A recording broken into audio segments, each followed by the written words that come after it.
Welcome to Cryo.do's crash course on data analytics and visualization with Tableau.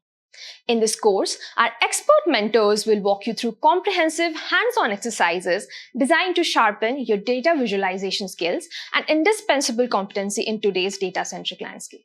Tableau is a highly powerful, industry-standard tool that transforms raw, complex data into dynamic, interactive visualizations and dashboards, enabling quick, data-driven decision-making. Throughout the course, you'll master the core features of Tableau, including data connection, data preparation, interactive dashboard creation, and advanced charting techniques. By the end, you'll be proficient in building professional-level reports, uncovering hidden insights, and delivering impactful data stories. Upon course completion, you'll also earn a certification to validate your expertise in Tableau and data visualization. Before we begin, we encourage you to explore more of our resources and advanced programs by visiting our website at www.cryo.do. Let's get started and elevate your data analytics skill set with Tableau. Welcome to the course Data Analysis and Business Intelligence with Tableau, Week 6.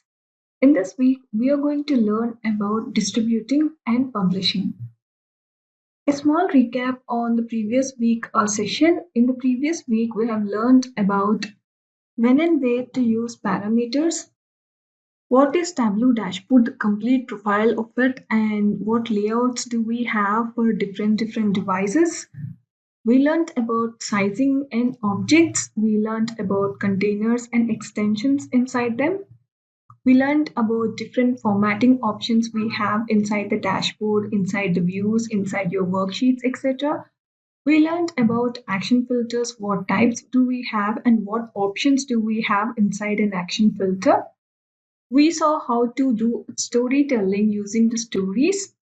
And at the last, we saw the best practices for visualization after you're done with your dashboard and when you're going to present to the business advisors.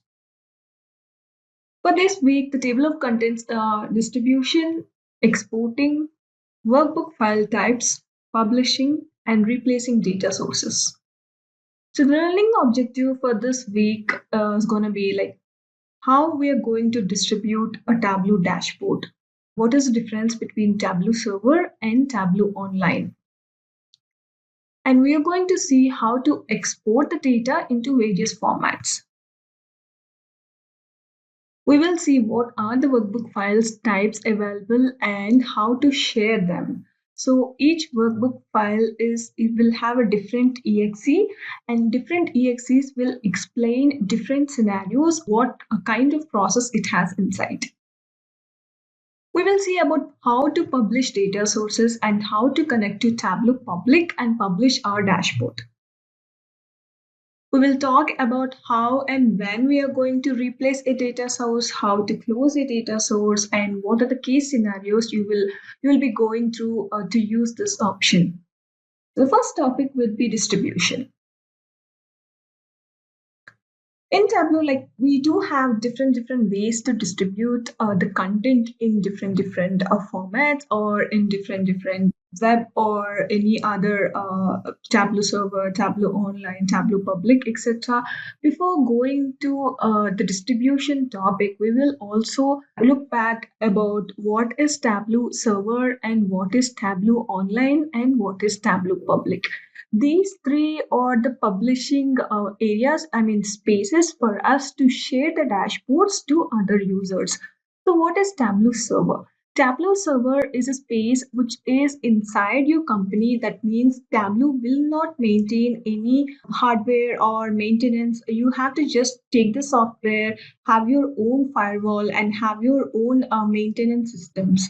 That is Tableau server, and it is only related to one particular company. In this scenario, our companies will purchase the Tableau server at some rate, and they will get a bunch of permissions also in this, and they will use this complete space only for their company. This is Tableau server. And when we are going to Tableau online is exactly same as Tableau server. It looks like Tableau server, but the maintenance part about the hardware and other system maintenance are done by Tableau. Company will not do all the maintenance part. Tableau will do all the maintenance and hardware things, etc.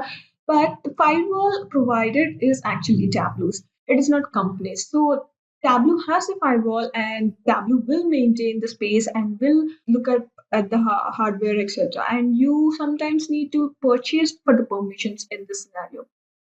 The last one would be Tableau Public. Tableau Public is a free space, completely free. You can publish your dashboards from Tableau Desktop or Tableau Public app on your desktop. You can create the dashboards from Tableau Public and share the dashboards to the Tableau Public account. And this place is for everyone. You can see all the dashboards published on the Tableau Public space. You can share them to anyone, and this is completely free space. The data you publish over there will be visible to everyone, and you can use this Tableau public space for the learning sessions. So right now we have the slide about ways to distribute. So we can distribute on the Tableau server or Tableau online or Tableau public, and we can distribute on the web. You can view that from your desktop, from your mobile, or from your tablet. And we do have different formats to whenever we are distributing, and you will see the formatting options available when you publish the dashboard onto the space. You can see the formats of PDF, image, reader, even Tableau workbook. Because Tableau workbook is completely the workbook, you can even give permissions to the users to download entire your Tableau public. But if you want to limit the permissions to actually do not want, give the permission to download the Tableau workbook, you can give the permissions to download in the format of PDF, image, or reader versions. And these are the available formats you have. You can even download the data sometimes if you give permissions. This all depends upon the permissions you give to the end user. This is all the formats we have.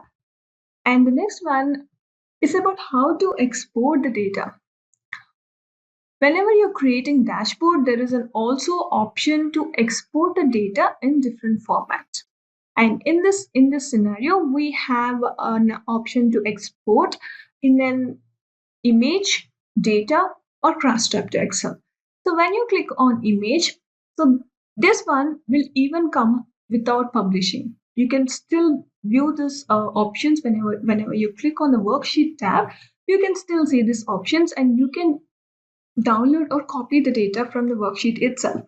So in this case, we are seeing an image over there in the worksheet. We went to export, and in there we're seeing image data cross-tab to Excel. Clicking on image will give you options. Do you want to copy this image? On which format do you want to copy? It will throw you some options, and you can check on whatever options you need, and you can download the image of whatever you built inside your Tableau desktop or Tableau public. You can also download the data. You can do all the joins, etc., and you are done with your visualizations, and you came up with an insight, and you want to download the data behind it. Then you can download the data. You can do a cross tab to Excel. And what is the difference between data and cross tab is cross tab also copies the format of whatever you've built inside the view. Data will be in a different format. It will be like the columns will be shuffled, and the format will not be applied to whenever you copy the data. But cross tab, you can also pick up the data exactly how it looks like in Tableau. The columns will not be shuffled, and you can pick up the table as it is from Tableau. And this is the option we have to download the data. This is the first one we talked about, image, and this one is actually data. And this one will be inside the worksheet, export, and click on data. This one will come with the data and cross tab two options. Now we will look at how to do this in a live scenario. The first one would be for our learning part, we discussed about distribution, right?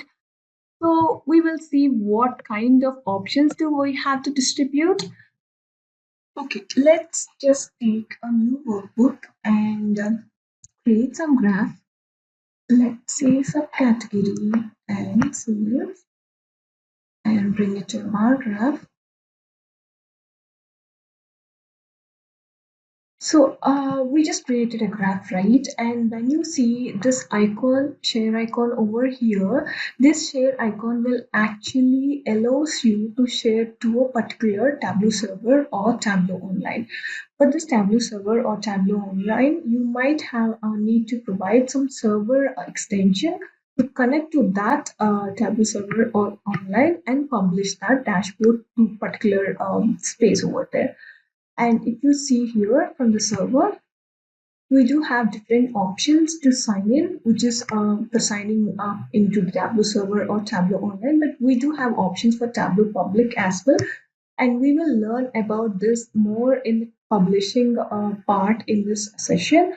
Right now, we need to know what options do we have whenever we publish the dashboard to other sources. Whenever, whatever options do we have? We have like PDF or image formats. As we did not publish the dashboard yet, we may not see them right now, but we do get that options whenever we publish the dashboards to the Tableau Public online. And you can even publish your data source to the Tableau Public whenever you're publishing the sorry, Tableau online or Tableau servers to access the data sources in the later part of the work. So right now we are in the distribution part, and we discussed about the distributions of Tableau Online and Tableau Server. And remember, you will get this option only in Tableau Desktop. That means you really need to have Tableau Desktop version, which is a paid version, or the Tableau trial version for 14 days. You can do that from that as well. From the 14 trial day version, you can publish the dashboard to Tableau Public. And this will options will only come under in this version. So this is about the distribution, and right, as we discussed, we have an option to copy the data, export the data into different formats, right? And we can copy or export. Copy is just Control C, Control V. Export is it will create a file for you. If it is like Excel sheet or if it's like a Word, it will create a file for you. If it's an image format, it will create a JPG like that. And if you just do the image option, you will get this pop-up box for filling. Okay, what do you need? Do you want to show the title? Do you want to show the view? And do you also want to show the caption? And it will also throw up some image options for you to actually select different formats. Right now, we do not have anything in the legends. That's why we are not allowed to click any. Just throw something on to the color, maybe okay, category into the color. If you just go to the worksheet and export the image, so right now you're getting this options also. You can see the colored legend tick mark. If you have some shapes, you can also see shape legends and size legends and map legends as well. Right now the options for us are only this four because we do have those inside our view.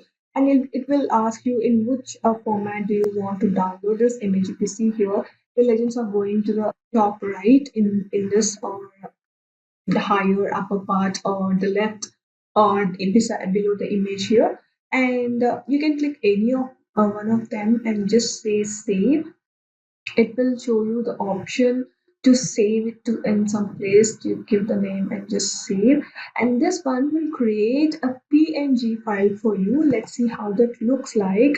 This one will show a png file like this. And if you want to see how that image file will look like, we'll just copy also. We'll just copy and see how it is going to copy image and the same thing. And if you want to paste it in Paint, so this just works like Control C and a Control V, and you have to do Control V here to look the image. I mean to see the image and see it just take up the view whatever you have inside the Tableau, and it will show the same thing in here. Like this, you can actually prepare something inside your dashboard, do some analysis to gain some insights out of data and approve something or answer some questions, and you can take the data out even without publishing. You can take the data out or the view out and you can paste it somewhere. In the image format, it will show the image like this. It will show the legends because we also selected legends. It will show the data like this. Whatever you have it in the view, it will probably show everything, and everything will come out like this. So we'll see what happens if we export data. And data, worksheet, export data, data test. and it is asking for you to actually click on what kind of file. Okay, just say save. Okay, it is asking for the class, table name, entire view. Okay, now we have got the access file which has the data inside. So this one will actually depend on the default version of whatever file you have right now. It is access for me, so it actually downloaded the access. But if you do will have options from the server, you can get an Excel sheet or something like that. It totally depends upon the default options. And also you can do the same thing by just copying and pasting.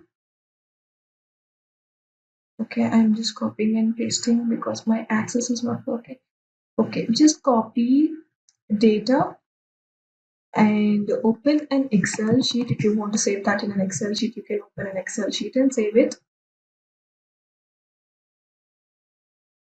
Control. Okay, this is how the data looks like because we took a graph. Even it is a bar here over here, even if it has some data, but how Tableau will take up the data is we have category in colors, so it is aggregated according to the category first, and later it is aggregated to the subcategory, and it is telling us how many sales does it have. What happens if we just take it some table calculation and just do it a percent of total, and now we just say copy image and paste it. See, it actually takes out the percentage as well in the same format. And in this scenario, you just don't have to calculate in Excel sheet. You can directly do it in Tableau and just get the data out of it. And it works actually the same as an export option. Copy and export is the same. Export will also create the file for you because mine is not picking up the default file. You can actually export data also or cross tab also to different files. Let's also work on cross tab to Excel, how it will look like. Okay, if you see here, it already showed me a sheet and which contains the data. And if you see here, the format is coming up according to the view. We have subcategory and category in the columns and new percentage coming up in the values. If you see the data, it is aggregating based upon the category, subcategory, and the sales or the percentage, right? So in this view, it will exactly copy the format of whatever you have inside the view. So in this case, it is subcategory because my category filter is on the color. It is not on the view. So it took that category onto the columns and just aggregated the data based upon the category also. But if you see here, it just the format doesn't look like same at all. It completely copies the Tableau format. In this case, whenever you're copying the data, it directly copies it according to the raw data. But whenever you're following with the format across tab, the format is completely related to Tableau. Whatever the data is in the Tableau, you will get it according to that. So this is how you can actually copy from in here, copy, export. You do have options to download this in the form of different options. And in on the dashboard side, I'm just copying my sheet onto my dashboard. On the dashboard side, you will get the same option in the format of copy image, export image. Copy image and export image as we discussed in the worksheet on copy image and export image in these two cases because we are on the dashboard. Those are grayed out right now. But if you go to the dashboard, you will see you will get the same format copy image and export image. In this case, you just get the image format only. Let's say copy image. And I'm just going to my the paint and I just copied my view onto the paint. Just Control C and Control V. This is how you can actually copy or paste from a dashboard as well. So what happens if you have different views on the dashboard? Let's take that. So what I'll do, I just duplicate this cross tab, so I'll get only the values. See, this is the cross tab of the data you just looked up. Okay, let's create a pie chart. Okay, and this should be based on This is the pie chart for us. And I also want to see the labels. And this is the percentage I'm getting right now. Okay. And this is the percentage I'm seeing, and I wanted to paste the same one on my dashboard. Let's take it here. So as the color coding for both the categories are the same, just leave it the category like that. And okay, this we are getting a scroll over here as we already have the percentages. I'm just hiding my axis. This one will reduce the scroll. Okay, this is the format I have, and okay, let's hide this also.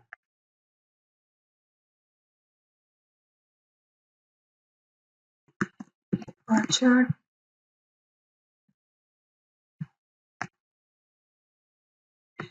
Naming these sheets is kind of necessary because we can't recognize them separately whenever we are exporting images or the views, because it will ask you to select what image or the view you want to download or export. That's why I'm actually naming them.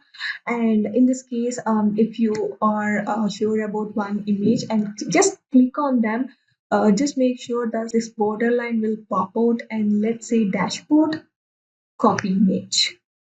Let's go to our paint,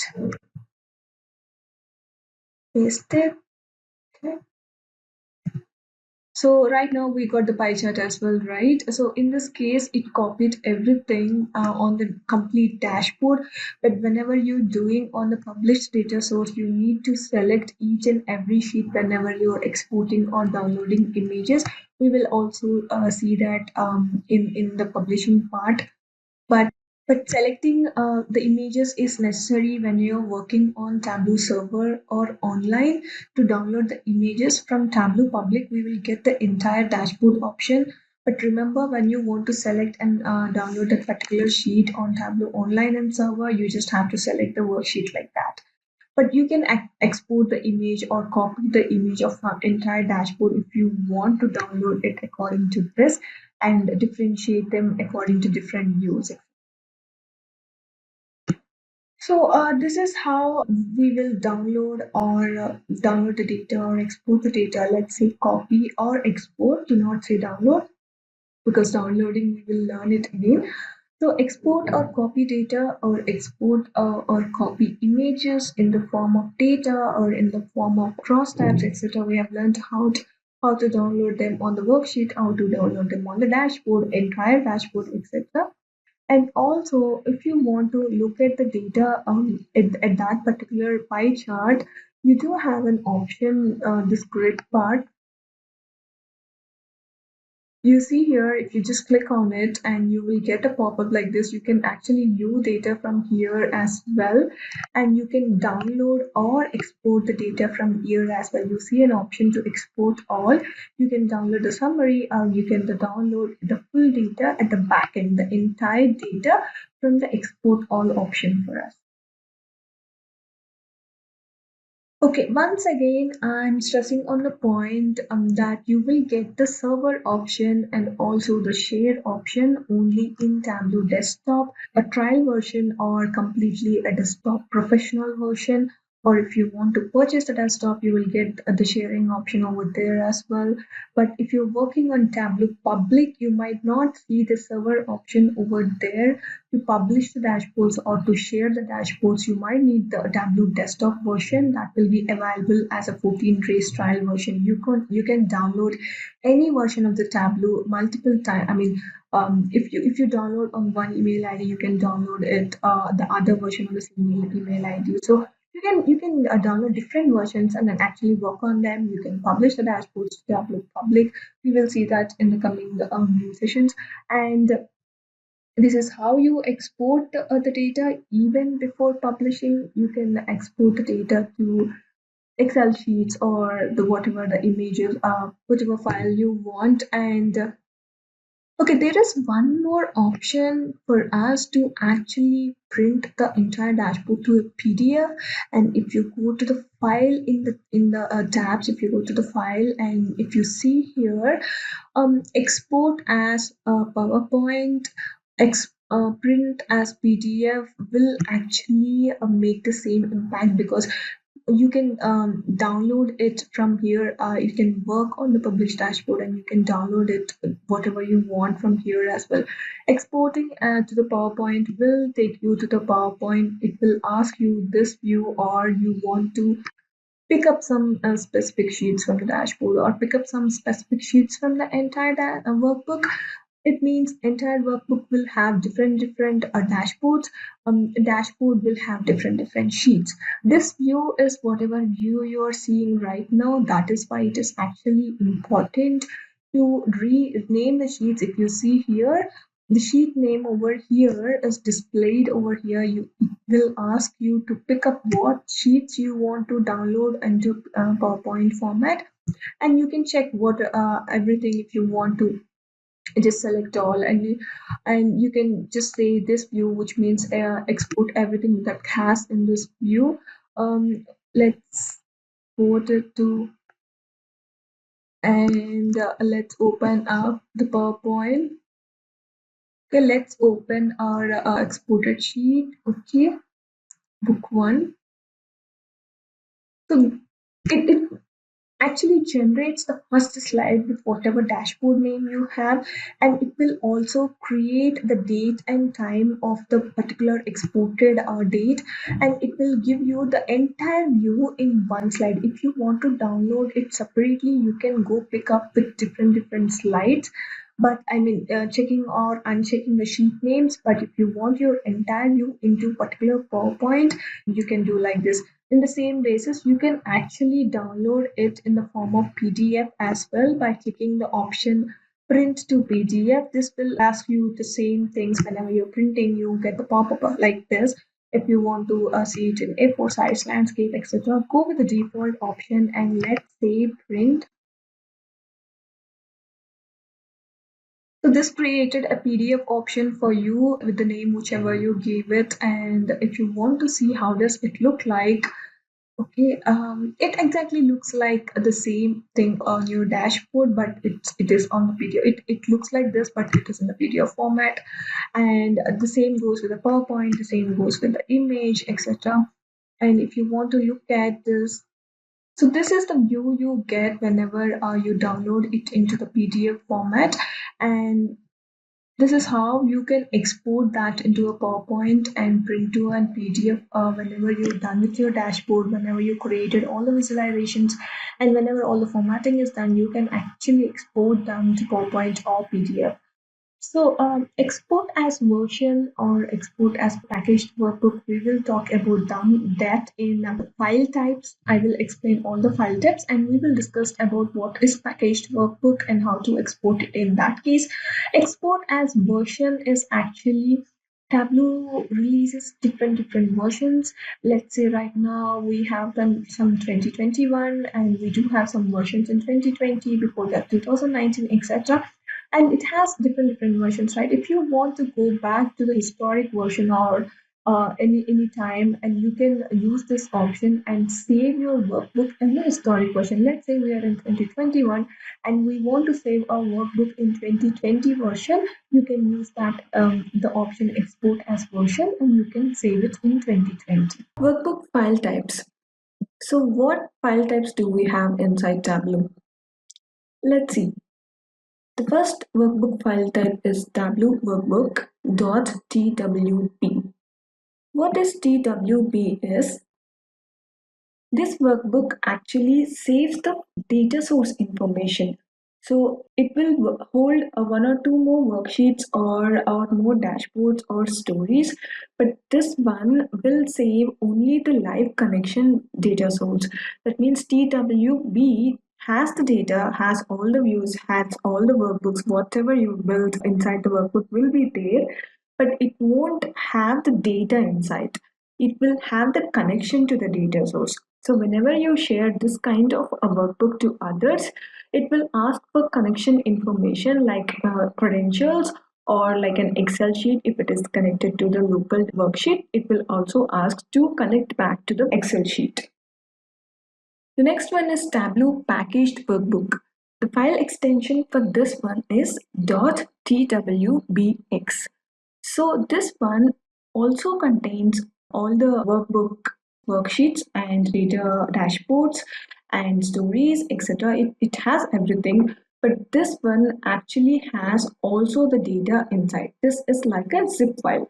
It contains all the local file data and it also contains all the background images, etc. This is called a packaged workbook. That means it also contains the data inside. If you share this packaged workbook to others, it won't ask you to connect again because the data is extracted. So the basic difference between TWB and TWBX is TWB is a live connection and TWBX is an extracted version. So this one will have the data inside, but TWB will only have the data source connection information.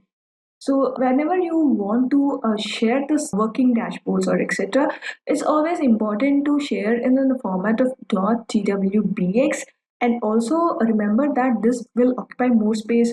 It might be going up to some MBs because this also contains the data, right? That's why.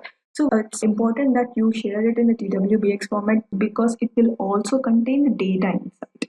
The next one is Tableau data source, that means .tds. So this data source is a file extension, and these files, they are actually shortcuts for the data source.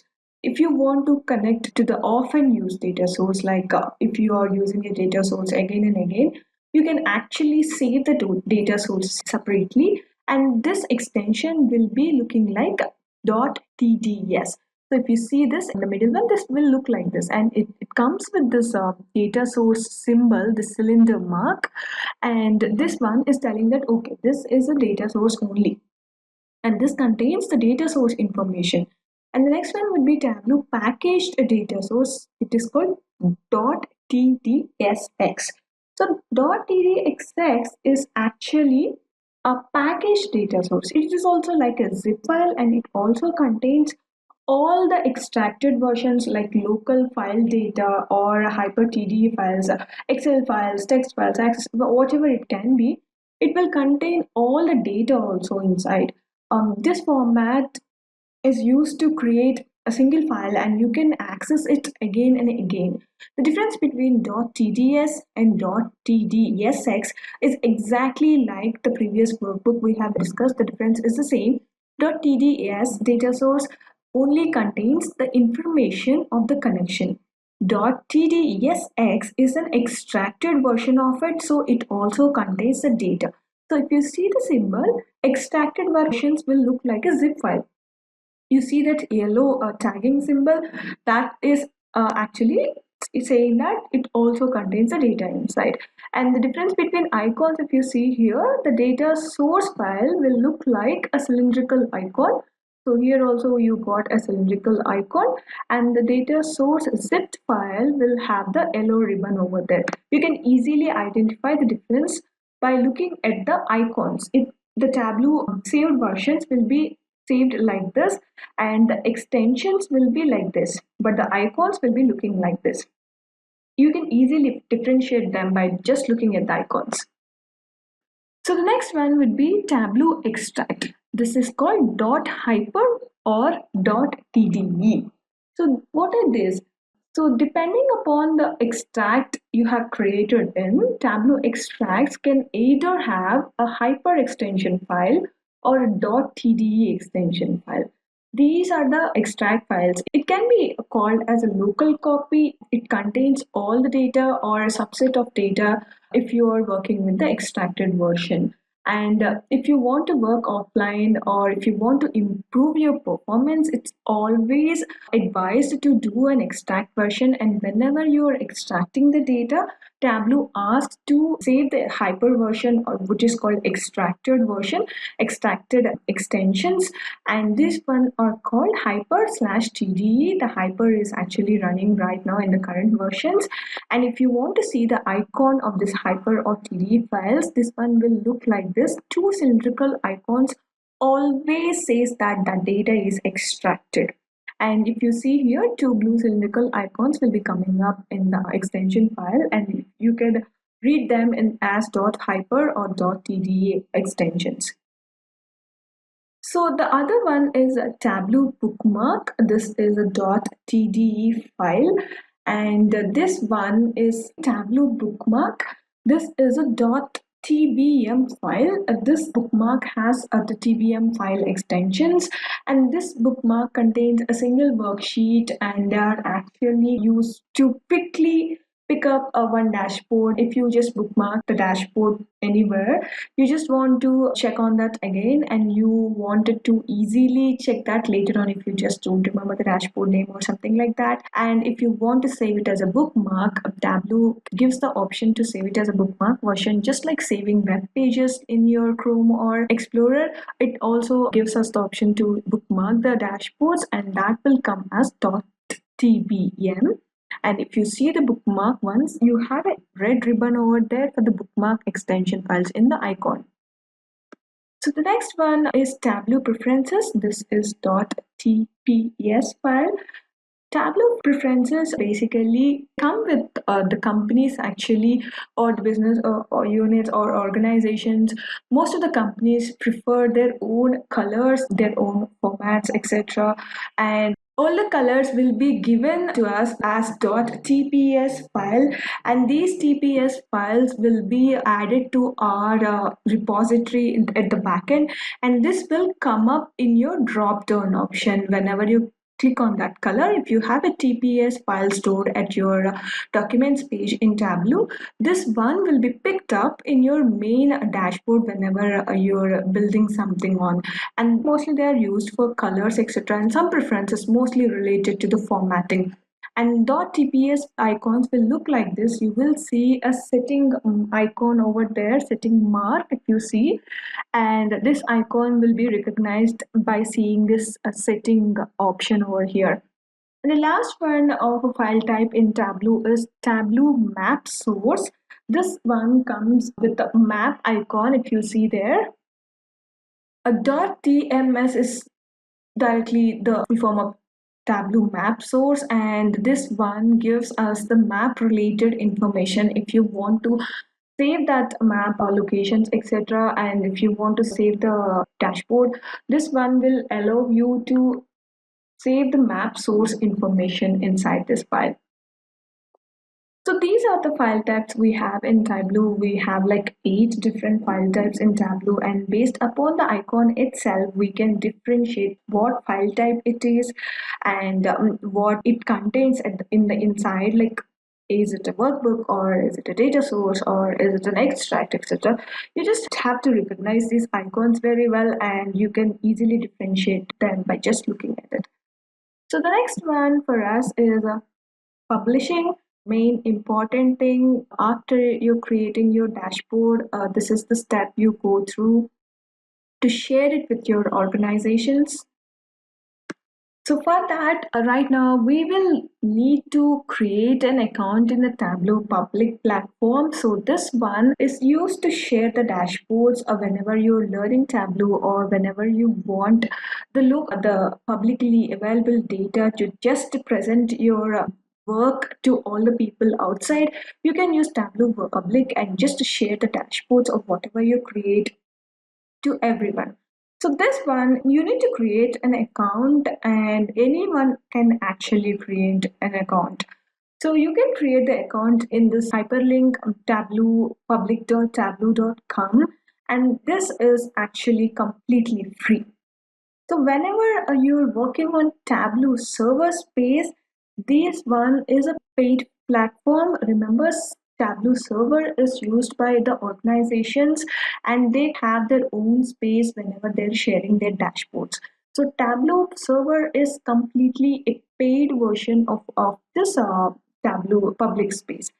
Companies and organizations, they kind of go and purchase this cloud space, and they wanted to share the dashboards internally without publishing the data. If you just publish the data to your Tableau public space, all the content inside it will be completely public and everyone can see it. So that's why companies go ahead and perform this cloud space, and they kind of publish it there inside to share it internally, and they can actually share it very securely because they will have their own firewall against it. The only difference between Tableau server and Tableau online is the firewall version and the maintenance of the hardware. So if you just go to the Tableau public, I mean, if you want to publish your dashboards into the Tableau public, you need to go to the server space. If you already have an account, you can directly sign in. But if you're going to publish it as a new one, you can actually create the account from it here itself. We will see that in a live demo from our class, and you can actually save it to Tableau public directly from the option given here. So, publishing a data source contains different options, and these options are available on Tableau server. If you're just publishing the data source only, you have to publish them from the Tableau server only because we this option is only available there.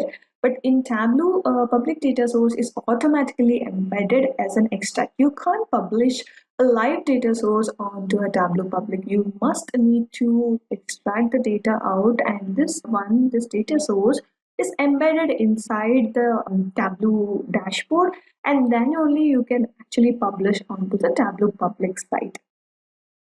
So why we are actually publishing a data source onto the server means this one will improve the performance, and the data is also available to the others. Whenever you're working in the organizations, sometimes we might have to publish the data source only with all the joins or all the prepping part or all the after the cleaning part, everything which contains the data in particular format, and we kind of publish them to the Tableau server, the only data source part.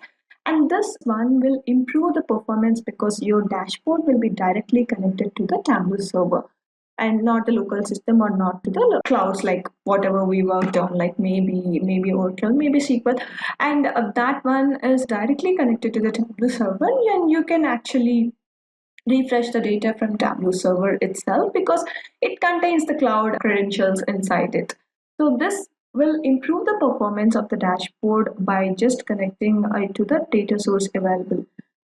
So whenever you published a dashboard onto the Tableau public or the other sharing platforms, you will get the options to download. As we already discussed, we can download the image format or data or crosstab, PDF, PowerPoint. All the available versions are available before the publishing also.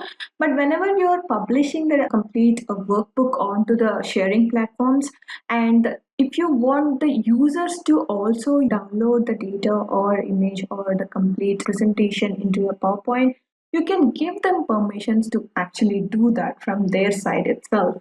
So we will also see how this is going to work for the users whenever your dashboard is onto the platform. So this is how it looks like on the main part, and it will prompt you to select one kind of format before you download the data or whatever view you're accessing on. So we will look all these things in live from our dashboard. So we discussed about file types. All the icons are already available in the image format, and these are the icons for us now. And right now we are seeing a dashboard which has the data for the sales, which is our practice file, and this complete data is from the practice file.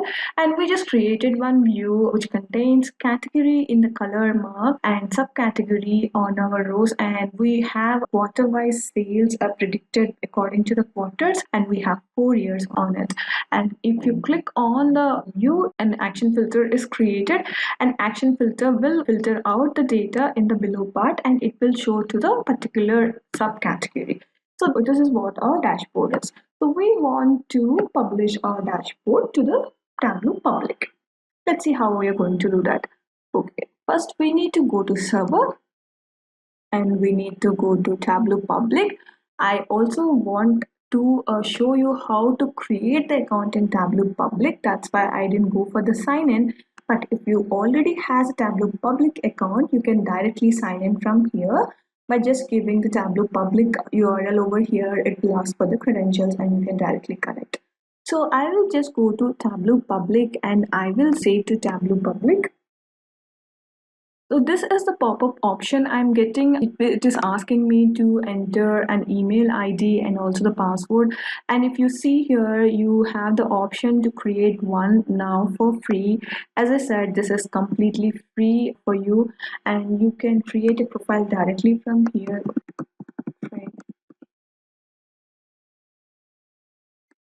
You can actually do it from your side in the same way. You can create an account based upon your Gmail ID. Just create some password for it.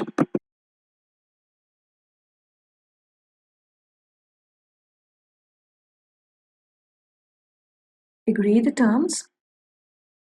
Please just follow along with me and create a public account for you to just do a publishing on your site.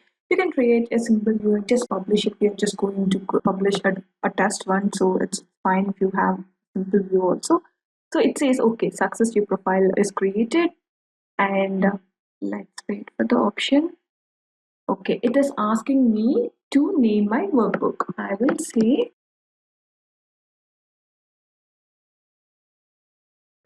save.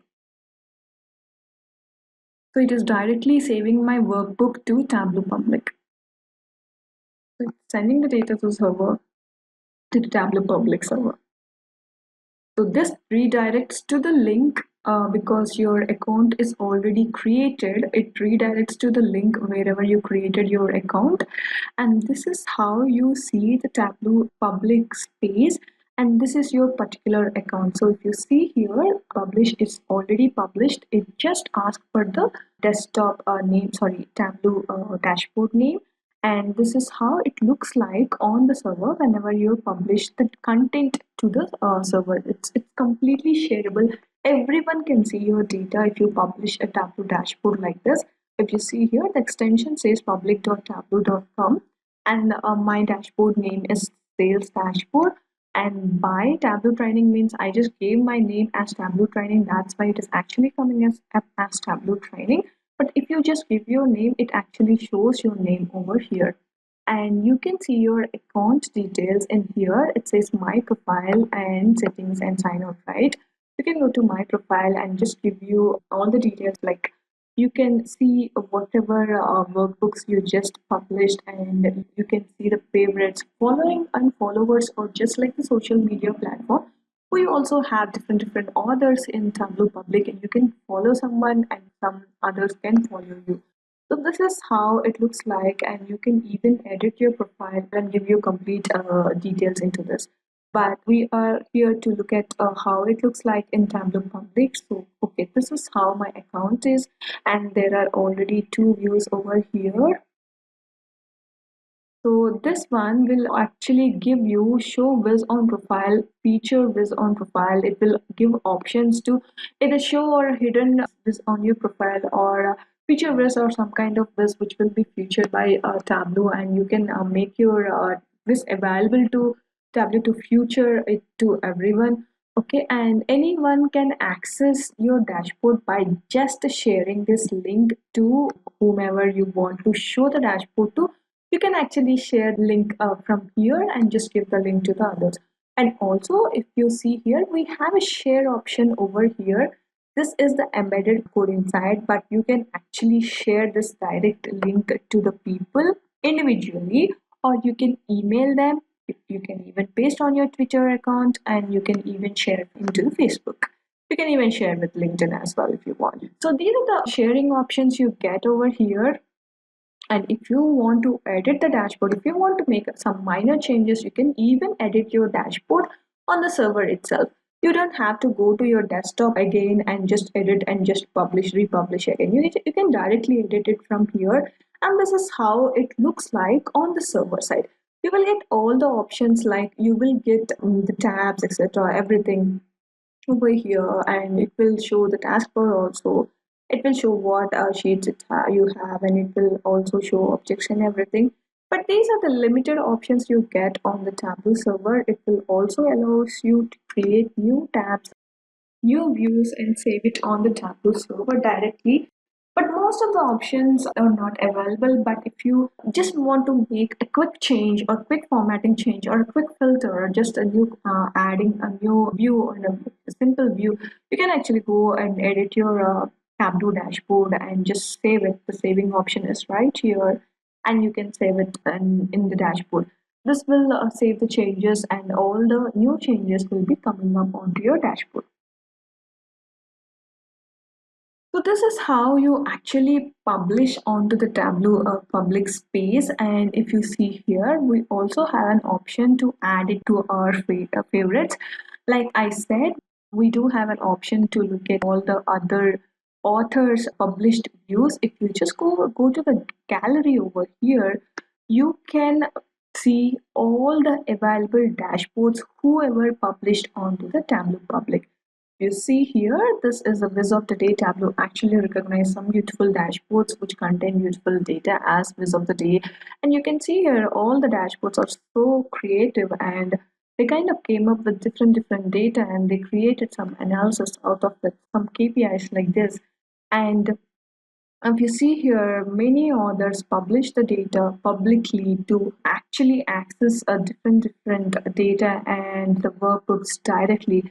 And if you just want to download data from here, you can go to the gallery option and you can download any workbook you liked. And you can also download the data if only they give us the option to download. Okay, so whenever you're want to download something, you just have to go to the download option here. And the options you will have is an image, data, crosstab, PDF, PowerPoint, and Tableau workbook. And Tableau workbook is like downloading the entire workbook of the other author's workbook, and it will give you all the data also at the back end, and also all the views they created, all the calculations, parameters. So it's like the entire complete dashboard. But if only they have to provide the access to download the Tableau workbook. And you can download it in the form of image, you can download it in the form of data or crosstab, etc. If you see here, it actually download in the form of PNG. So you can actually download it in the form of data. If you just remember, we already covered of how data looks and the crosstab looks, right? And this is the option, you have it here also, and this one will allow you to download in the form of data or in the form of crosstabs. You can even download it in the PDF format or the PowerPoint format. Your entire dashboard will be coming up in the entire PDF page. So it will ask you, okay, what are you going to download inside your PDF? Do you want to download the entire view, or do you want to go with the specific sheets inside that? And if you just click on this view, this one will completely have the entire view at the back end. And this one asks you for the scaling of how much percentage it should be, and is it a letter size or the portrait size, etc. And if you just go with the A4 and click on download, so this will give you a PDF file. And if you want to look at the PDF file, see, this will give you a one page A4 because we selected A4. This will give you A4 size visualization in directly into your PDF format. It goes with the same image format and PowerPoint. Also, PowerPoint will give you a direct PPT file. Like we saw as before, it actually threw up two slides, one with the actual content. If you want to see the data at the backend, if you see here, if you just click on the cross tab, it is asking, okay, what data you want to look at. Do you want to look at the sheet 1? Because we did not rename our sheets. These are coming as sheet 1 and sheet 2. But whenever you're publishing the data, just remember you have to name all the sheets related to the data inside, even the dashboard. And in this case, it is easy for the users to select what sheet they are looking at. So in this case, like sheet 1 and sheet 2, we do not know what sheet 1 is and what sheet 2 is, right? So in this scenario, naming them would be appropriate. If I just say, okay, I want to see the data behind the sheet 1. And what is the format I am selecting? I want it in an Excel format or a CSV format. Just click on the Excel format and say download. See here, you can see the Excel option coming up and you can directly download the data from the view itself. You can go to other Tableau public, others profiles, dashboards, and you can even download the data from there. You can even download the image or complete Tableau workbook from there. This is how it looks like, and these are the options we have to download. And you do have a settings also, like in here, allow access, let others download or make a copy of this. If you just uncheck it, you are not giving them access to download the data or anything. It will not show this icon at all over there, and but if you just allow this, it will actually allow the other users to download the content from your dashboard. Let's also look at some dashboards which are already published over there. Okay, let's look at this dashboard, and if you see here, this is published on August 16th, and you see here, this is actually looking like an article, like the complete reading kind of a newspaper. You can go with article kinds of dashboards to just let the users feel that they are actually going through something. Okay, and if you also see, the download option for here is coming up over here. See, the user gave us the option to download everything, and you can directly download the dashboard from here. The data and the content and the format, etc., will be downloaded from the dashboard. And if you see here, this what the report is about: Indian Global Entrepreneurship Monitor report, and who is the author and where is it published at. And you can even write something about the dashboard whenever you're publishing. And if you just remember, like a social platform, this also notifies the order, okay, this many people downloaded your content, or this many people have seen your dashboard, etc. So if you just follow them also, they will see if you're following them, and you can also have the followers like that. So this is how a Tableau public space look like. You see here, 4 views and who might have added it to the favorites, etc., are all coming up here, and you can add the details by clicking the edit details and give some description on the dashboard. Okay, this contains this explains this, what is this about, etc. And you can also put some box here or text boxes here saying that click on the bars, and the other sheet will be working according to that. Whenever you're giving the action filters, remember you have to notify the users that there is some interactivity happening on that particular sheet, and you can always prompt them to okay, click here to go into the other sheet or to actually see the interactivity, etc., like that. So this is how you see your dashboard in the Tableau public. If you go back here to the server, it says we are already signed in into the Tableau public.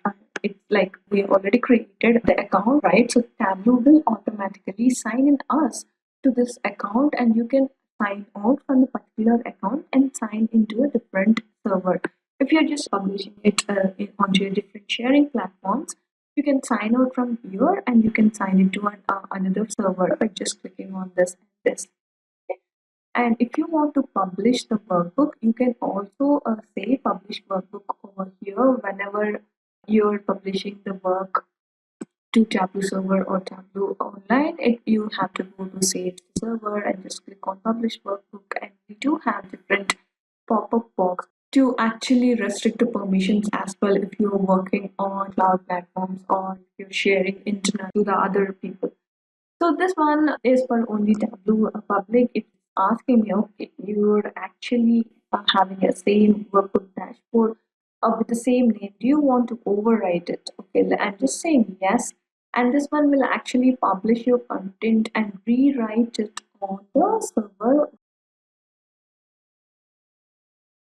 If you are working with a new requirement on the same dashboard, and if you are creating a new view or a new dashboard, and if you want to rewrite the dashboard on that, this is the option available for you. You just don't change the dashboard name. If you want to rewrite the dashboard, just name the dashboard exactly the same, And if you have the dashboard name the same, it will ask you, okay, there is one dashboard on the server with the same name. Do you want to overwrite it?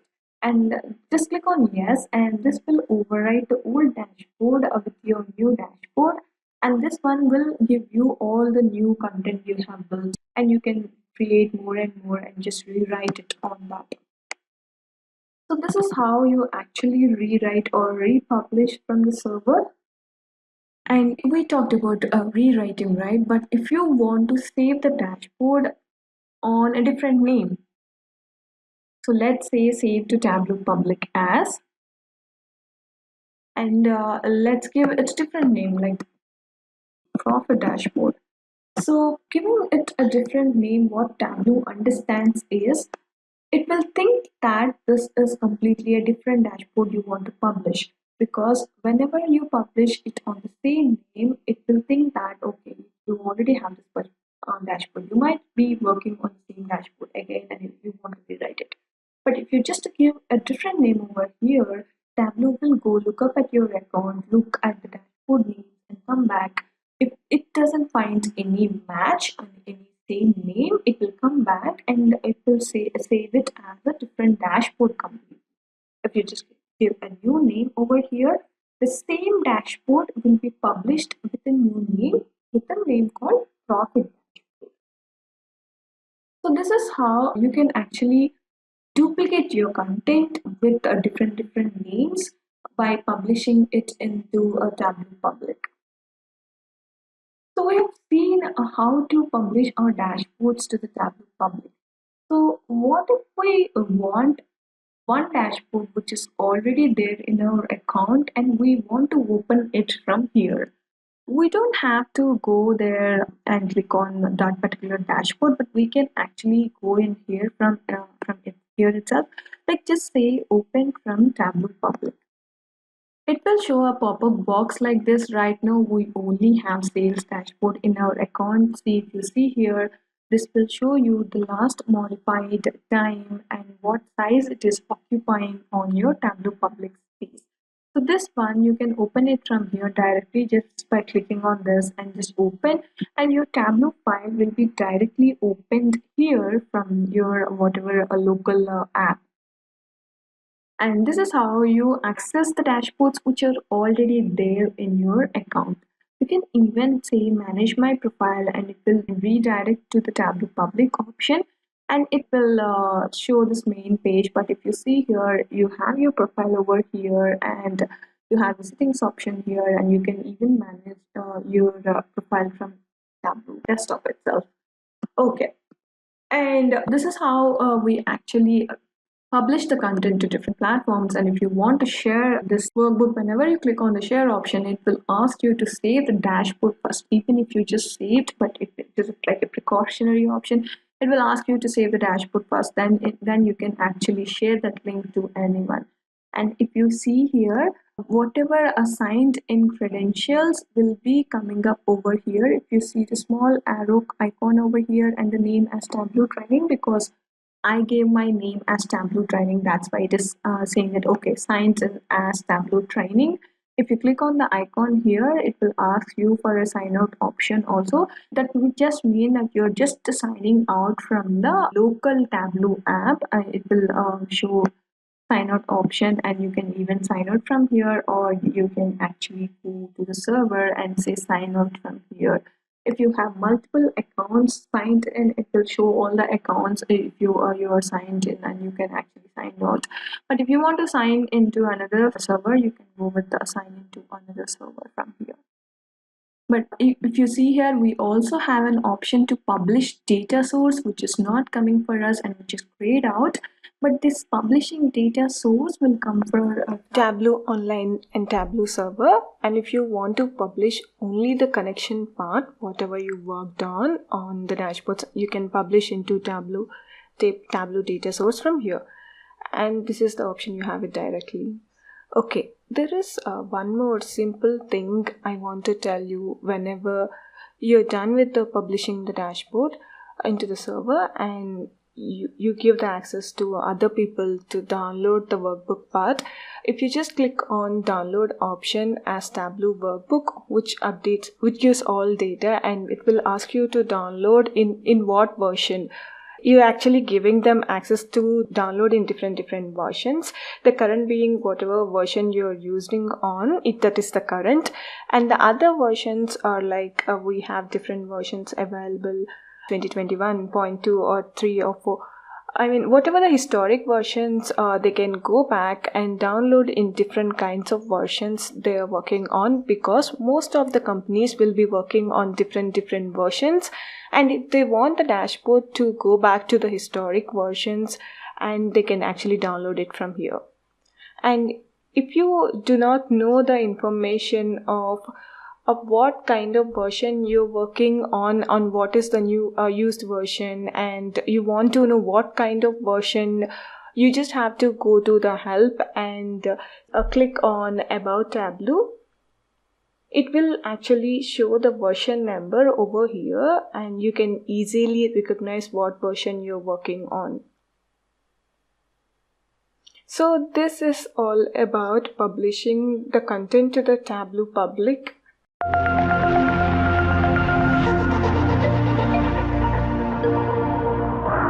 The next topic is replacing data source, and we will just go into the data source. And why we are replacing the data source is whenever you're working in multiple data sources and you want to replace the data sources to the new one which contains new data, new updated data, new columns, or new data you have, and you want to replace the particular data source to the other data source, then you use this scenario of replace data source option. And in this replace data source option, we have some clauses. Whenever you replace the data source, the replaced name should be like the new name. So whatever columns you have inside the data source should be the exactly same when you're replacing to the new data source. So that column should be the same. You can have new columns, but already existing columns should be the same. And the calculations will be mapped, and they will be inbuilt into the new ones. And the category and subcategory will already be mapped from the previous versions. And this is very important. The column names are same, but if there is a different column name, you can actually redirect the column to the old column name. We will look at how we are going to do that. And also, any new fields in that new data sets will be added into your new data set, and the old data columns will be there, but the new columns will be coming into your data source. So if there is a red color or exclamatory mark kind of thing, and that means it has some error inside it and you need to rectify that.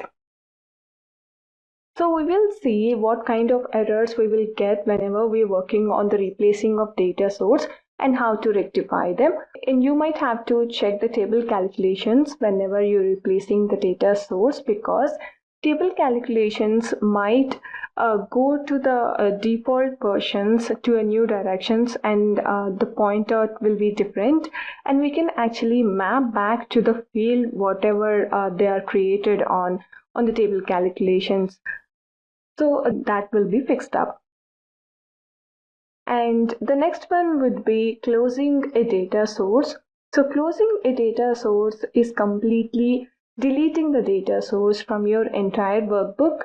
And whenever your data source is deleted, you might not have the option to access the fields which are there inside the previous data source. So whenever you're deleting a data source, you have to make sure that any fields from your data source is not actually being used in whatever sheets or whatever you're using. But Tableau will throw an error saying that, okay, you're using some fields using which are, and you're going to delete the content, and what the fields are being used somewhere, and do you want to delete that? So whenever you're closing a data source, it will ask you that. So if you're completely sure of what you want to close the data source, and okay, you're not sure that columns are not being used anywhere, you can just go to the data source and close the data source from there. Okay, so we will just look at how we are going to do these things in Tableau. So what if we have, let's just take a scenario of the data, like just go to the new data source, say Excel sheet, and take the practice file itself. Okay, right now we have full data, right? So we have 4 tabs inside our practice file, and we have consumer corporate data, we have home office data, we have returns data, and we have 4 different tabs. And I'm just going to connect the home office tab. So I'll just drag the home office tab onto my data source. So you can only see the home and office data content inside it. If you see the segment, this is only for home office. So I just went to the sheet, worked on some category. And if you just say segment, so I have some fields. I just created some fields, and I just want to see how the profit is going on. Okay, fields based upon the region, etc. And I also wanted to see the category inside the region. And I'm just creating a simple data source to understand what is the need to actually replace a data source. Okay, in this case, we are in segment, we have only home office, right? We only have one subset of data. So what is happening is we might want to connect the data source to a different data source. So which contains a new column, and it has new columns. In this case, we have new columns, but in case of new columns, you might have to go to the data source and connect to it, right? So we don't want to create a redundancy in here, and so many data sources coming up, which might degrade our performance. So we might have to replace the data source to whatever content we are already working on, and it is already there in the other sheet. So okay, right now I just have the home office one. So all the home office content is also present in the full data. And I don't have an option, and I don't have to do this again on this particular data set, right? So I can actually pick up on full data itself.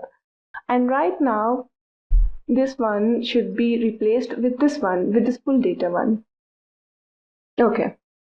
Let's make some errors purposefully. I'm just doing it purposefully to create some discrepancy in the data, and we might have to create some errors to just keep it an example. I'm just going to my practice file. This is just for the understanding purposes only, and I'm just renaming column name so the column names will not map up to our full data, to our data which is already there. So I'll just rename some part of the inside the column names. Okay, I'm just saying segment. Let's create some discrepancy in the column of segment. I'll just rename it to something else. Maybe I just rename it to home office or something.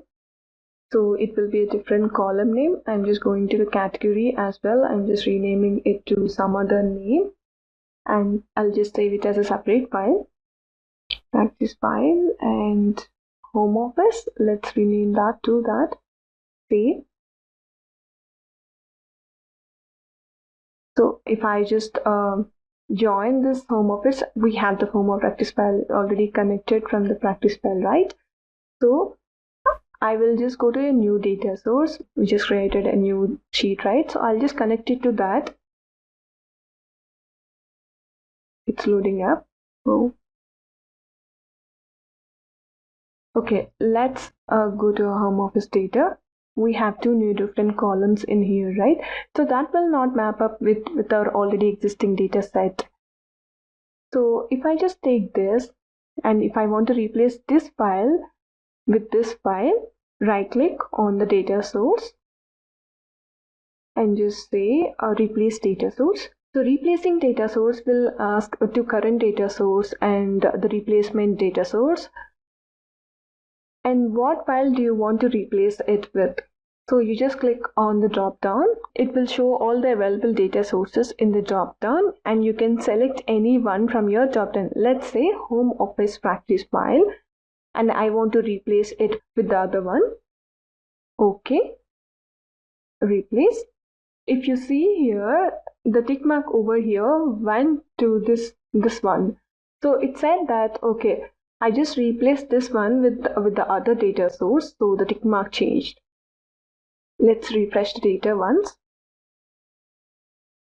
Okay, let's check why are we not seeing the columns differently. Okay, I'm just removing it. So I'll take the full data. So the segment is home office is coming up. So because we changed the column names, and if we put our sheet here, so this one will be grayed out because we have some errors inside our sheets. So if you see the red marks over here, this one is showing the explanatory mark. We already replaced our data sources, right? So all the new sources or new columns will be coming up. So this one is picking up a different column, and the category is not there in the previous data source, right? So we have a column called category new in the new data source. If you also see the segment is also showing some error, and this one is not saying that this is not in your data. And it also says that every time in the calculation also, it will not recognize the column if the column name is different. And if you see here, all the columns, whatever you used inside the views will be coming as red. So in the space, if you see here, what we'll have to do here, you just have to right click on the column name, the previous old column name, and say replace references. So right now I'm just working on segment. So I want to replace my segment column with a new column. And I completely know that my segment is actually this one.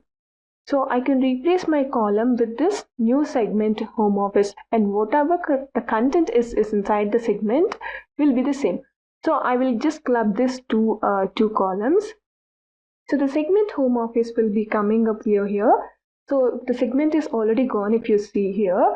So wherever you use the segment in the views will be replaced by segment home office. And we have the same scenario with the category. So go to the category, say replace references, and say category new is the actual column you have to pick up. If you see here, you can actually see the data right now. So all the red marks are gone because you pointed out the data to the new column which has the same data. And that one picked up, even if you have 100 changes in the column, it will go to the everywhere and it will replace this column with a new column. So if you have this kind of errors, I always advise to replace the column name rather than going to the column and replacing the column onto the views. So if you have like too many sheets, it is actually more difficult to drag and drop and everything. So if you know what the column name is and what data it contains inside, it is very easy to replace the column name to the new column name. So this one will do all the replacements for you.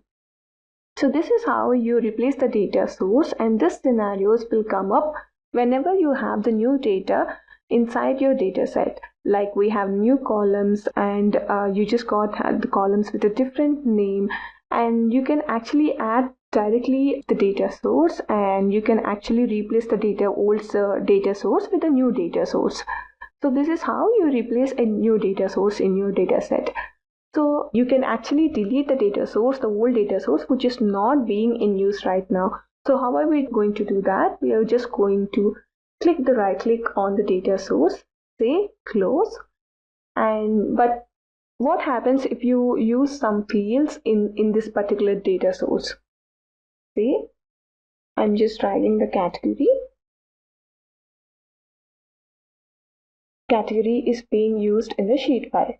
So what I'm doing right now, so what I will just do is I'll just go to this previous worksheet, and this one is showing a blue tick mark on our main data source, and I want to close the secondary data source, which ever is.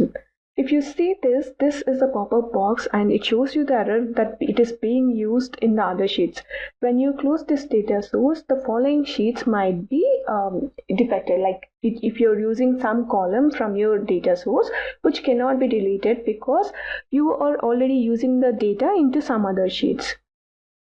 So if you're completely sure that you're not using the data anywhere, you can actually close the data source. But if you're already using some column in somewhere in your workbook, this one will show you an error and you can't close the data source because you're using that. And if you just close the data source forcefully, you can't use the data source again. And you will also lose the content in whichever sheet it is being used. So in this way, it said that we have some columns used in other sheets. So what if we forcefully close the data source even if we have some columns used in some other sheets? If you see here, the data source is disappeared and the sheet also disappeared. So it will directly delete the sheet, and if you have so many worksheets connected to the data source which are being used, closing the data source will close all the other sheets which are being used. So you wouldn't know what sheet is actually deleted in this case scenario. So in this case, you might actually have some sheets wherever there is a data source which is already being used, and you have some columns which are used in other sheets. You might not see which sheet got deleted in this case. So whenever you're closing a data source, it is like really careful to close a data source by checking each and everything. So this is how you can close the data source, and we will also discuss on some scenarios which might be useful. And so whenever you're working with multiple data sources and you might see some red marks whenever you close the data source and new columns being up which is not mapping with your existing data, and you will see the red maps and all the columns whatever you bring up from the data source will be mapped up. But if you see the red columns, and that is saying that columns are not mapped up. And if you have some different names or column names in the new data source coming up, but it is not mapping up with the new data source whatever you connected, so just replace replace references by repointing them to the new data columns. So whenever you're using with the calculated fields, inside the calculated fields you're using some columns, and if that column is not mapping up, you just have to find that column name and go inside the calculated name, check the what column name you're actually using, and you have to repoint the column name to the new column name. This might fix your calculated field. So I'll just repoint the column name inside the calculated field into the new one, but you can't change the column name. If you want to create a new calculated field by just dragging up the new column to every calculated field, that will be a burdensome. So if you just check out the column name and replace it to the new one, it will be very beneficial and it will be very easy. And also, if you create a group on that particular column and you added this new data source scenario, and if you're not seeing the column, this one group will work.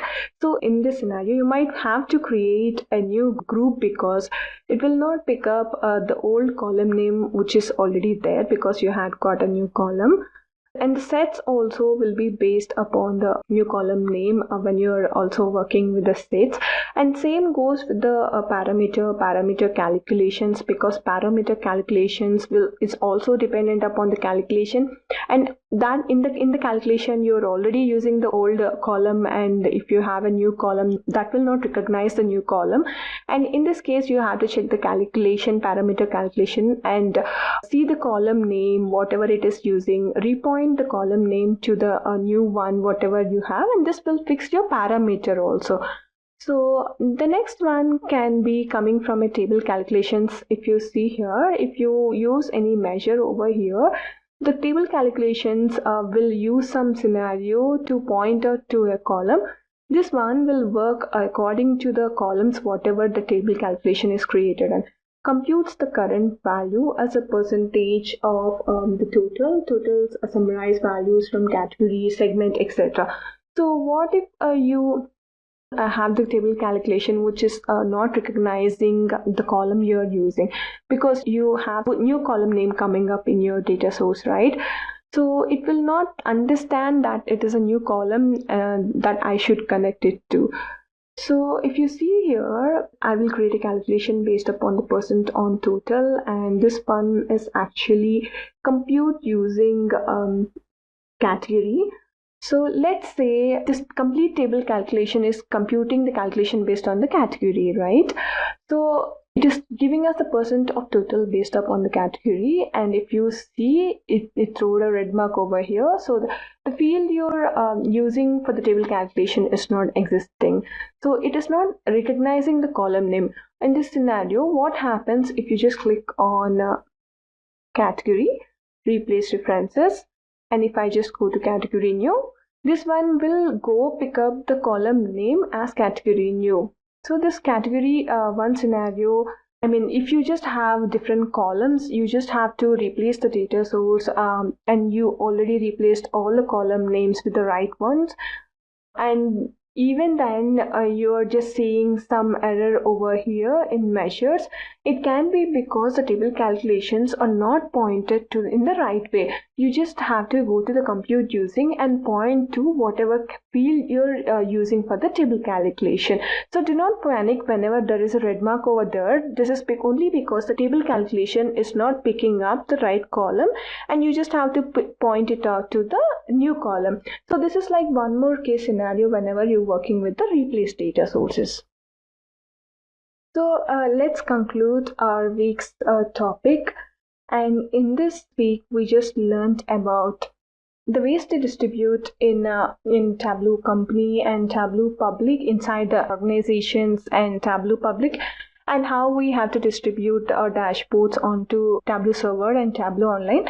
We just saw how to distribute on Tableau Public by creating a Tableau Public account, and we saw the process of exporting the data into various formats. Let's take an example of data, cross-tab, image, PDF, PowerPoint, etc. These are all exporting options you have inside Tableau Desktop and also onto the Tableau Public option.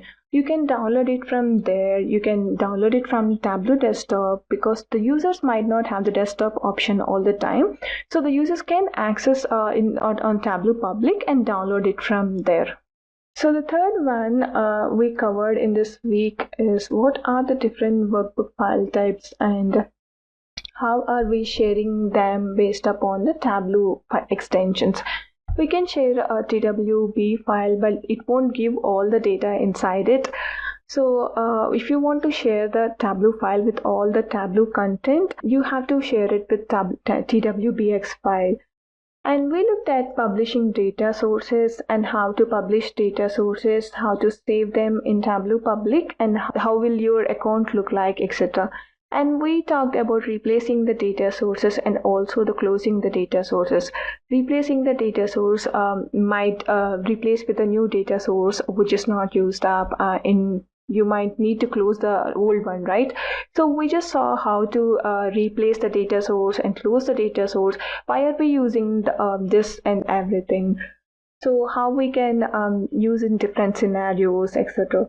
So this is for this week, and thank you so much. We will be working on a project and we will be creating a new dashboard and publishing it to the Tableau Public after this. Thank you so much. In this video, we will see how we are going to do the project one. After completing all these sessions, in this gap, we will be doing a project in between going forward with the other topics. So in the project one, you will be creating a dashboard which empowers mission-driven organizations to harness the power of data, and the visualization you create will be used for a social change. So the data is completely related to the social change, and the visualizations and the insights that are coming out of the data should be really useful for the organizations. So the data we have here is like women related to science and mathematics fields. They are called STEM fields in shortcut STEM, that belongs to science, technology, engineering, and mathematics. So women are actually very lagging in this science and mathematics throughout their education. So they are kind of limiting their training and options to go to these fields.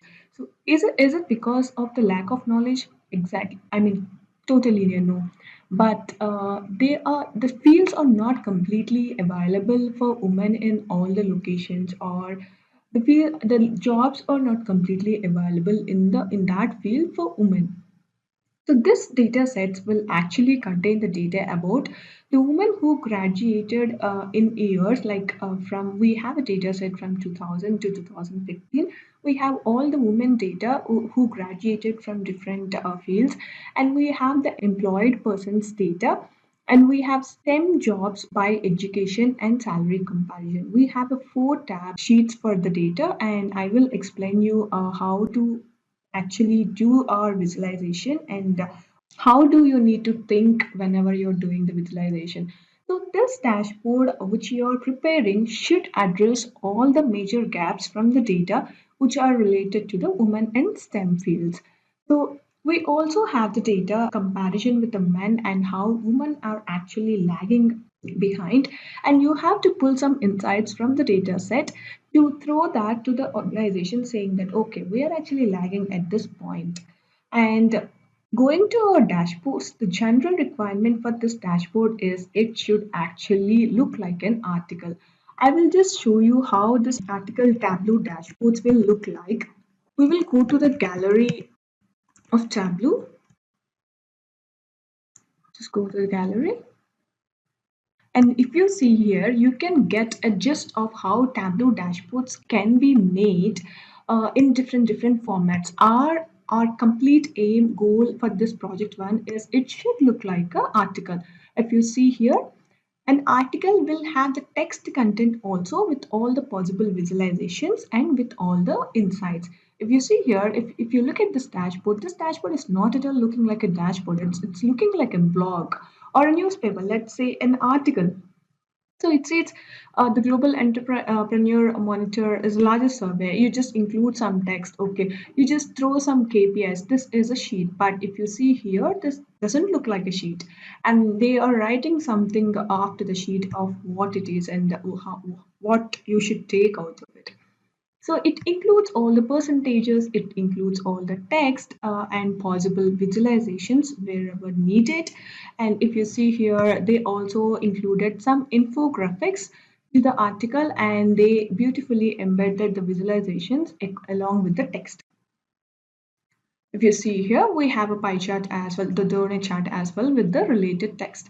These are kind of article dashboards, and they will look like a complete newspaper or a page, but not like a dashboard with all the visualizations and the KPIs shown here. This is whatever you're seeing here. The human resource dashboard is completely looking like a dashboard, but our aim is completely make the dashboard to look like an article. Okay, let's see. This is actually quite interesting. And if you see here, they're talking about the melting glaciers, and they included all the percentages, set them in bold and big, and they wanted to show that to the high level a point of view. And if you see here, this is a visualization, this is a visualization, and at the back end they have a map, and they wrote something on the dashboard to understand what is what. So this is the kind of visualization I'm expecting from you when you're working on the dashboard with our data set. I just threw up on some few questions, but you are most welcome to come up with more insights of whatever you find in the data. So this is how an article looks like. You got the point, right, of how the article should be. And our business requirements are actually the title should be like women in STEM fields. So the dashboard title should be women in STEM fields. So our first view or first cut should be a pie graph. But I also taught you about how you can do a donut graph. You're most welcome to do a donut graph also. You can go with the pie chart or you can go with the donut chart. It's completely your wish. And we are building a pie chart for the women in this particular 4 fields. So this you have to build a pie chart for this 4 fields. And if you look at the data, if you see here, we have 5 tabs with all the data. And if you just go with the first tab, we are seeing the women graduated from different years in different fields. The second one is we have all the employee persons data. We have how many total employees in each field and how many women are there in that field. We are also looking at the ethnicity of the populated employees, and you can see their occupation here. And the third tab is profession working in the same majors, like they studied there and they're actually employed there. We are showing the percentage of how men and women are in that particular major, I mean, studied in that particular major and doing the job in the same major. So the fourth one is the STEM jobs according to the education. We have the percentage, we have the STEM jobs availability, and we have the people number. How many are actually graduated from that particular profession? If you see here, high schools, some school, college, bachelor's, master's, and professional doctoral degree. The last one is we are talking about the salary gap between men and women, and we are also seeing the ethnicity in here.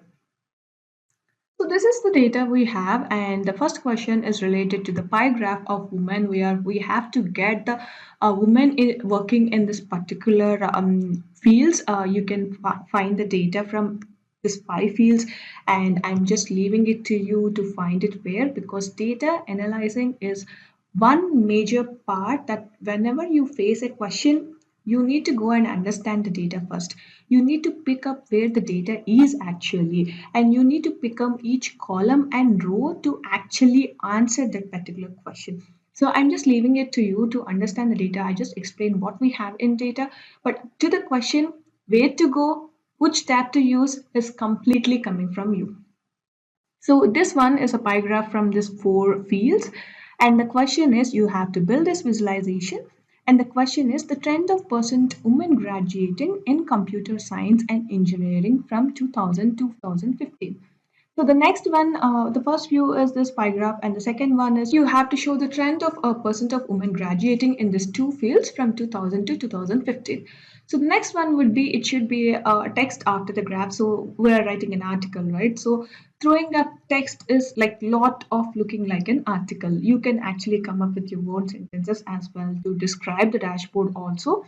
It's completely your wish, and the text sentence should be you should be answering this question: what percent of women are graduating from STEM majors, computer science and engineering by 2015? So you have the trend of percent of women already, and the question is, what percent of women are graduating from STEM majors? So the next one would be a bar graph of what percent of women are in STEM jobs by education in which field. You should show the education, and you should show the percentage of women in that education who are doing in the STEM jobs. So this one is actually coming up. I'll just give you a hint over here. You should use a table calculation to pick up the entire population, and in that you need to pick up what number of people are working in that particular education.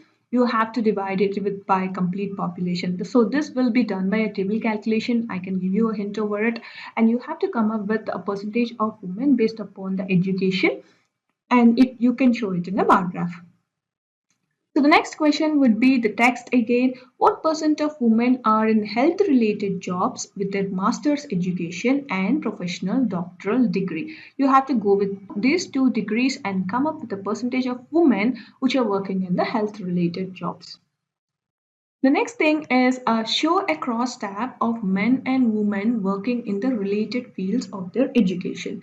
You should cross tab is just look like a pivot. It's like looking like a data table, and you should show men and women working in the related fields of their education. So in the cross tab, you have to come up with a percentage. You have all the values, but you should show them in percentage. You should also show the symbol over there. That's a main thing we have to show it in the cross tab.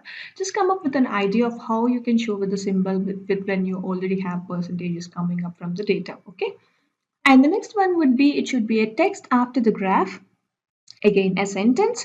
What percent of women are working in computers who majored in computers? What percent of women are working in engineering jobs who majored in engineering? So these two are actually the same kind of questions, but you do have a different field. You have to come up with the percentage of women who are working in computers, but they also major in computers. You have to come up with a percentage of women who are working in the engineering jobs who are majored in the engineering education. So you need to look at the education and also you need to look at the field they're working in. So the next graph would be a comparison graph of all. You should show all men and women salaries by ethnicity. For the comparison graph, you can come up with your own graph, but you should show all the values perfectly. Whenever you're presenting the data, just check that your value is not hiding anywhere. Okay, your value is completely showing up with the number seen on your dashboard. So this comparison graph should be having all numbers, who men numbers and women numbers. This is related with the salary and you should show it by ethnicity. So I'm not particularly saying which graph are you using it, because we have two dimensions over here and you have to come up with an idea what kind of graph would fix with this question, and you have to come up with a good visualization showing all the numbers perfectly. Okay.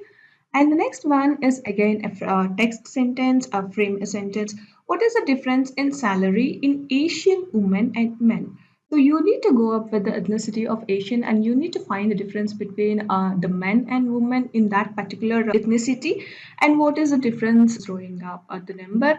And also if you are okay with calculating the percentages of how much difference is the percentage, because you also have the all number over there, you can also come up with a percentage difference in the women area. You can also throw numbers and you can also throw percentages. So this is all our project about. We had some questions, we had some visualizations, and we have some insights. So all the questions you will be answering should actually look like an insight. Let's say you're telling that, okay, I see this much of gap between men and women in this particular ethnicity, and we need to work on that. Kind of, you should throw some insight from that question. So I just prepared all the questions, but whatever you're answering should be like an insight. So it should be like a text format, and please come up with the formatting options. You can use any color of your own as a background color, but please make sure that it is not completely vibrant. Let's say just use warm colors and presentable to the final user, and pop up with some in throwing the insides. Whenever you're showing the insides, make the number big so that the number will be bolding out very particular, like they can see the number right away whenever they're reading the text. So whatever percentage or whatever number you're giving in the text format, so make the number bold and give some color to it, particularly to that number or the percentage. Okay, and you can come up with your own text in this dashboard. You can write even something from related to any other articles. Let's say Wikipedia. You can grab some information over there and just explain how actually women are lagging behind and what can be the possible scenarios. You can come up with the text, not a visualization or anything. You can come up with some text and just you can give the business users or the organization an understanding of what is the problem actually, where are we facing that problem, what can be the possible things that are in between that fields or in between the women are facing, etc. You can throw some text here over there to make the visualization look good better.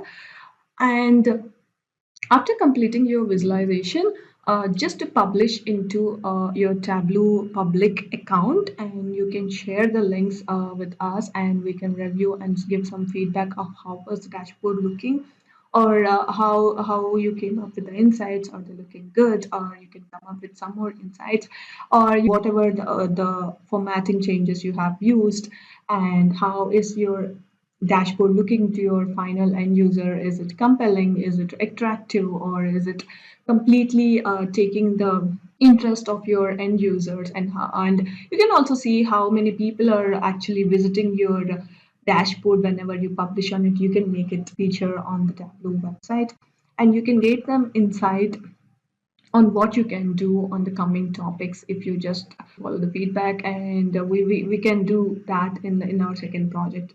We can take that to our second project as well. So this is all about the project, and we also have the data available and we had this instructions here, and you have to follow along with the instructions. And with the data, you need to pick up the data, you need to analyze it.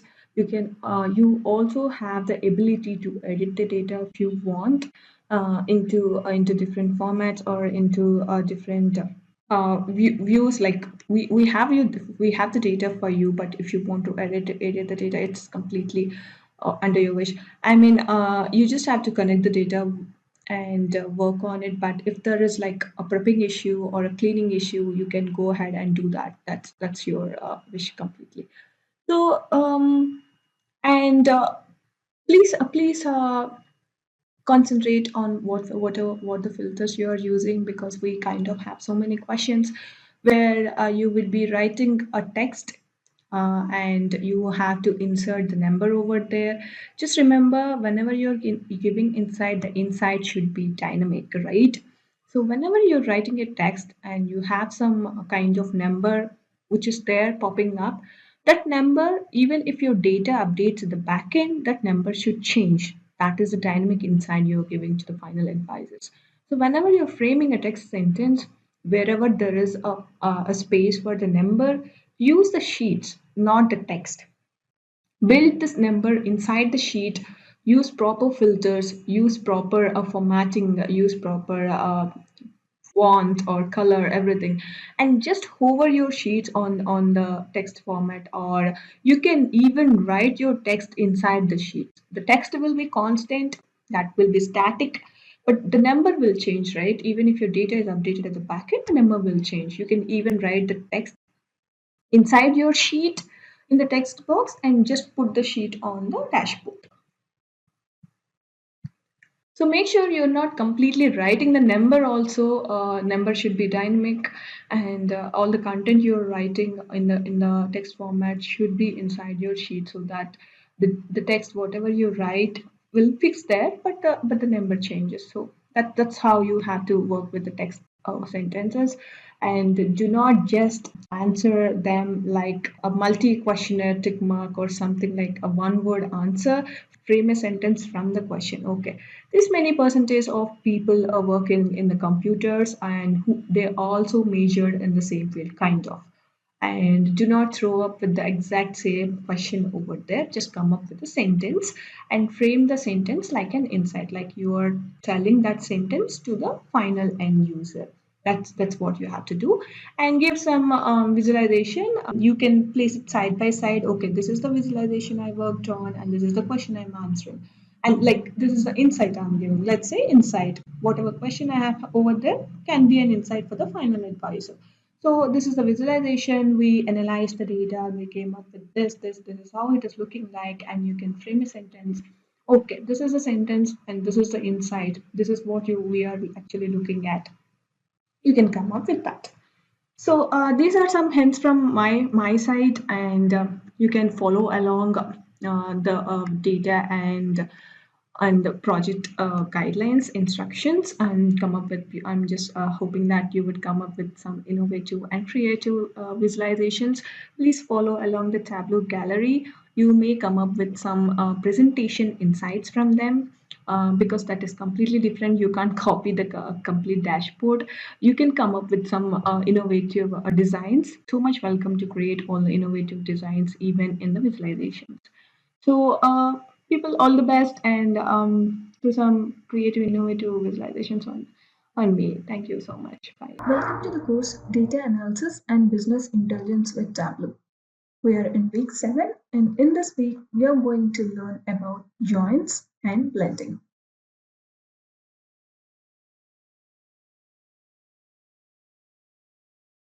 Recap on our last week. In week 6, we have learned about ways to distribute on our dashboards. Like we have learned about how to distribute on Tableau Public, and what are the other ways to distribute on Tableau Server and online. But we have learned how to distribute on Tableau Public in detail. We also saw how to create a Tableau Public account before distributing. And we saw the ways to export the data into various formats. We do have formats like PPTs, PDFs, and we do have formats like data and crosstab, etc. We have just saw how to download them even before publishing and after publishing.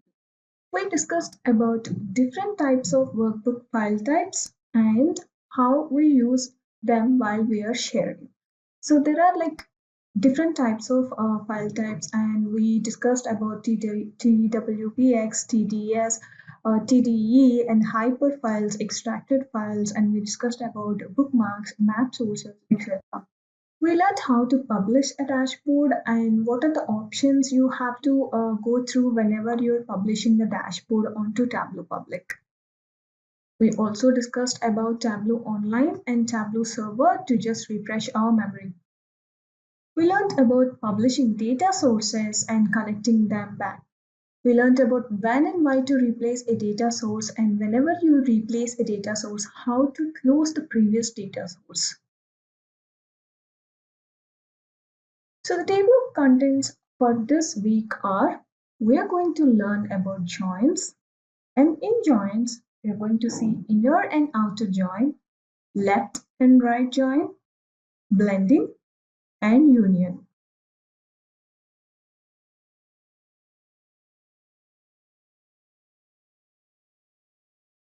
So the learning objective for this week, by the end of this week, you will be learning about all the joins and different types of joins that are available in Tableau. We will discuss briefly into how joins will join the data, in what scenario, what you have to use, etc.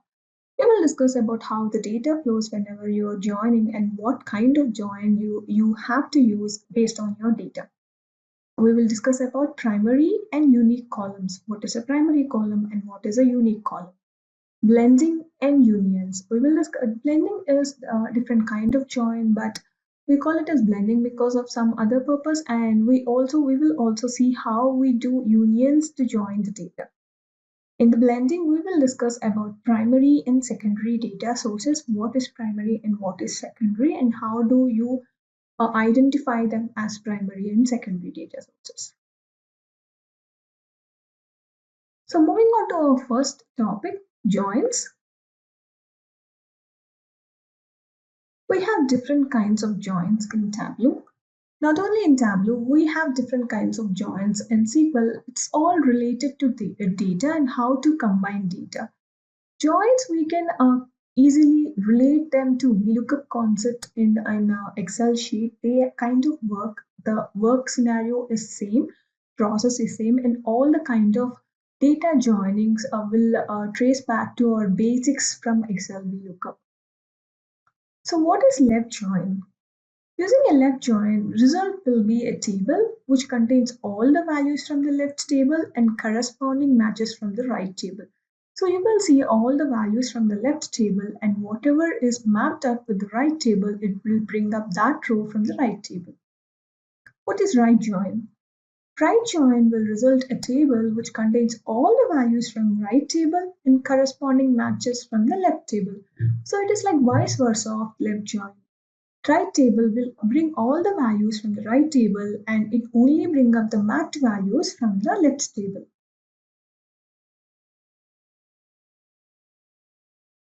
What is an inner join? Inner join is all combining values between both the tables. If we have a left and right table, all the matching values from left table and right table will be coming as a result. What is outer join? Outer join brings up all the data from the left table and the right table. Even if we do not have any matching data, it will bring everything in both the tables.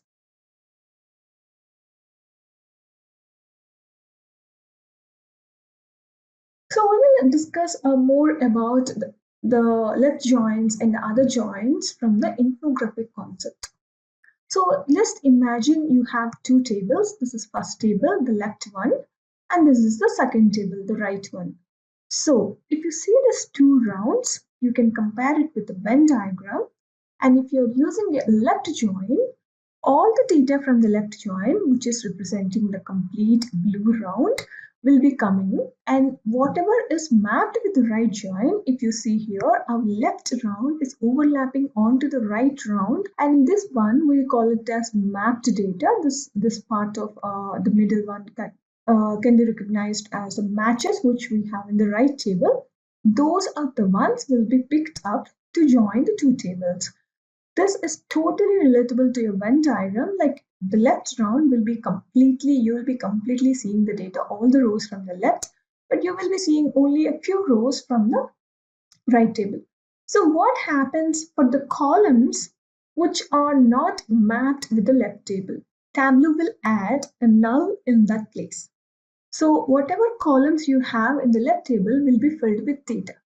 The row data, which is mapping up with the right table, will be having some data from the right table. So we have to expect that most of the rows will not bring up the data because they will not have any mapping values in the right table. In that place, Tableau will add a null over there. That means a 0. You can consider it as a 0 or a blank. And it will map all the nulls to the respective columns. The same goes with the right join. Right join is a vice versa of a left join. And if you see here, the Venn diagram, the right round has completely blue color and the left one is completely in white color. So this means the right table is completely bringing up all the values and the left table is only bringing up the mapping values. So from the left table, which are not mapped up with the right one, will be nulls. So you will see all the data from right, but you will see only the mapped rows from the left. Inner and outer joins. So inner join is like only the matching values from table A or table B. Let's consider the left one is table A and the right one is table B. So we do have some matching columns from the left table and the right table. And it only will bring up the rows, whatever is matching. It will not bring up any rows which did not match with the table B. And the data you will see will only have fewer rows because it will only bring up the mapped data. So if you see here, you have two rounds and the table A and table B, only the mapped content, that means the overlapped content is only shown from the result. Outer join is like everything. Whatever you have in table A and whatever you have in table B, everything will be there in your result. Even if it is mapped or even if it is unmapped, even if you don't have any joined mapped data to the row, it will bring everything. And wherever possible, it will add nulls.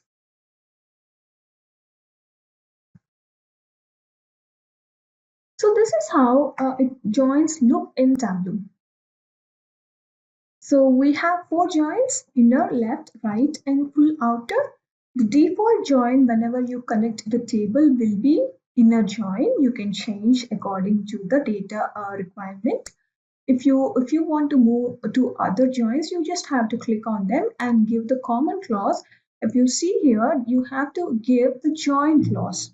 That means a column which contains unique values. Let's say in this case, we can join it based on the order ID because order ID will be unique to each product. It will have all the data which is present in there. And if you just go with any other columns, some of them might be different in the first table and can be different in the second table.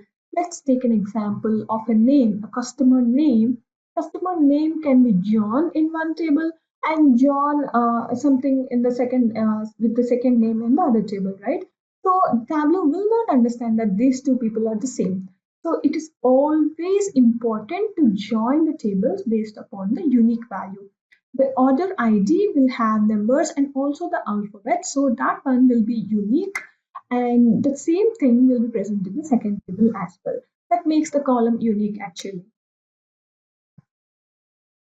So this is the join clause you have to do whenever you're joining two tables, and please to check the data to find out that unique column to join your two tables before dragging upon the data onto your tables onto your sheet, the canvas, you have to check what is the column you're going to join, and you need to join them based upon the name over here. You just have to, this is a drop down, you just have to click on the drop down. You have to select the column name here and the column name here on the second one. So this is how you join the tables in Tableau. Let's move on and see how it is going to be inside Tableau. So before going to Tableau directly, I wanted to show you how this one looks like, so practical, by taking like 2 to 3 columns, like 2 to 3 columns, 2 to 3 rows, and we will see how this is going to work whenever we are running these joins at the back. Okay, let's take the scenario of we have an orders table. Okay, let's consider this 3 columns with 3 rows as an order table. And the second one is the customers table. In the customer table, you have like 4 columns and 3 rows. So we are going to join these 2 tables. So we need to find out the unique column whenever you're joining the table, right? So in this case, what is the unique column you have? Let's look at the table. So if you see here, the first one is order ID, customer ID, and order date. Second one is customer ID, customer name, contact name, and country. So the unique column, the same column which has in these 2 tables, is customer ID, and it is a number. So we can actually join based upon this customer ID. Let's say we want to bring order ID, we want to bring order ID, and we want to bring customer name here in the second table, and we want to bring order date. So we are picking up order ID and order date from the first column, and we are going to bring up the customer name from the second column based upon the customer ID. Now we are going to look at how the inner join is going to work. So what is inner join? Inner join is completely mapped up values, only the matching values from the table 1 and table 2, right? So it has to bring up whatever the table which is mapped. So let's take this table, how inner join will look like. So we are going to bring order ID, customer name, order date. So first, what the join will look at is customer ID. We are going to join based upon the customer ID. So it will look at customer ID in both the tables. Let's see what is the data at the back end. We have 2, 37, and 77. So in the customers table, we have 1, 2, and 3.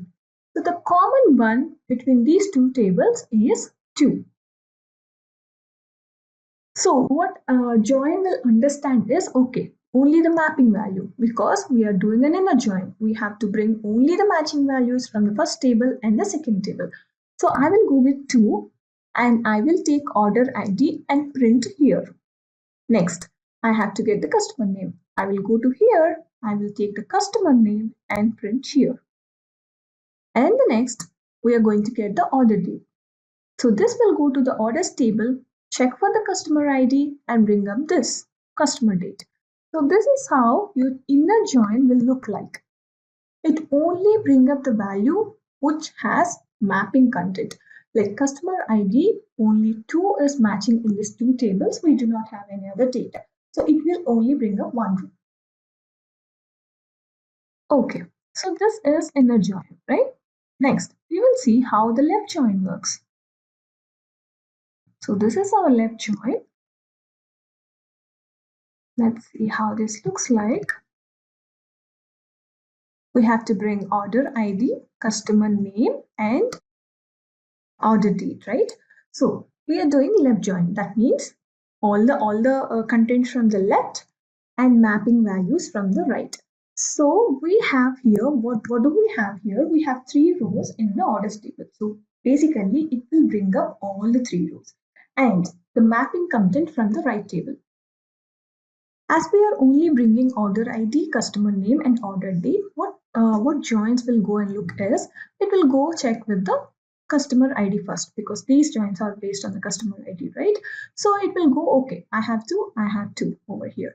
Then I will bring up the order ID from here, customer name from here, order date from here. Okay, so this one is done. The first row is done. So, but this is a left join. I need to bring up these two rows also. But I do not have the data of these two rows in the right join. What joins will understand is it will bring up, because we are only selecting these columns, it will look up for this customer ID, get these two rows, will get these two rows, but in the customer place name, it will show a null because it did not find any data over there. But left join is that you have to bring up everything from the left table. That means it will bring up these two rows, but it will not bring up any customer names because it did not have any matching value in the right table. That's why it will show a null over here. So this one is left join. So the vice versa for the left join should be the right join, right? We will look at how the right join works.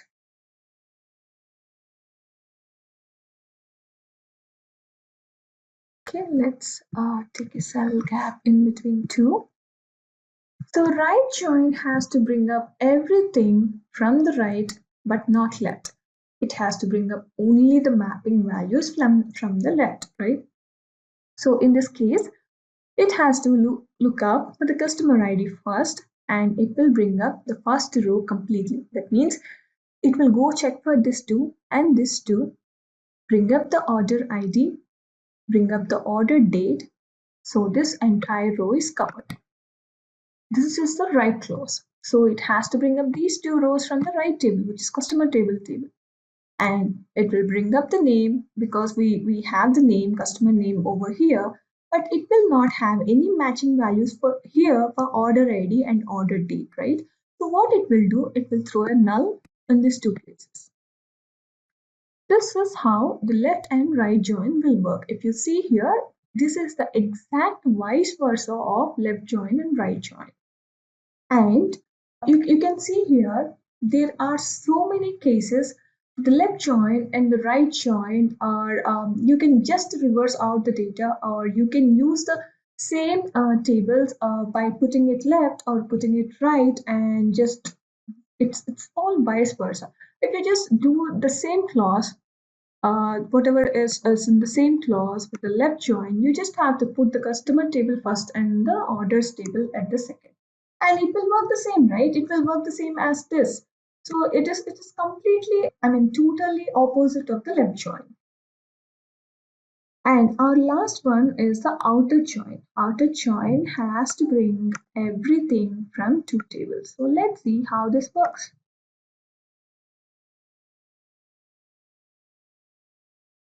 I will paste it here. Let's look at how this is going to work. Let's place it in a convenient place. Okay. So if you see here, we are looking at the outer join, right? That means it has to bring every data. So we have a customer ID clause working in between these two, and we have to get order ID, customer name, and order date. So first thing, this entire row will come up. That means the customer ID, which has two, will throw up the order ID, customer name, and order date. Okay. And the second thing, it has to bring up everything from both the tables. So what it will do, it will pick up these two rows, and it will throw the data over here. But it did not see any data in the orders table related to the order ID and order date, right? So it will say, okay, I did not see any data here, so I will place a null over here. See, I will also place a null over here because I did not see any value related to this two, the 1 and the 3, the first one and the last one. So the other places in the order ID and the order date, because it did not have the customer ID over here, it will show a null. And in this until this part, the right table is completely covered. So outer join means the left table content should also be there. That means we are left with these two rows. So what join will understand is, okay, I will bring this two, I will bring this two as well, but the name over here, I do not have the data. That's why I will throw a null over there. So this is how your outer join will work. It will bring the entire data, but it will join the data. It will bring the left table data and the right table data. But wherever there is no possible combination, it will go up for a null. And your data, which is resulting from an outer join, contains everything. So this is how joins work, and this is a simple concept. Whenever I just wanted to make you understand that, okay, with the 3 rows and how this is going to work. But this is not the case scenario when we are working with the big tables. You have to be very knowledgeable, like understandable about the data. Like you have to go analyze your data again and again on what columns you have to join and how my data will be flowing to my work, etc. You need to understand everything, right? So okay, we will just go with Tableau and see how this is going to work with the Tableau dashboard. Okay, so why we are actually doing joins? Is there a constant need for your data to join it every time? So the answer is yes. Basically, you will get the data in different formats or also in different tables.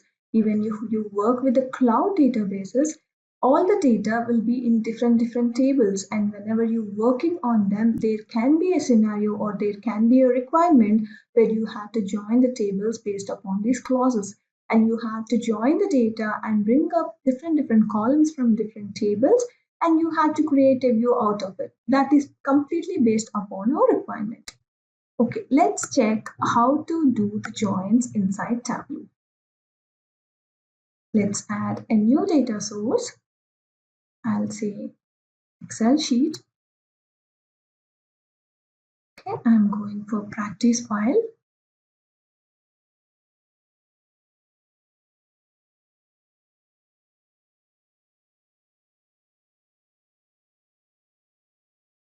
I'm just creating a new data source to make it more clearly understandable. But if you have already a data source with the same file, you can just edit the data source and go to your data source editing page and make your joins. So this is how data source page look like without any tables on our view. I'll say full data, that means all the data including home office and customer and corporate data.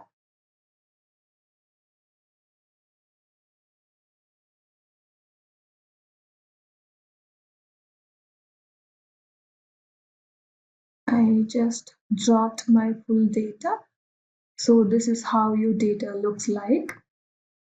And if you want to look the data from the Tableau itself, you just have to see your column names from here. If there is a server related connection and if you are not able to predict what are the columns and what is the unique column, just go with this page, and this is a space working space for you to see the column names also. If you are unsure about what column you have to connect these both tables, just go and look at the data, how the data looks like and everything. In this case, if you see the order ID, that is different for different product. Let's say even the customer ID is actually the same. If you see here, we are seeing so many rows with the same content. That means this contains duplicates, but we need to have a unique column. Okay, unique column. Please remember that we have this unique and primary constraints in SQL as well. And the primary constraint is like we cannot have a null value or a duplicate value in the primary constraints, but in unique values, we can have a null value inside the column we have. So I will say this one as a unique value because we do have with some duplicates inside this data. That's why we can call it as a unique column in this case. So Tableau doesn't have this clause primary or unique columns. We just go with the data of okay, whatever can be bringing a approximate result whenever we join. So we can have duplicates or we can have nulls in our data. So if you're joining based upon the columns, I mean the column inside the data, you can have different duplicates or null data also inside your data.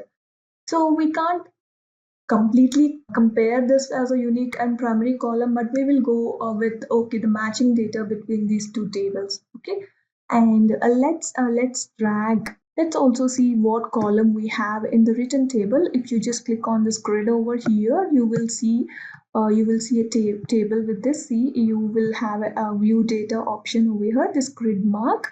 If you click on that, you can see the data of what column you can be combining this with. If you see here, in the written table, we have only two columns, one with the order ID and one with the written. So we do not have any option here. We have to go with the call order ID only, right?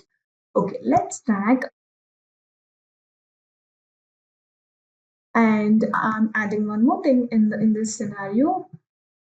So we have a concept of also relationships in Tableau, which we will be covering in the coming sessions.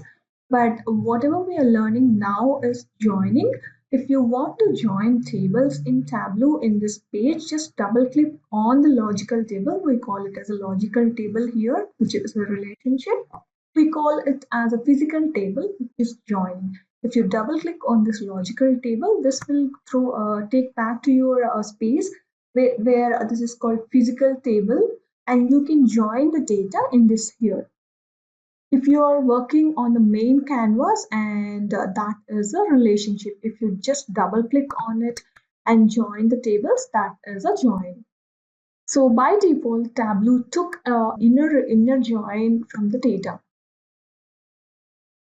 So while working on this, remember that if you're working on a published data source, you can't use a published data source into the join. So if you're combining the published data sources, you must edit the original data source to natively contain the join or use a data blend. That means you have to go to the published data source, make a join there, but you can't bring back the published source here and make a join to the published source to a new table.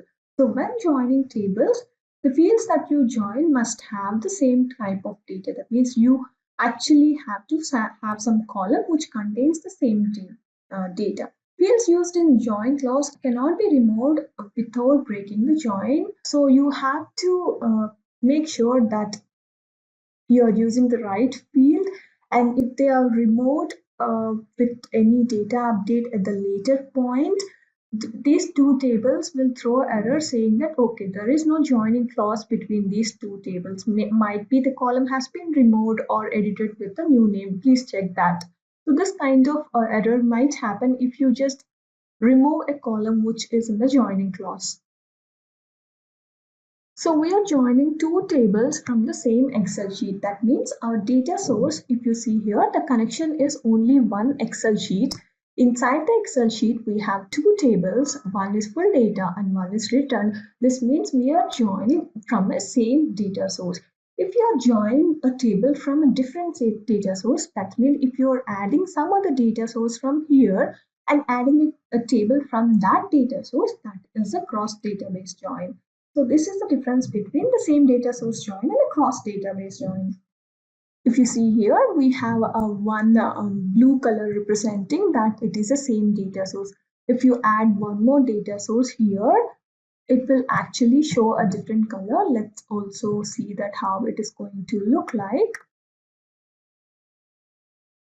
Just for the representation only, if you see here, the first one is blue and the second one is orange. That means this is a first database and this is the second database. And if you join some table in this file, that would be a cross join database.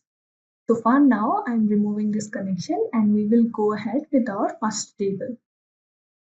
These are the options you will get whenever you're joining the data. It exactly looks like a Venn diagram, and if you want to change this, you just have to click on that and say left join. If you hover on that, it will show you a description of what those tables are about.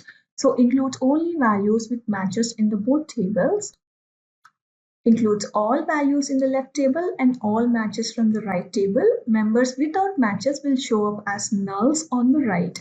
We already saw the scenario where if it doesn't recognize any other value in that particular row, it will throw a null over there. So includes all the value from the right table and all matches from the left table is a right join. Full outer join includes all the values from the both tables. Members without matches will show up as nulls. If you see here, Tableau automatically picked up a column which is same in both the data tables. That means it says, okay, I have order ID name here. I also have a order ID column name in the other table. So I'm just predicting that this can be a same table from both the tables. Sorry, this can be a same column from both the tables. So this one is automatically picking up one scenario in this column. But if you are sure that in one table we have a different column name and the other table we have a different column name, let's say I have an order ID in the first column with the same column name as order ID numbers, something like that. And you know that, okay, these two columns are same, but Tableau is not recognizing only because the column name is different. Okay. In that case, you can go ahead, click on this drop down and select the column name in this list and map the same thing over here. So it will throw up all the columns which you have in that particular table, and this one will come as a drop down. If you click on the is equal to symbol over there, you will also see the second one is not equal to, the third one is less than, the fourth one is less than or equal to, the fifth one is greater than, the sixth one is greater than or equal to. You can also change the joining clause scenarios inside Tableau. This is a special case in Tableau. We might have to write a big code to do these joins in different scenarios, but you just have to pick up in the drop down option in Tableau to do this. And you also have one more over here to write a join calculation. You can even create a calculation from directly here. Okay, for example, let's say I have order ID and I wanted to join only from the last. If you see here, the order ID, the first two letters are state and the second four letters are year and the last number is actually the order number, right? I want to pick up only the last values in that order ID. I can even write a calculation over here to pick up only those numbers from this particular column, and I can map the same thing with the other table. The scenario will be coming up mostly in the case where you have, let's say, you do have some student ID and you have some zeros in the front, and in other table you have a student ID without zeros. In this scenario, in the first table, you might have to pick up the last five numbers and you have to map up with the same thing in the other table, which is only having that five numbers over there. That doesn't have the zeros in the other table. In this scenario, this can be a bigger use for those joins in that kind of tables. So for us, right now we are joining based upon the left join, and we are joining based upon order ID and order ID from the returns. If you see here, you are seeing this color, right? All the blue. That means, okay, that means that's the first table and we do not have any cross tables. If you see here, we have two new columns added from returns. The table name is actually shown here. If you see here, full data, point, profit, which is column name. The full data is a table name. If you see here, it is a second table, returns, and the column name is return. And we are seeing so many nulls. That means it did not have any matching data in the second table. You see here, it came up with some rows where it brought some values. That means it went to that order ID and brought this yes over here. It looked up for this value and brought this value over here. And if there is no value mapped up to that particular order ID in the second table, it will bring a null over there. You can always check the data from here and see how your data is looking like in the start page itself. Let's check how many yes we got there from the return table. Let's drag order ID, which is the same column from both the tables. So first order ID I got is from the full data and the second order ID is from the returns. See here, there are so many order IDs which did not map up with the second table. That means it all brought all the content from the left table and it did not bring up all the values from the right table because we used the left join. And if you see here, you can see the exact order ID. And if you see here, we have 5009 marks in the order ID from the left table. That means it brought up all the 5009 rows from the left table. But if you want to look at how many rows it actually brought from the right table without the nulls, you just remove that and you see 297 marks only. That is also counting a null value. That means 296 values only mapped up with the right table. So if you just see returned column, this means we only have this many products returned. In this scenario, we are not having any data in the return table is telling us that we did not have those many returns. We only have 297 returns and you can map that from the order ID. So if you're going to look at the sheets and what we'll do is, okay, I'm just going with the category and I'm seeing how many are returned in that particular table. Okay, let's take product ID number. Okay, I'm just taking the product ID and just counting them.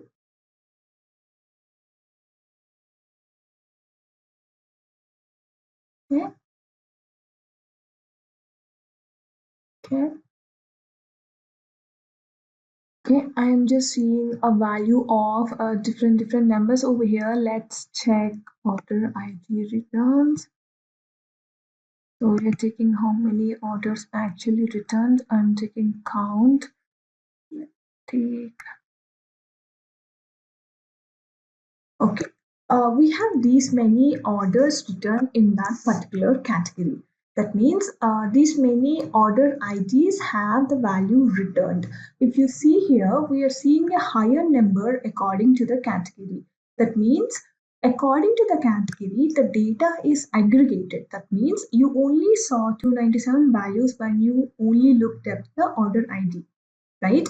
If you go to the category, the order ID can be replicating. I mean that you will have duplicates in it might go to different categories. So data is actually aggregated according to the category in here.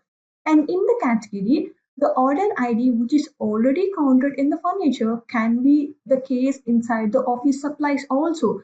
So you are seeing an increased number over here and it is showing according to the category. And if you want to segregate the number according to the subcategory, you will see a different number again.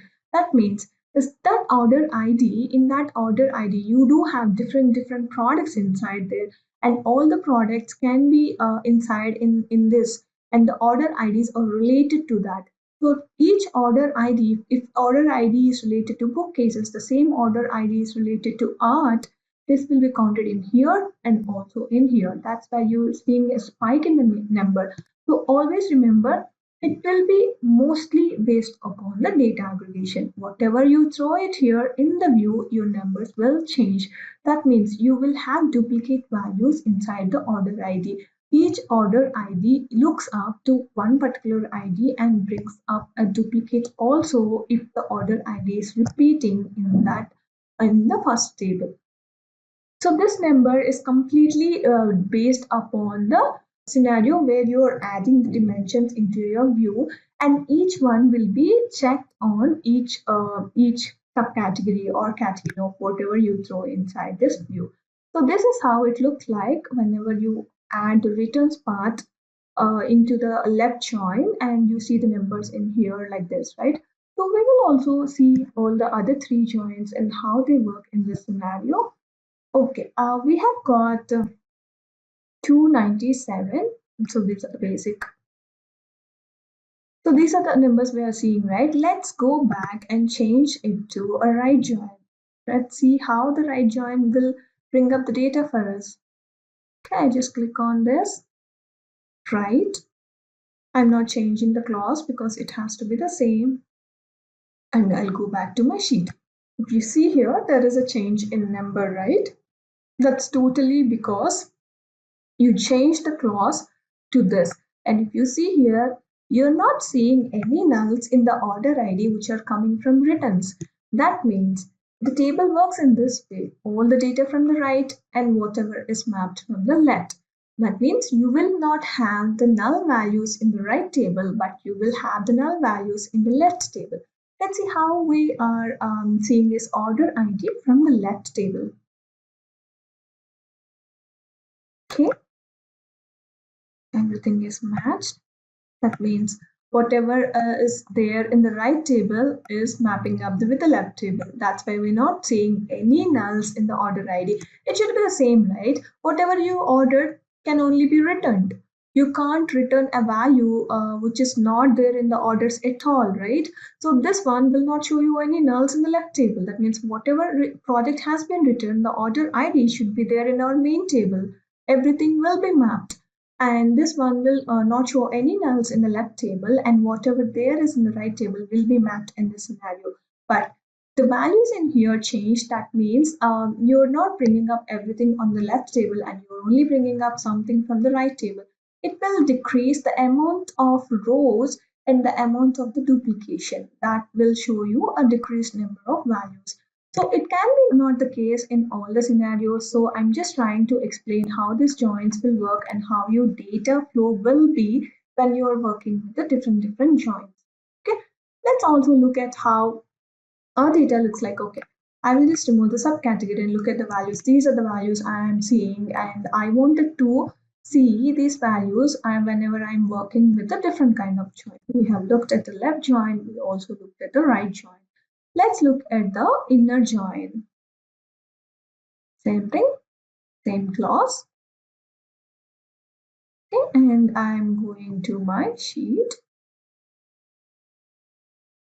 Okay, there is no difference in the inner join and the right join. That means only the mapped content from the right join will be there in the left join, which will be the same scenario of working for this case in the inner join. I already discussed that about that, right? Whatever the order is placed can only be returned. So whatever data we have in the right table should be there in the left table. That means whenever you join the inner one, it only brings up the left join and the right join mapping content, right?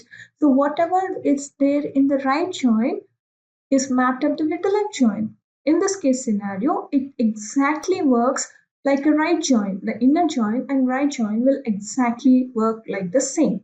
So these are the different scenarios you will be working on, where you're actually seeing the same data flow with different joins.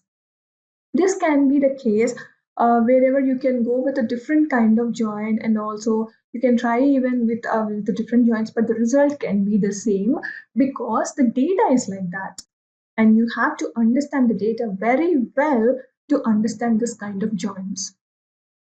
We will also see how the outer data will look like, outer join.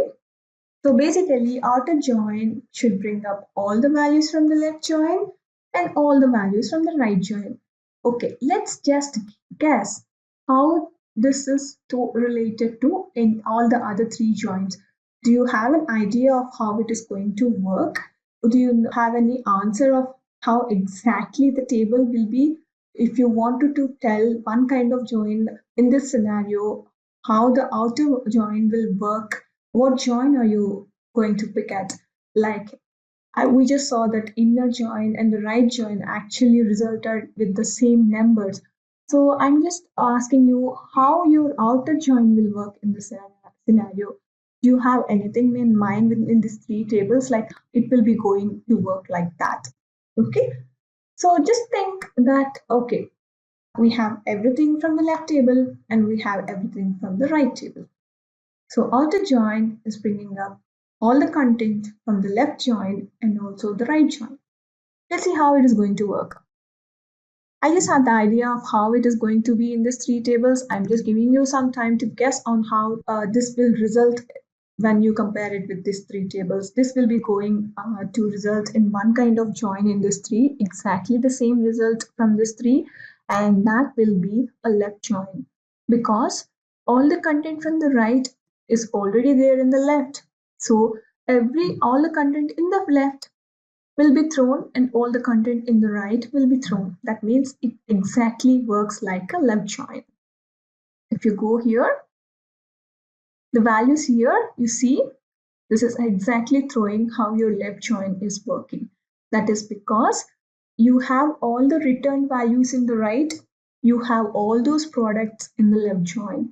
And the scenario, it will bring up all the content from the left join, all the content from the right join. And we already know whatever should be there in the return value will be there in the left join. So this one will exactly work like a left join. So this is not the case scenario for everything, but you need to understand how the data is joining and where we are getting nulls, etc. That's why I'm just stressing on the point of how the data should be looking and how the data will be coming up into your canvas. We looked at how we are going to join in Tableau and what joins do we have in Tableau and how the data is flowing whenever you join tables inside Tableau, right? So if you have this physical tables joins are right now called as physical tables. And if you just click across over here, this entire physical table will be one logical layer. If you see here, you see a Venn diagram. So if you see here, this one is a physical table. And if you just click on the cross mark, it will go out and it will show you this relationship table. We call it as a relationship in the main thing. And if you just double click on it, hover on the table here, that Venn diagram shows that this is a logical table. And if you do have some tables inside, and this is if you double click on it, you can actually see this tables. If you hover on it, it will throw you the data there. But if you see here, we call it as physical tables.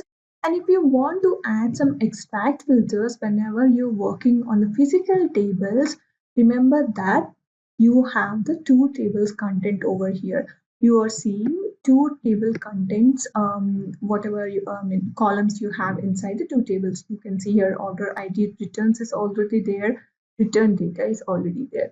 So whenever you're adding some kind of filter on the first table, let's say category, and I just want to see furniture and clicks on OK. If this table completely will bring only category, right?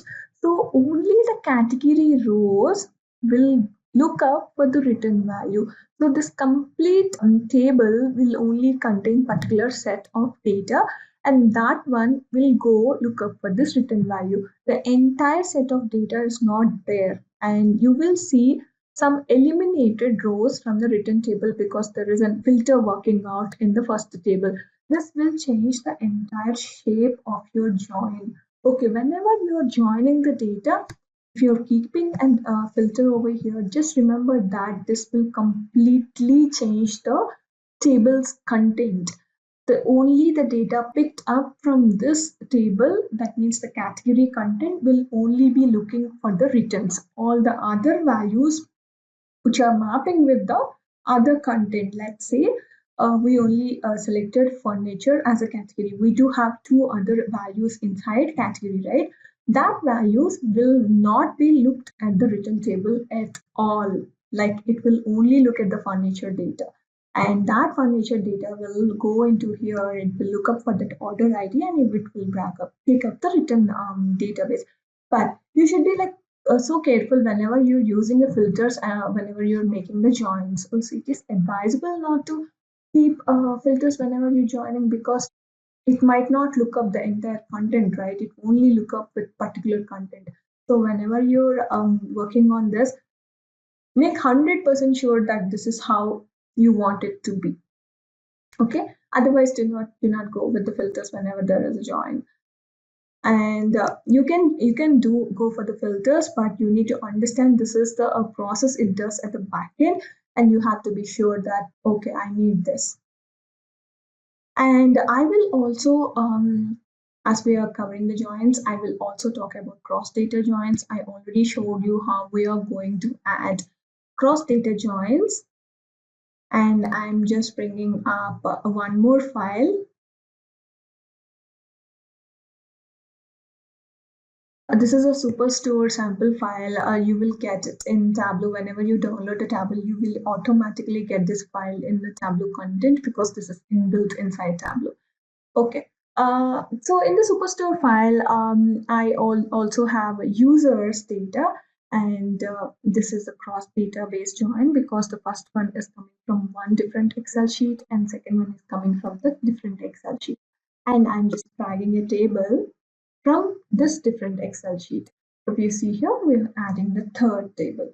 Whenever you're adding a third table or whenever you're adding a fourth or whenever you're adding a fifth, there can be different kinds of joins. So if you see here, this automatically picked up region from the full data with the region from the users. But you can also join this with the returns. If you want to join that with the return value, it should have the same column. Let's check if it has the same column. Okay, we do not have the same column. If it has the same column like order ID in the users also, this will look like this straight line. From the data from full data is connected to returns. The data from returns is connected to users. This is how it look like. Okay, but as we do not have that column, we'll go with whatever Tableau has proposed as region, and it is coming from the first table full data. You can see all the columns coming up here. If you select the column from the full data, it will show, okay, the line is coming up from here. If you select some other column in the second table, the line will come up here. So this will join the data based upon the region, and we can now see the region users as well. If you want to look at the data, how users data is looking like, see here, we have region and we have the manager who is for that region. You go inside, we will get a new column with the name manager. Let's check region. We are taking the region from full data and we're taking the manager from the users data. Let's see how it is going to blend. So if you see here, the joined data came up like, I can see the region's manager. I can take the region from the first one and I can see who is the manager for that particular region. So this is how you use the cross data joins, and you can bring different kinds of tables from different joins. You can even connect to different table from the third table also, and you can look at, okay, manager according to the country, let's say United States, and according to the state. So we will see who is the manager for different states here, because it is completely coming based upon the region, and all this region is going to only these states. We will see according to it. Just remove this country.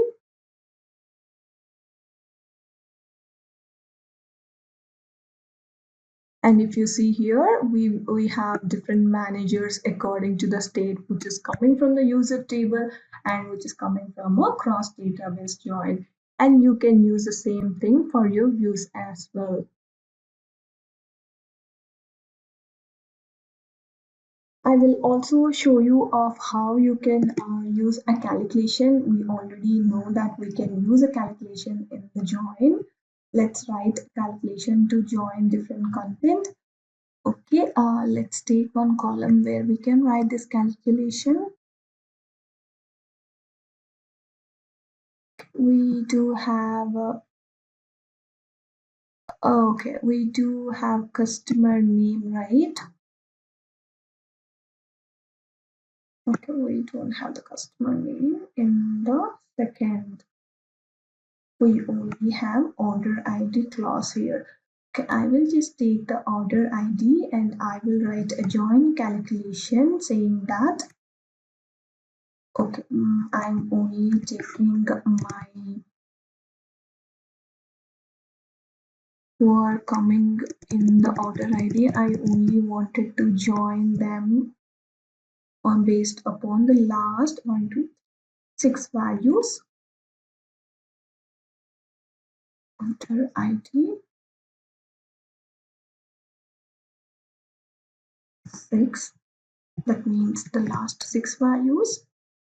I'm saying OK. And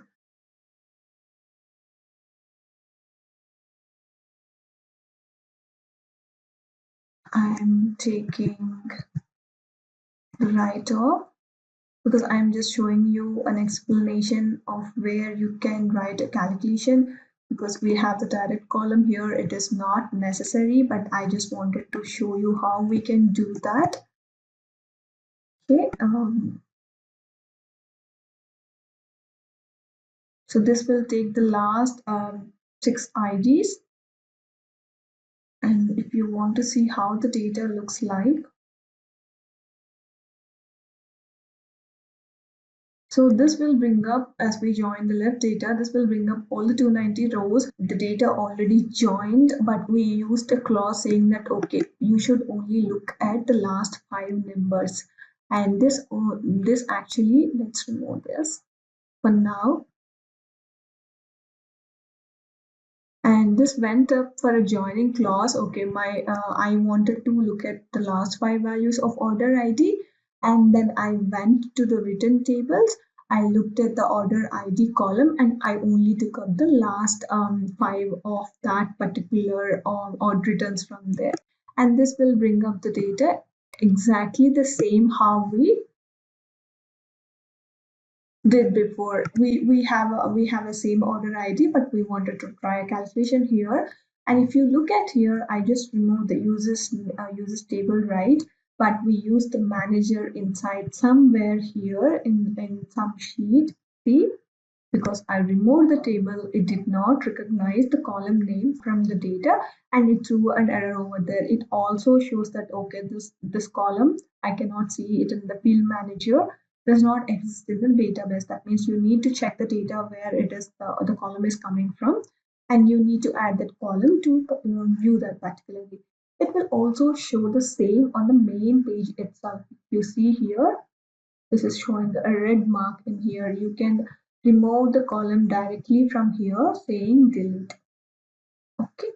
And there is one more option to look at what is a table name and what is a column name, etc. If you see here in this vertical presentation, if you just click on this icon, the column names are displayed in the right, and it also show you the table name here and the exact remote field name, means that exact name if that is coming from the Excel sheet. If you just rename it, you can see the exact name here. It will say the different table names. Right now we have full data and we have returns. So it is saying two different names over here under the name table. So it is saying, okay, you have 2 columns coming up from this table, and these are those 2 columns. You can quickly verify the column names in this table here, and you can check up the data. What is the data inside in here? So these are the some safety points you have to go through, and some clauses like you can't join a published data source and you can't make a new table to a published data source. But in here, if you want to add a join in the published data source, open the published data source, go to the editing data source page and add a table over there. This is one clause in the joining where you need to understand that you can't use that inside. And also remember, you need to have one common column. Otherwise, you can't join anything. You need to have one common column between these 2 tables to join them and bring up the data. These are the main things you need to remember, and use only filters whenever whenever there is an absolute need and you're completely sure about the data, and you can use the filters inside the joins. But we can use filters in relationships, and which will be separate tables. This one will create an entire one table, but if you add a relationship, everything which is in the logical layer will be one table, and the physical layer will be in one table. We will discuss in deeper depth about this in the coming sessions. We already discussed about what is a physical table, which is join, and we will discuss about logical tables, which are relationships. So what is blending? Unlike relationships or joins, blending never combines the data. They do not truly combine the data. Instead, blends require each data source independently. The querying of the data source will be completely independent. So the results are aggregated to that appropriate levels and the results are presented visually together in the view. That means you do not have to join the data completely. As you already saw in joins, the data is completely joined and you can see all the columns and the rows combined inside the data, and it will bring up one particular table into the view. And if you see the blending, it will not join the data. It will never truly combine the data, but it will bring up each table differently into the view. Whenever there is a need for that particular blending only, you can blend the data in that particular view. So your entire table is not joined, it is at the sheet level. So the blending is actually established at the sheet level. So you can use multiple data sources for blending, and results are actually aggregated based upon the column whatever you are blending upon. And if you are blending on a particular column in one view, in that view your result is basically from that blending column, right? But whenever you go to a different view and you blend on a different column, you will see a blending result which is aggregated at that level.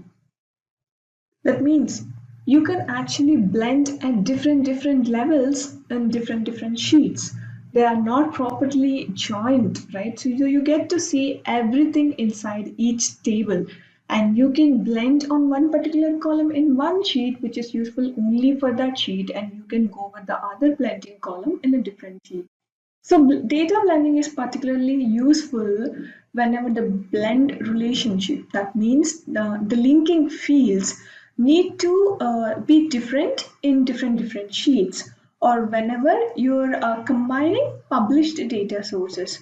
And you can use it at a different level because all the published tables will be having all the data inside. It will not take only the mapped values or throw any nulls kind of data. You will have the entire table, and whenever there is a need to blend, then only you can blend. If you see here in this image, we are actually blending upon the orders table. I just take it as a reference value. If you see here, the first one is coming as blue mark, and the second one is coming and in the orange table. And if you see here, the secondary data source will have linking marks. We will actually look into that in a deeper level. Blue tick mark indicates that this is the primary data source. That's just basically saying that, okay, you just connected this data source first. That is called primary data source. And the field used will have this indication, blue indication.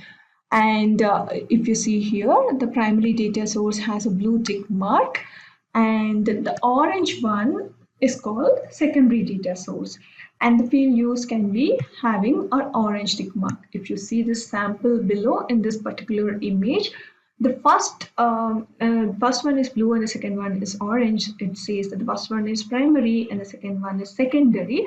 And if you use one column from the first table, that is primary table, in this scenario, I just used sum of number of records from the first table. That will not have any column because it is coming from the primary source. And if I use some other column in the secondary data source, that means I took the country column from the secondary data source. It will show here saying that, okay, this one is coming from the secondary data source. It will throw you a symbol with this this cylindrical icon and the orange tick mark saying that, okay, this is coming from your secondary data source. And if you want to see whether the data is blended or not, you can see the linking mark over here, the orange link mark. If it is grayed out, that means the data is not linked. And if you see a red, orange one, orangish red, and the linking symbol is actually linked, that means the data is linked. So these are the basic things we have to remember whenever we are joining data.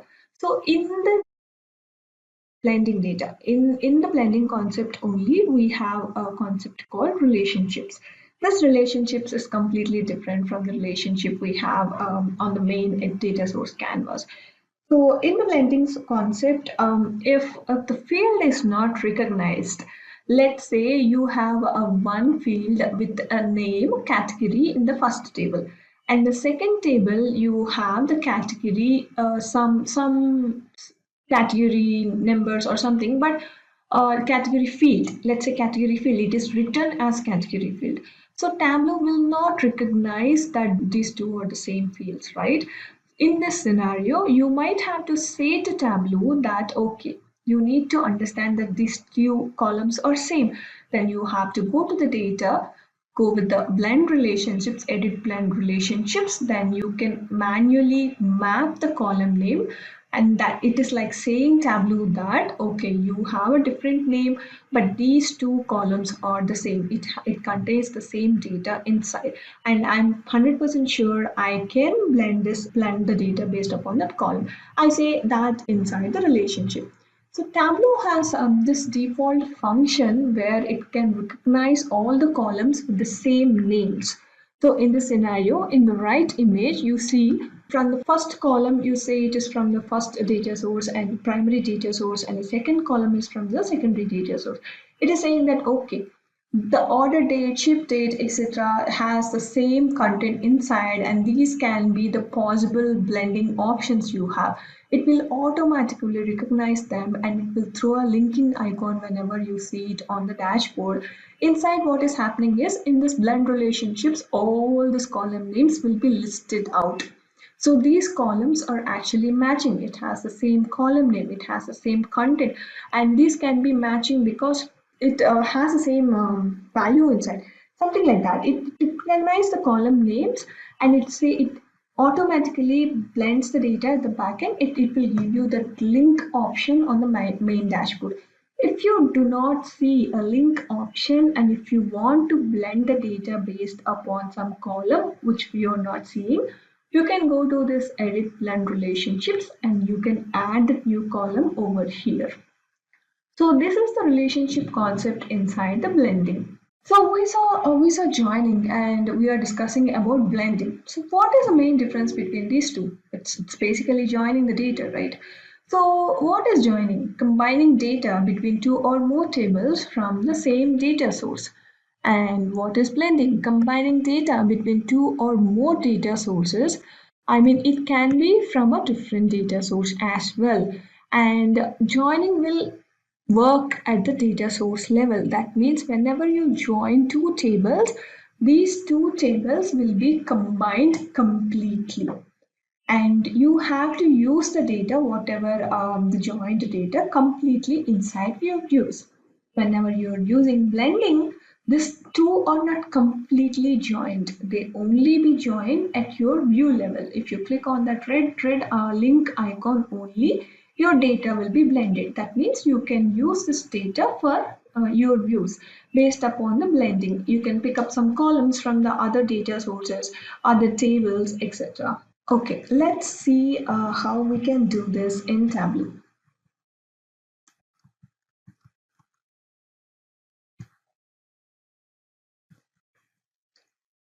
So for this, I will take two different sheets. Okay, and remove this.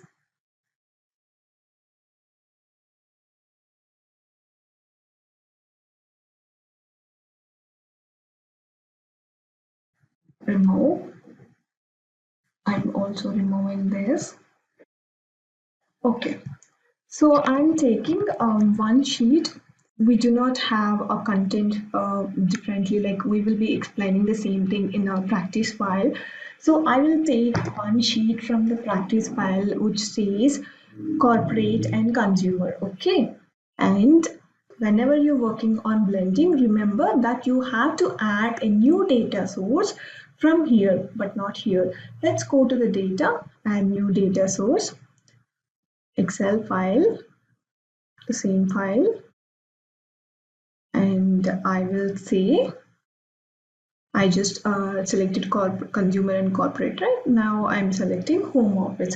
We know that these have the same columns, and we know that this will actually give us the same data whenever you blend upon, right? And what we right now did is we took corporate and consumer and corporate file from the practice file from the one data source, and we also added a new data source, took the same file, but this time I took the home office.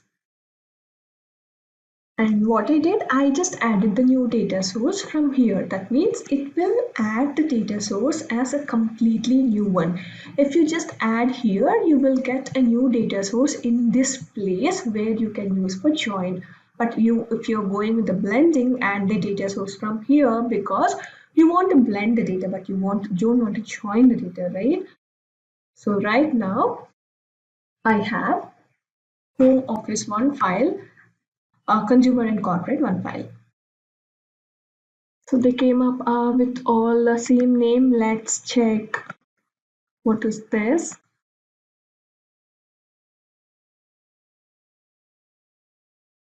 This is home office. And let's check this. We got the same content. Remove consumer and corporate. Okay, we got this data now. Let's go to our sheet. So this one I'm just renaming to avoid any confusion. Consumer and corporate. And this one is our home office data.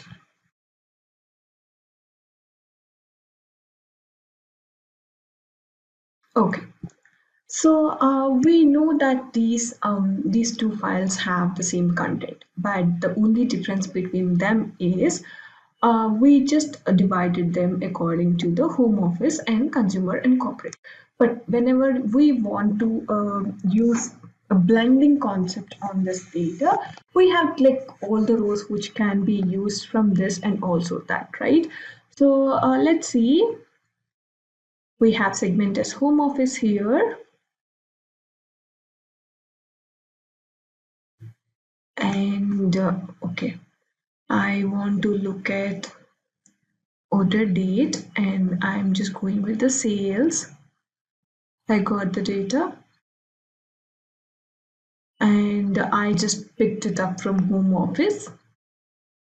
And I went to consumer and corporate. Just clicking upon that, it will throw all the icons over here and it will also throw the possible matches.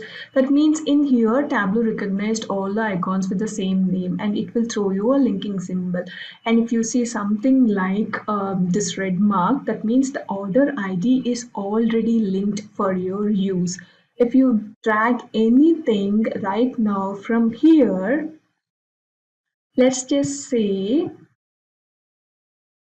subcategory, it will take the subcategory from the consumer and corporate file. And it will get the subcategory according to the data. The data is blended according to the order date. So what happens is if the order date is blended and according to the order date, whatever subcategory is related, mapped to that particular order date will be brought onto your view. So this is how Tableau recognizes the same same names, but right now in this scenario order date might not be a good one to use. Let's take so we are using subcategory. Let's take region. If you just see according to the region, your values might change in some scenarios because all the data will be blended according to the regions. So in this case, the common one which will be going is order ID. In the same order ID, whatever is mapped, just compare it with an Excel sheet. Whenever you blend the data, whenever you blend the data upon the region, whatever is there in the consumer and corporate row, whatever is there in that particular region will be brought up and it is tagged to that region value in the other sheet. So if you use some column over here, that will be blended according to this column, but you can use any other column in the view. So whenever you use, you can see here the blue tick mark says this is a primary data source and the icons will only appear in the secondary data source, consumer and corporate. As we are already using subcategory, Tableau automatically linked up the subcategory saying that, okay, this can be the blending option for you and these are the values coming up according to the subcategory. But if you see here, is this right? Is this throwing up all the correct values? Or am I seeing really the right values? The answer is no, actually.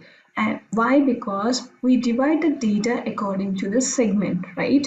One contains home office, the other contains corporate and consumer. Home office subcategory should be one, and corporate and consumer category should be different. And whenever you're showing the subcategory from here, it should not map with the home office basically. Home office subcategory is different, corporate consumer and subcategory is different. So whatever values you're seeing right now is completely coming from consumer and corporate. And the sales are mapped according to the order date. In that order, in that year, what are the sales going across. But if you want to look at how blending works, let's see.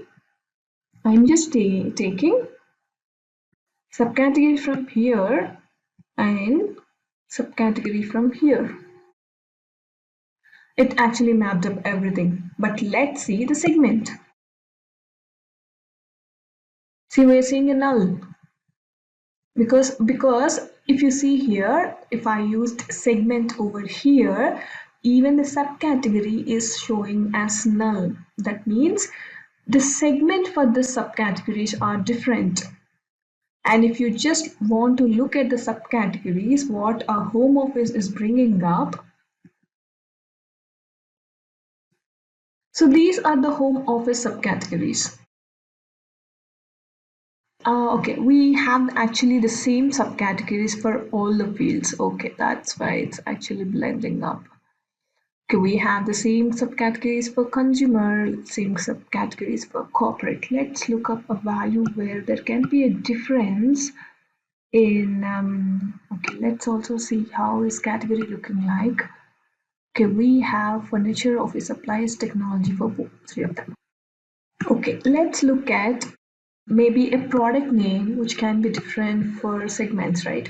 Okay, let's also take the product's name for consumer and corporate. Okay, I just picked up a product name for consumer for Atlantic Metals Mobile, and this product name is not there in here because it is only for the home office, right? So if I want to look at the sales of this particular product from home office, okay, how will my sales look like? So it's not showing anything. That means it is not finding that value, that product name in the other sheet. Even if you blend on the product name or the product ID, even if you blend on so many things, it will not throw up any value because that product name is not there in the other table and it will not give you a value. This is one case scenario where the blending can go wrong. Means you do not have the data in the other sheet so that it will not bring any data, it will throw a blank field over there. So this explains that even if you have different column names with the same data, you can blend everything. But if you have one product that do not have the value over there, it is in the consumer and corporate, but it is not there in the home office. That's why it is not giving you any value. And whenever you're blending these particular tables, and whenever you see values where there it is going blank, that means it is not finding that value in the other table. So the case where we blended on the category column, if we take the subcategory from here, because the subcategory is the same for home office, consumer, and also corporate, the subcategory values can also be coming from here. If you just drag that to the text, see, you got the sales option. This is completely blended upon the subcategory. The level of detail here is going to the highest mark of subcategory. Whenever you previous case, wherever you saw the product name, the level of detail went to a deeper depth, like it went to a row based, and it looked up for that particular product and it did not find the value. But in this case, the level of detail is at the subcategory level. It will also go with each subcategory in that other home office, because we blended. If you see the red mark here, we blended based on the per subcategory. The level of detail is very high because the subcategory we have in all the other three segments, and all the values under that particular subcategory will be shown here. So this is how a blending works. And as you see here, we have some basics, like the blue one is called primary data source, and the second orange one is called secondary data source. And whenever you are blending some data, you will see the red icon, otherwise you will see a link icon with a cross mark. That means it is not blended and it will be grayed out. If you use a column from the secondary data source, it will show you a cylindric icon with the orange tick mark. That means this is coming from the secondary data source. And we also spoke about relationships, right? So if you want to add any custom relationships, you have to go to data and you have to click on edit blend relationships. So these are the relationship options you have inside whatever your data sources are there. It will pick up everything. So the primary data source will be coming up here because this one is blue tick mark, right? So this one is actually coming up here as a default. You can change on any time, and you can change it to a different data source. And the secondary data source will be coming up here. In our case scenario, the first one is home office and the second one is consumer and corporate. We can add the custom values by clicking on this custom and say add. So it will throw up all the columns inside your primary and inside your secondary. So in this drop downs, you will see all the columns inside your primary data source and the secondary data source. You can manually check this category and check this category and click on OK. So the mapping will replace at least one existing mapping. If the mapping size is too high because the column names are already recognized and it set each and every row already, and it occupied the complete line, it will say, okay, I'm just replacing one more mapping in this scenario. You can see all the mapped contents will come here. And you can delete whatever column is not required from here. Remove. It will remove that. And you can click on OK. If you want to edit also, you have to click on edit, click here, and you can edit the relationship between them. So this is how you edit the relationships. You can add the custom relationships. You can change the data sources as well to a different one. This is where you go if something is not recognized by Tableau because of some column name change, etc. You can add custom columns, custom relationships by just going to the edit blend relationships. So there are some clauses in blending as well, and you need to remember them whenever you're working with blending. So whenever you're pulling some column from the secondary data source, this will add an aggregated value over here. As a default, it will come as sum, but you can change the default aggregation to whatever aggregation you want. But if you're going with a count D and like all accounts, you can actually select any kind of aggregations in here. And if you see here, this one is already linked up, right? What happens if you do not have any blending option here? So this will say fields cannot be used from the other consumer and corporate data source because there is no relationship from the primary data source. In the data window, you can actually switch to the data source and at least one link. It is asking to actually select one link to do this whatever blending option you have. And if you just uncheck that, this will be grayed out and look at the data.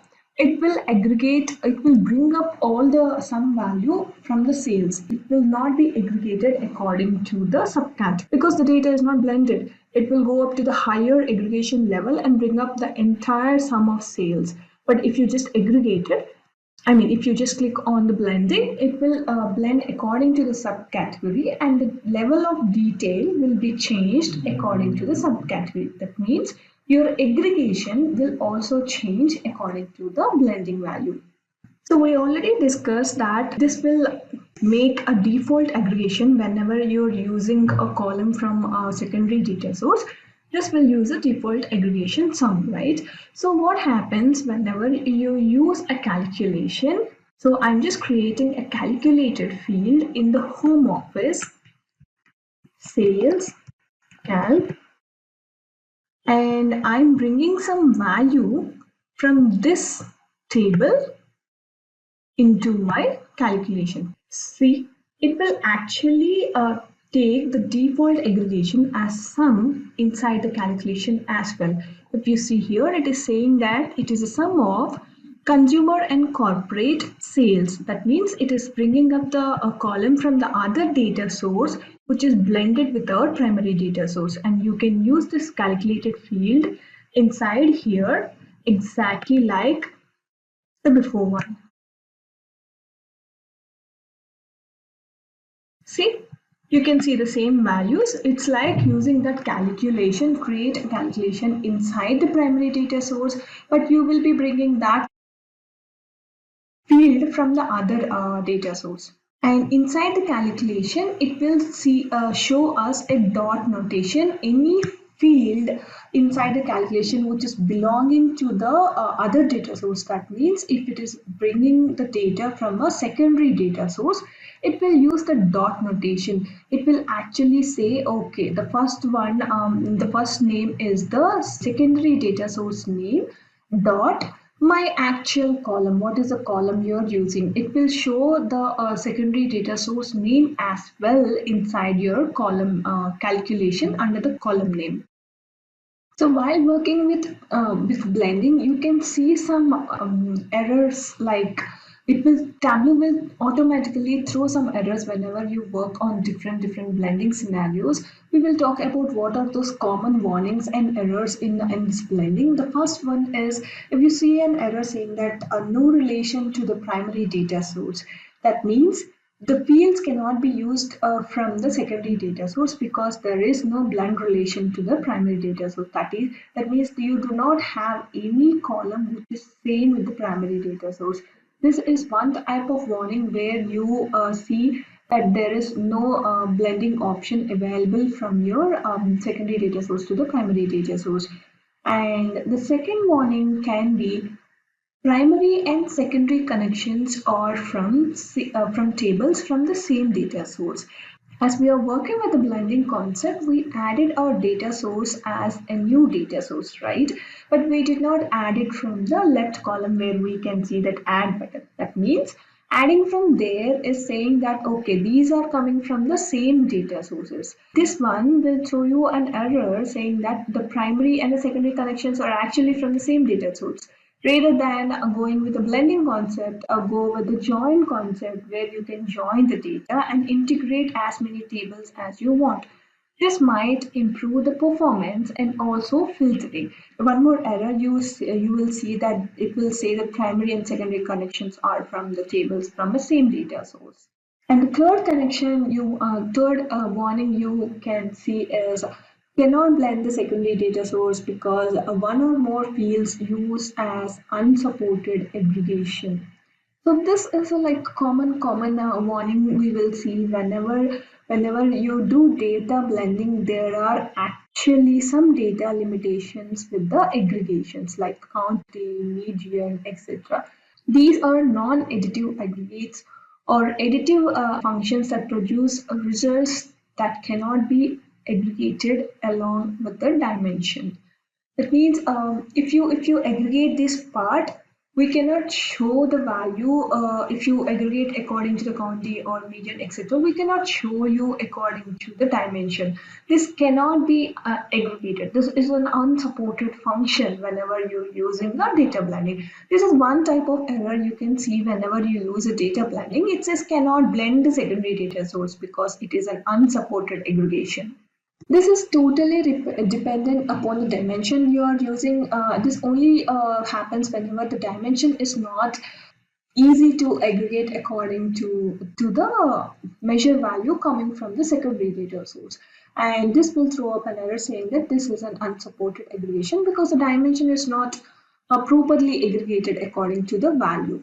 And you might also see some asterisks in your sheet. Whenever you blend data, you need to see there is only one matching value. Okay, inside the subcategory, I have accessories and accessories.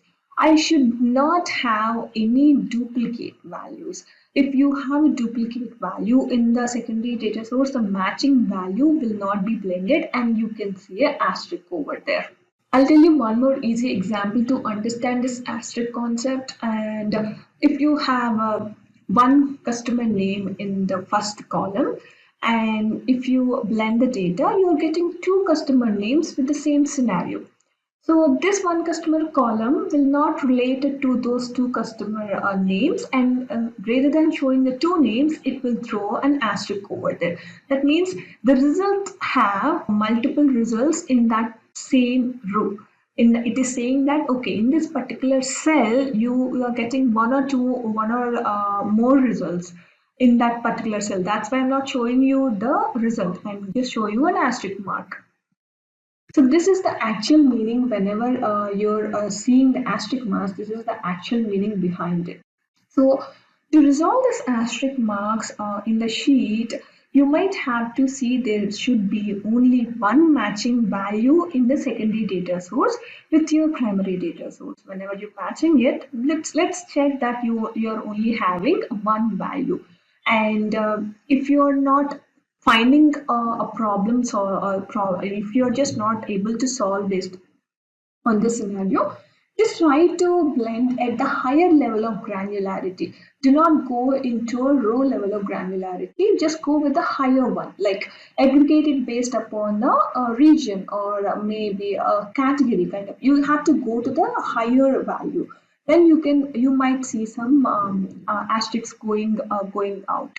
And one more warning you might see is you might see some null values appearing in the data blending sources. The meaning of null values is we already discussed this in our working scenario. Whenever it did not find any value in the primary data source related to that particular whatever dimension it is, it will show a null value. And the second reason can be if they are different data types. The data types of the fields are actually different and they are not able to blend. Then also you can see some nulls in your data. And these are some of the warnings of errors you might face whenever you're working with a blending, and you can actually resolve these warnings by trying a workaround. But there are some things you cannot do with a blending, and these are a no-no whenever you're working on blending. The first thing is you cannot sort option is not available on this blending. The sort option you have in taskbar might not be available whenever you're doing this blending concept. And the second one is the action filters might not behave as expected sometimes when you're working with blending. This can be totally related to the blending concept. The action filters might not work and you might have to fix it again and again.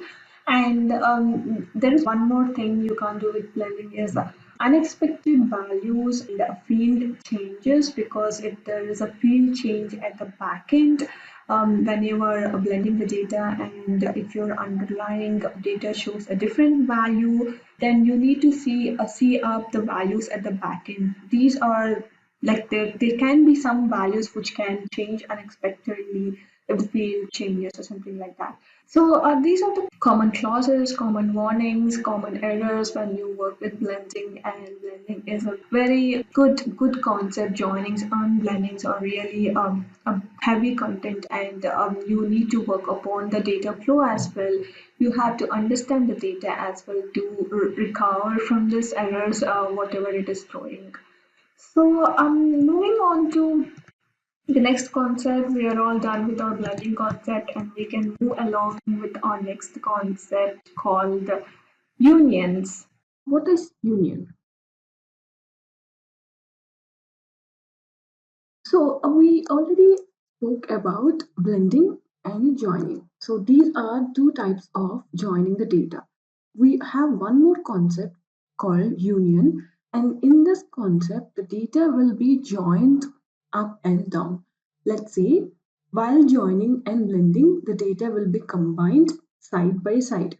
But in the case of union, the data will be joined up and down. So this is like merging one or more two tables.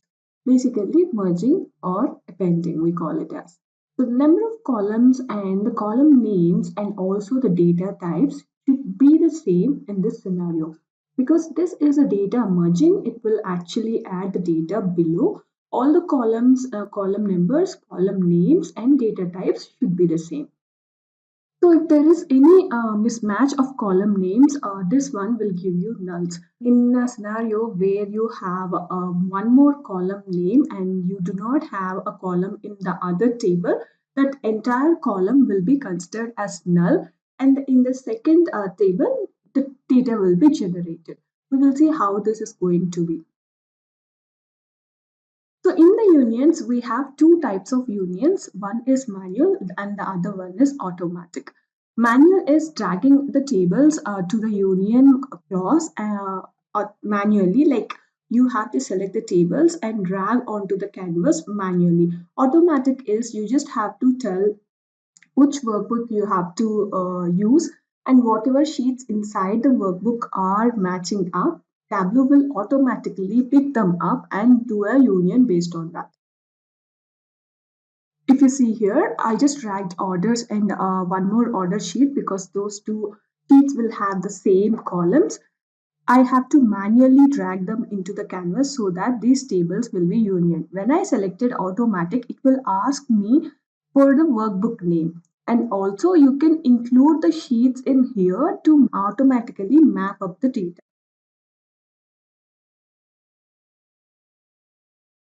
Now we will see it in the demo. Before moving on to into the Tableau tool, we will see how the data of union is going to be in an Excel sheet. So union operation is primarily used to combine two or more different tables. So in order to perform this union operation, the number of columns and data types of the stored data in this column must be the same across all the tables whenever you're doing a union. The union operation ensures that all the duplicates are removed from the resultant table. It means whenever you're doing a union, all the duplicates will be removed. This means if there is a record that is present across different tables, it would only be present once in the final table. So right now we have a data where we have, let's say, some purchases happen in different months.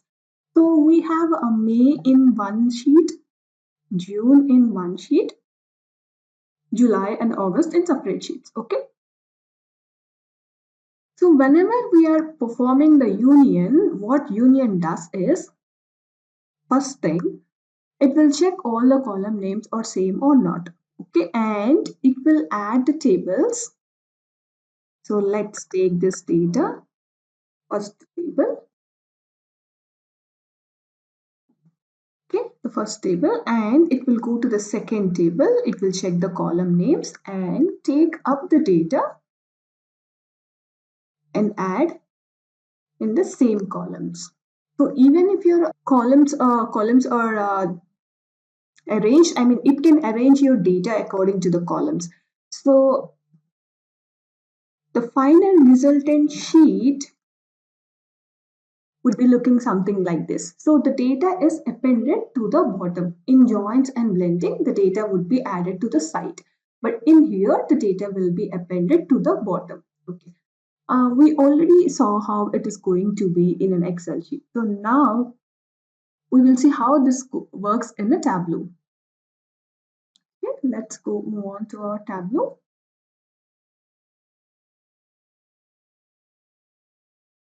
I will be connecting to a new data source to that specific Excel sheet. Remember that we have this Excel sheet and we have a different tables inside that Excel sheet.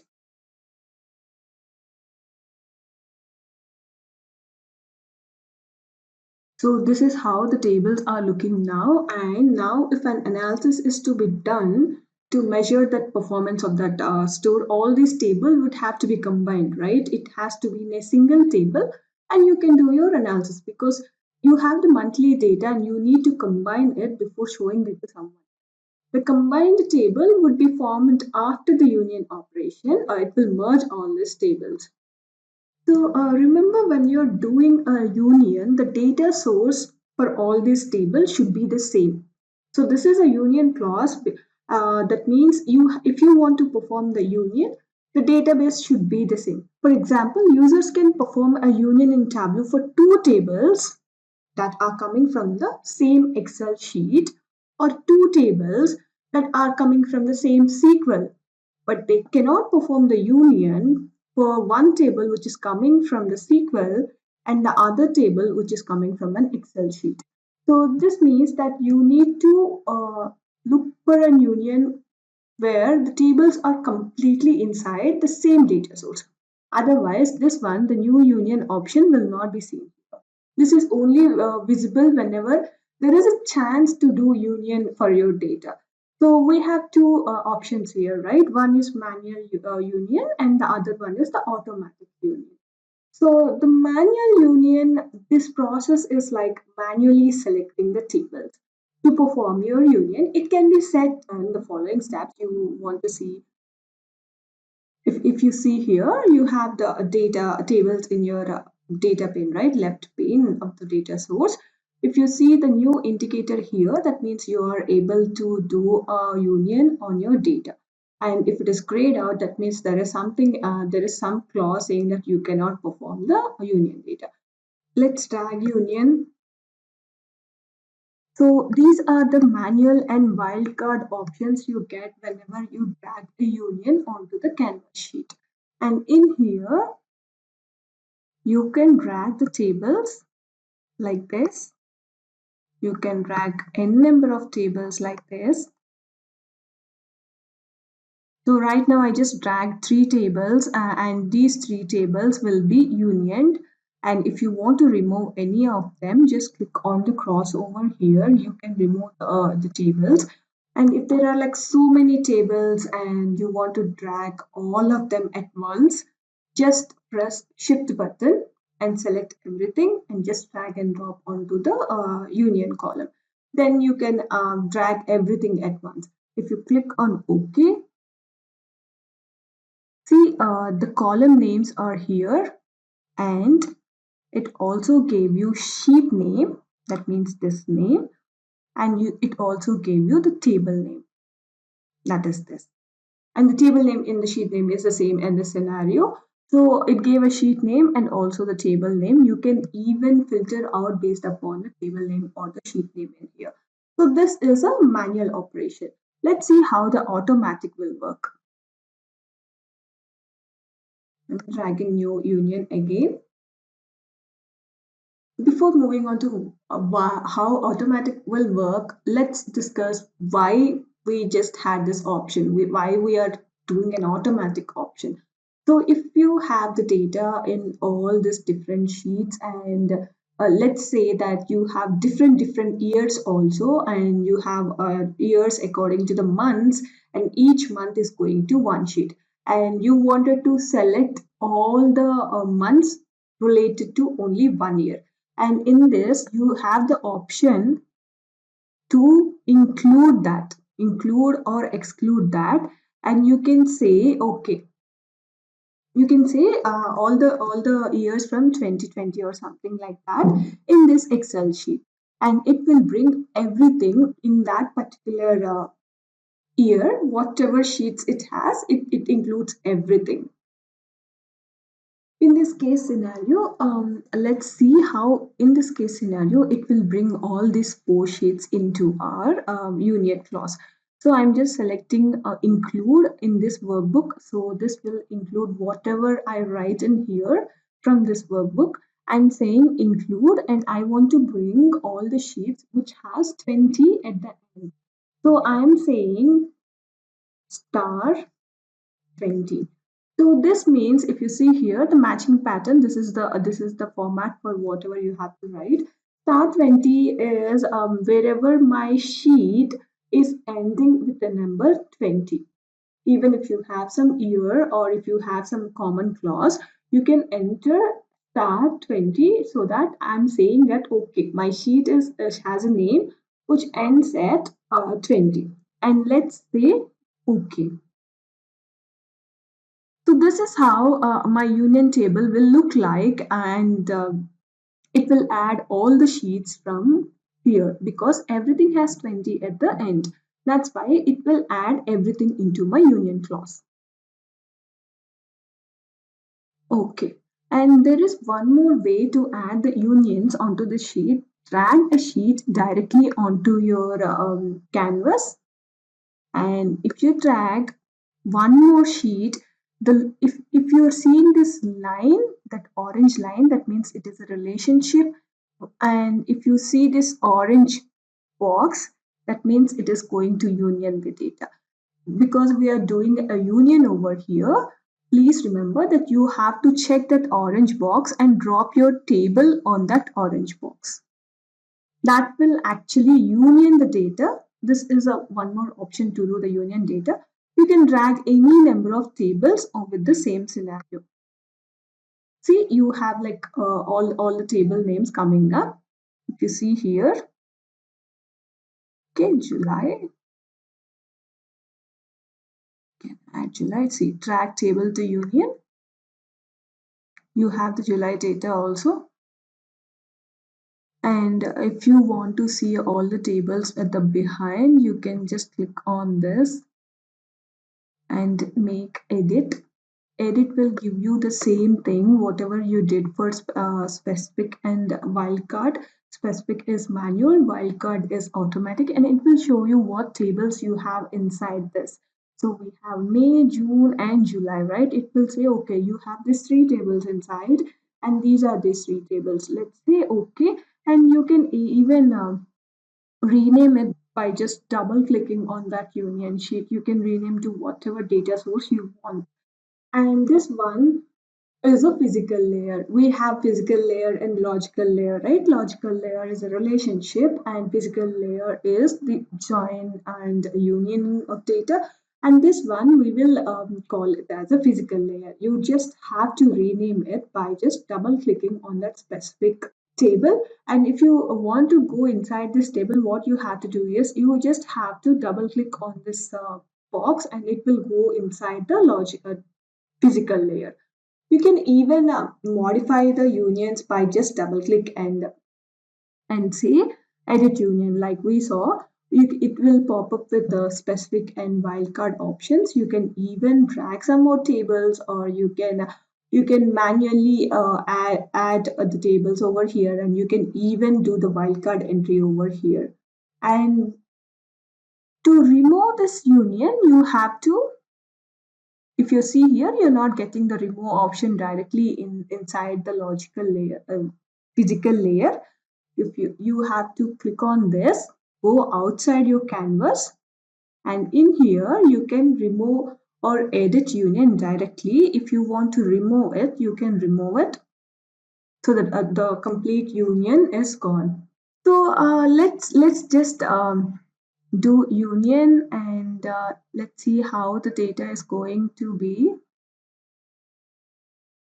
We also have convert union in here. You just have to drag and drop the tables here.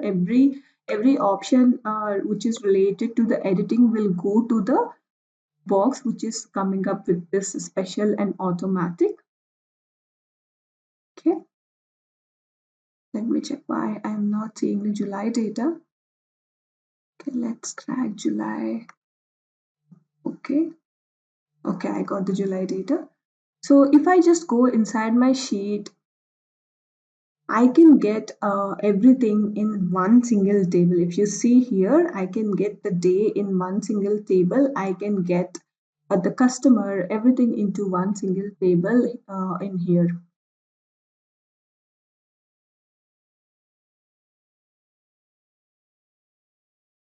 See, on this day, on this particular day, who are our customers and what is the type they paid in cash or credit. You can actually look into it by just unioning all the data. Okay.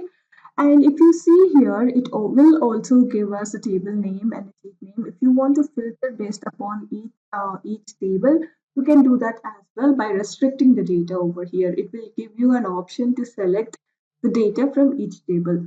This is why union will be very important for us whenever you're working with the Excel sheet. Let's say you have the data every month, and every month you need to add the data in your dashboard. That means you will get the sheets every month and you might need to append the data into the already existing data. Union is really worthy in this case. Like, you can just add the table into your data source and drag the table onto the union. It will merge the data, append the data for you. And in this scenario, just remember that all the column names should be the same, data types should be the same. Even a space or extra character in your column name will mess up the data. You have to remember that your column names should be the same. So whenever you're loading the data into this union clause, make sure that you prep the data before in your Excel sheet and make all the column names exactly the same. Okay. So what happens if we have a different column name? Let's see how we're going to fix that when we have a different column name. And if you see here, we have the data for May, June, July, right? So in these three tables, we have day, customer, purchases, and types. I've just added one more table with a different column name purposefully. That means I wanted to show you how it will look like when you have a different column name. Let's check. We have in shortcut of customers, UST is here, but our actual column name is customer. And we have the same data. We know that it is the same data, and how Tableau will behave and you add this data table onto your union.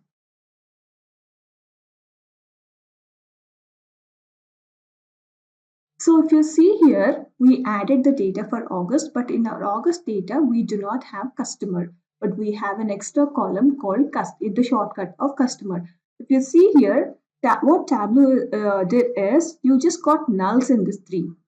And Tableau created one more column with the name which is coming from the August, and it gave nulls for all the other months. So for the first three rows, it gave a nulls for the already existing tables.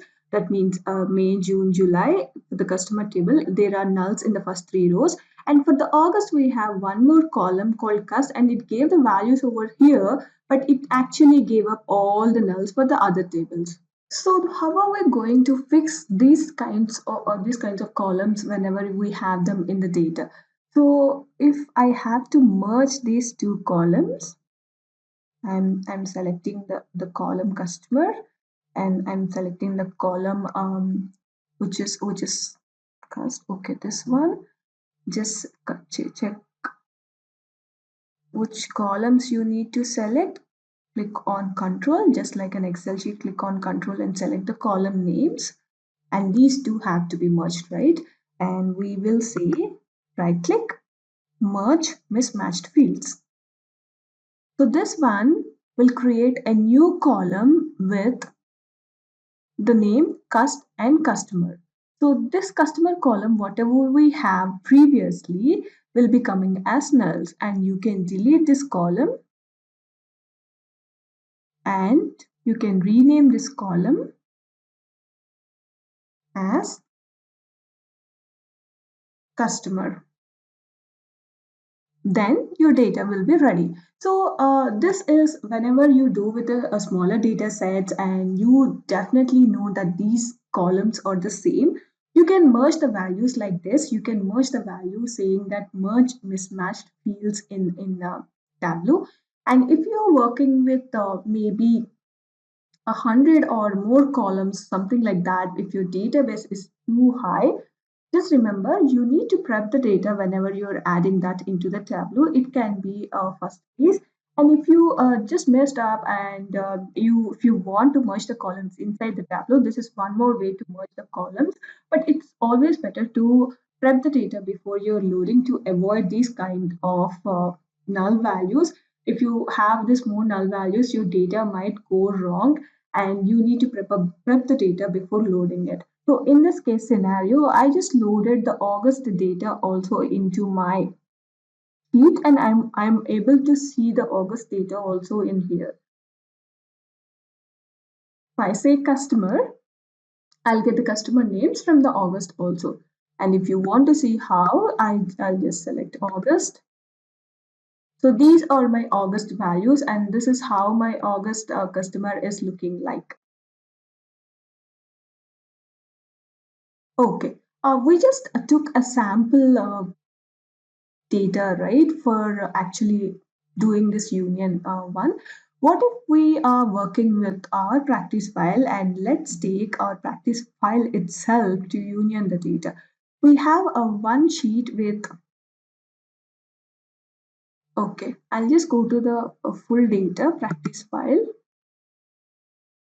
So this is my practice file data and I have cost consumer and corporate. And I have the sheet consumer and corporate, right? And we know that consumer and corporate and home office has the same columns and we can merge them. Why do you want to use two different data sources to work on the full data? Our full data is actually the combination of consumer and corporate and home office, right? And we know that these column names will be the same.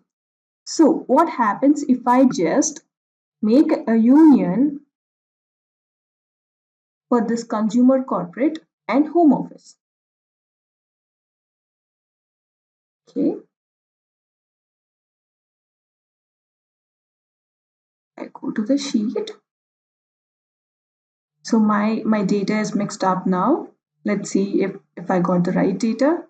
Okay, something is wrong. I need to go back and check it out again. Edit data source. Edit union.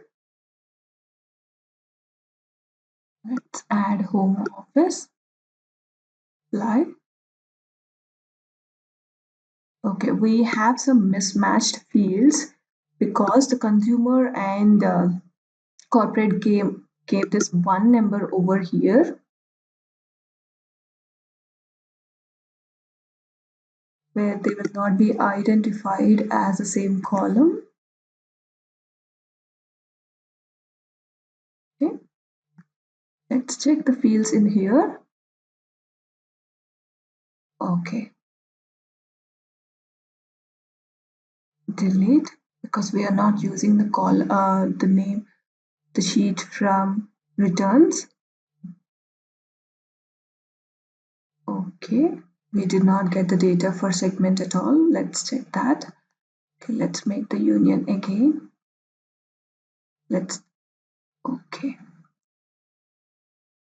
Let's drag consumer and corporate. Go inside our physical table. Let's drag home office into the union. So we have got the table name. Okay. We're not seeing the data. The data is not loading at all.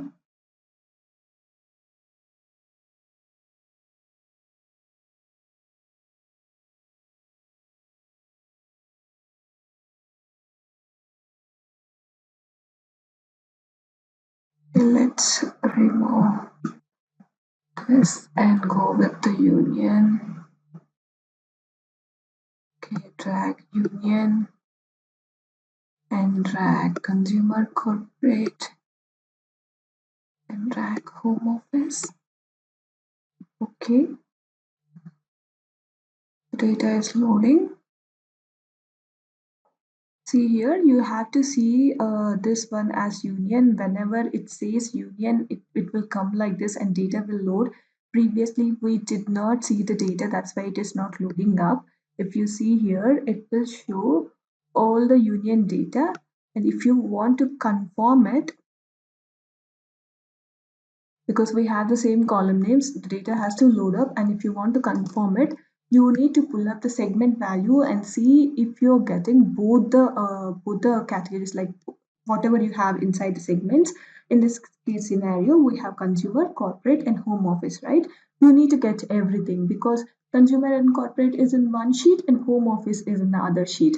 You need to get everything into here, and this one will exactly look like the full data practice file. I intentionally separated them to do the union operation, and you can merge it by taking the union over there. If you have this case scenario where you have the same columns in different tables, you need to merge the data like this. You can append the data based from the union. And remember, all the column names should be the same because you might see like what we just saw.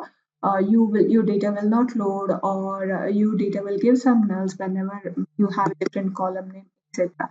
So in this case scenario, just check that your data is coming up really well here only. You can even merge your null columns here only if you're working with null values. And remember, this one will only pop up when there is a possibility in your data that you can do a union in this scenario. And while concluding on the topic, I wanted to let you know some of the working scenarios when we are doing with union. And you can use the union table in a join with another union table. You can join two different union tables as well. The fields generated by a union called sheet and table name, as we saw, it generates two more columns when you do union, can be used as a join key because we have to have some column, right, to join two or more tables. The sheet and table name can be used as a join keys. If the name range is used in union, null values display under the sheet field. If you have any range in the naming part of your table, these will display as a null in the sheet field. The field generated from a merge can be used in a pivot. If you are using a merged column, like we saw, combining two columns into one, whenever you're sure that there's two or same columns, you can use that in a pivot. The field generated from a merge can be used as a join key. You can use that merged field as a join key also. The data type of field generated from a merge can be changed. You can even change the data type if you're merging one column, and if you find a different data type, you can always change the data type from here. This is the data type option. You can always change the data type of the merged field from here. Union tables from within the same connection, you cannot use union table from different database. I mean, say you have to do the union tables from the same data source, but you can't use the union tables from different sources. So these are some of the working scenarios you need to remember whenever you're working with the union tables and the different tables from coming from the same data source. You can even join different tables from coming with the different folders also, but it has to be a same data source. It has to be some from same Excel sheet. I mean, a same data. What do you say? Data extension, if you want to say. The same Excel sheet, the same SQL data source, like that. You can merge n number of tables coming from the same kind of data source. So this is all about unions. Going back to our demo.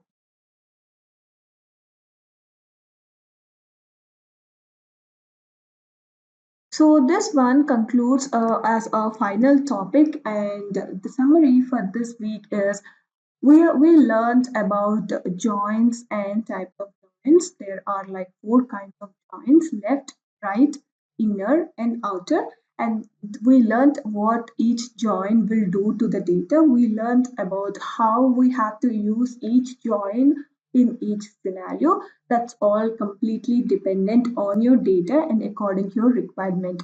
you need to look up with the data flow whenever you're using the joins. You need to always cross check how is your data coming up whenever you're using these joins, and see which join is actually going well with your data according to your requirement. If your requirement says I need this kind of data, maybe your left table will have all that kind of data and right table may not. In this case, you have to go with the left join. So whenever you're using a join, it's always important to look at how your data is flowing after the join.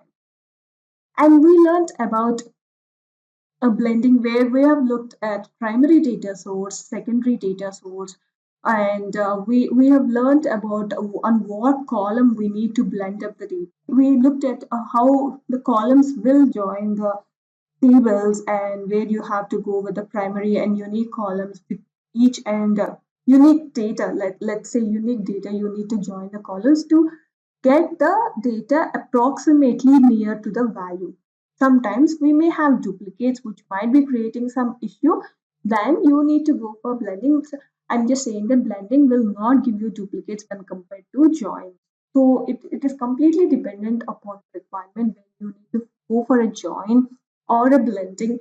And you need to check the data how it is coming up whenever you're building a view. Are you seeing any duplicates or you seeing any nulls? Then only you have to come up with the scenarios. Finally, we have learned about the primary and secondary data sources. We already discussed about this. Primary is the one with the blue tick mark, and the secondary is one with the orange tick mark. You can always remember it just by the colors, where you're using a primary field from your primary, and where you're using the secondary. Secondary field will always come with that cylindrical orange check mark. So when you look at the data, when you look at the view, you can easily take that okay, I'm just using some other column from some other data source. And how do I check the other data source from where it is coming? You just have to go to the data source drop down there, and you can see the orange one. That's how you will recognize that it is a secondary data source. These are the topics we covered in this week, and we learned about so many things about how we can join the data and merge the data. We looked at unions also, how to merge the data, and what is the difference between joining and blending, and what is the difference between joining, blending, and the union. So these are the topics we are going to end with this week, and thank you so much. Keep learning. Welcome to the course Data Analysis and Business Intelligence with Tableau, Week 8.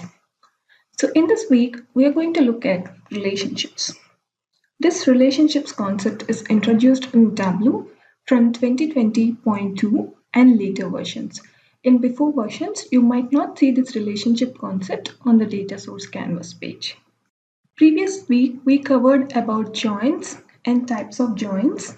We have seen the left join, right join, inner join, and outer join. We've seen how the data flows whenever you use different kinds of joins, and where you should use which kind of join according to the data. We've discussed about what is a primary and what is a unique column, and how to identify them in the data. You can easily select a column which consists an alphanumeric value which can be precise. In this case scenario, we considered order ID as a primary column, and we joined based upon the column. And we saw how blending works, what is the difference between blending and joining. We saw what is the primary and secondary data source inside the blending. We discussed about how to do relationships inside blending, and how to link the data according to the custom relationship. We discussed about unions, how union is different from join and blending, and how union works, and where we can use unions. For this week, our table of contents are relationships, data models, relationships versus joins, creating and optimizing a relationship, types of relationships, smart aggregations, and its types. The learning objective for this week is we are going to learn about the definition and the basic concept of a relationship. We are going to look at the Tableau data models inside the relationship, and we will discuss about logical and physical layers and their differences. We'll see what is the difference between relationship and a join and how they both act whenever you do the live data relationship and joining. We will create a relationship and we will try to optimize it. We will also discuss about what are the clauses when you create a relationship and what are the problems you can or might face whenever working with the relationship. We will discuss on different types of relationships we have inside Tableau and where to use what and what kind of relationship will act like how. We will see what are smart aggregations and we will discuss on its types. Moving on to our topic, relationships. What is a relationship? Relationships are dynamic, flexible way to combine data from multiple tables for analysis. A relation describes how two tables are related to each other based on the common fields, but they do not merge this table together. We saw how data is merged in union, joining, etc. But a relationship will not act that way. When a relationship is created between tables, the table remains separate, maintaining their individual level of detail and domain. Just think of a relationship as a contract between these two tables. When you're building a fields from those two tables, Tableau brings in the data from these tables using that contract to build a query with appropriate joins. Some people call relationships as noodles because they just look like that whenever you're dragging the tables upon the canvas. A line will form which just looks like a noodle. Relationship makes data preparation and analysis easier than other joins and other joining types available for us. So this relationships provide several advantages over using joins or multi-table data. You don't need to configure join types between table. You only need to select the fields to define the relationship. Related tables always remain separate and distinct. They are not merged into a single table. Relationships use joins, but they are not automatic. Tableau automatically select join types based on the fields being used in the visualization. During analysis, Tableau adjusts join types and preserve the level of detail inside your data. Tableau uses relationships to generate correct aggregations and appropriate joins during analysis based upon the current context of the field. Multiple tables at different levels of details are supported in single data source. You can build data models that contain more tables and reduce the number of data sources whenever you're building on a BIS. Unmatched measures values are not dropped. In joins, you can see some nulls whenever there is a not mapped value, right? They will be dropped whenever there is a not, they didn't find a value over there. In this case, unmatched measure values will not be dropped. Relationships avoids data duplication and filtering issues that can sometimes result from joins. When you use a join, you can't create a filter on one particular table because creating a filter from one particular table also affects the other table. That's why you can't use a filter while doing the join. But relationships maintains a level of detail, right? The two tables remain separate and distinct. That's why you can easily filter out some content from one table. Tableau will generate queries only for the data that is relevant to the current view. This is a basic gist about what is a relationship. We have data models inside a relationship. So what is a data model? Let's look into different data models we have inside the Tableau relationships. Every data source that you create in Tableau will have a data model. You can think of a data model as a diagram that tells Tableau how it should query the data from the connected database. The tables that you're going to add into the canvas in the data source page create the structure for that data model. This can be as simple as like single table, or it can be more complex with multiple tables that use different combinations of relationships, joins, and unions. Remember, when we are discussing about joins, you can join a table inside with three different tables, and you can still use that three combined table to use a relationship with the other table. So the data model has two layers. One is a physical layer and other one is a logical layer. So inside the physical layer, which is considered as a join, you can drag multiple tables in one join. If you see in here in the current example in this image, orders, people, and returns are dragged into the joins. And this one is considered as a single table. And you can relate this single table with three tables inside, which is a joined one, which is a physical layer, into a logical layer. You can join this into a relationship with other tables. You can do it with a single table or you can use multiple tables. So whenever you open the data source page, the default view that you see inside the data source page canvas is a logical layer. You combine data into this logical layer using relationships. Think of this layer as a relationship canvas in the data source page. So the next layer is a physical layer. You combine data between tables at the physical layer using joins and unions. Remember, you can only use joins and unions in a physical layer. Logical layer is a relationship. Each logical table consists at least one physical table in this layer. Think of a physical layer as a join union canvas in the data source page. Now we will discuss about logical layer first. So logical layer is a relationship. If you see here, the example displayed over here, the image contains a logical layer. Books.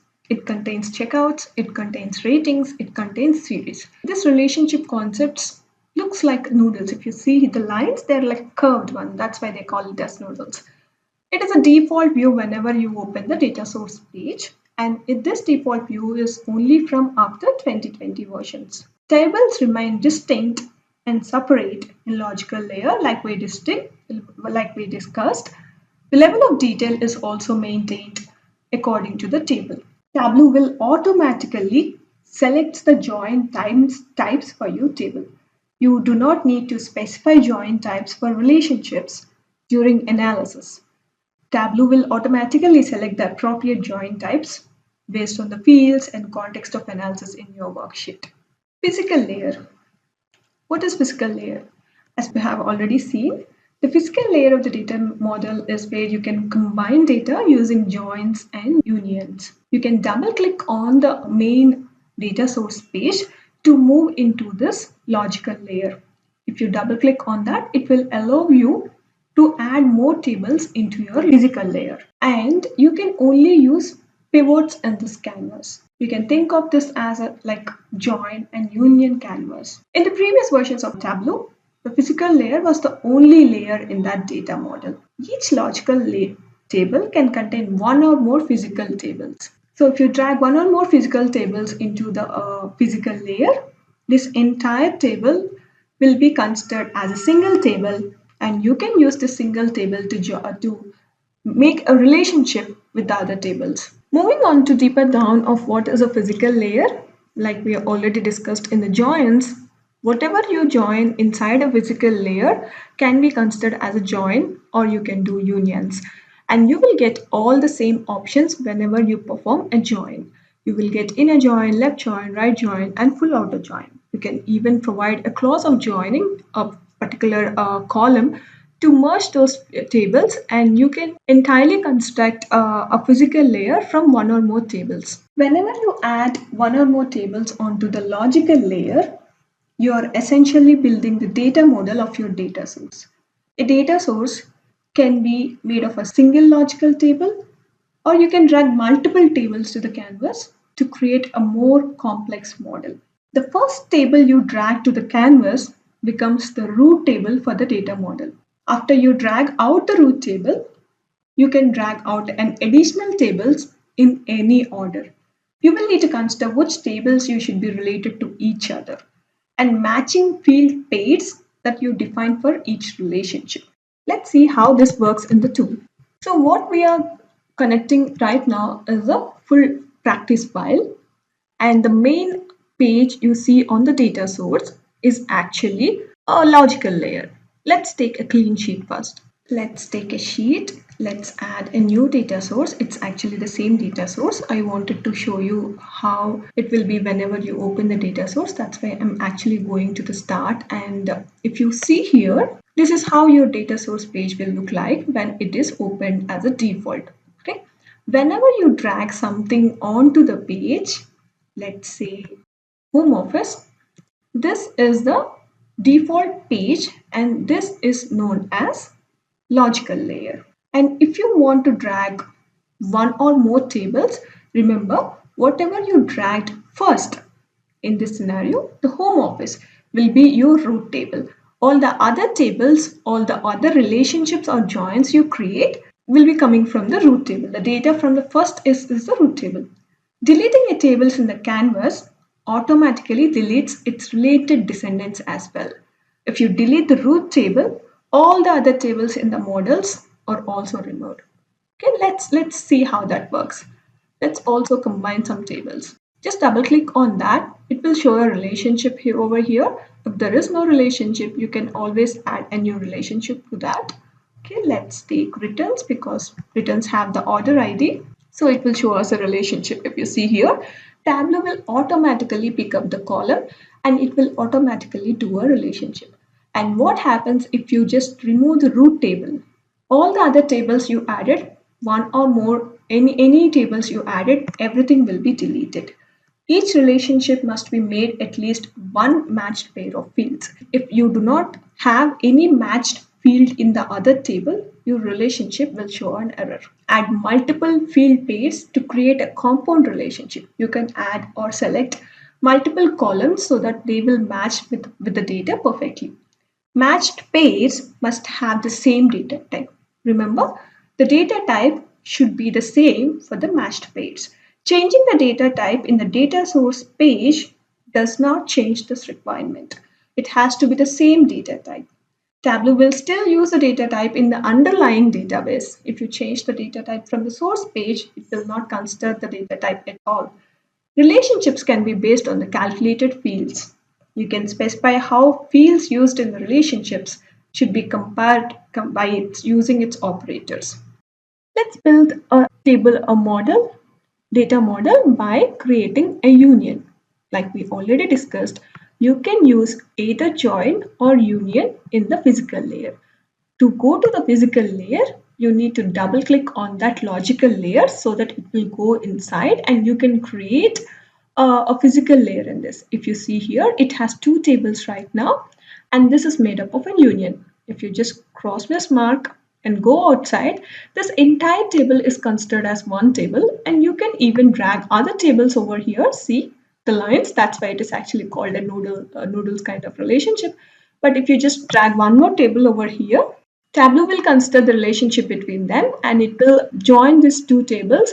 And if you click on here, if you want to see the underlying tables in this particular physical layer, you can see it from here. You can even work with a single layer.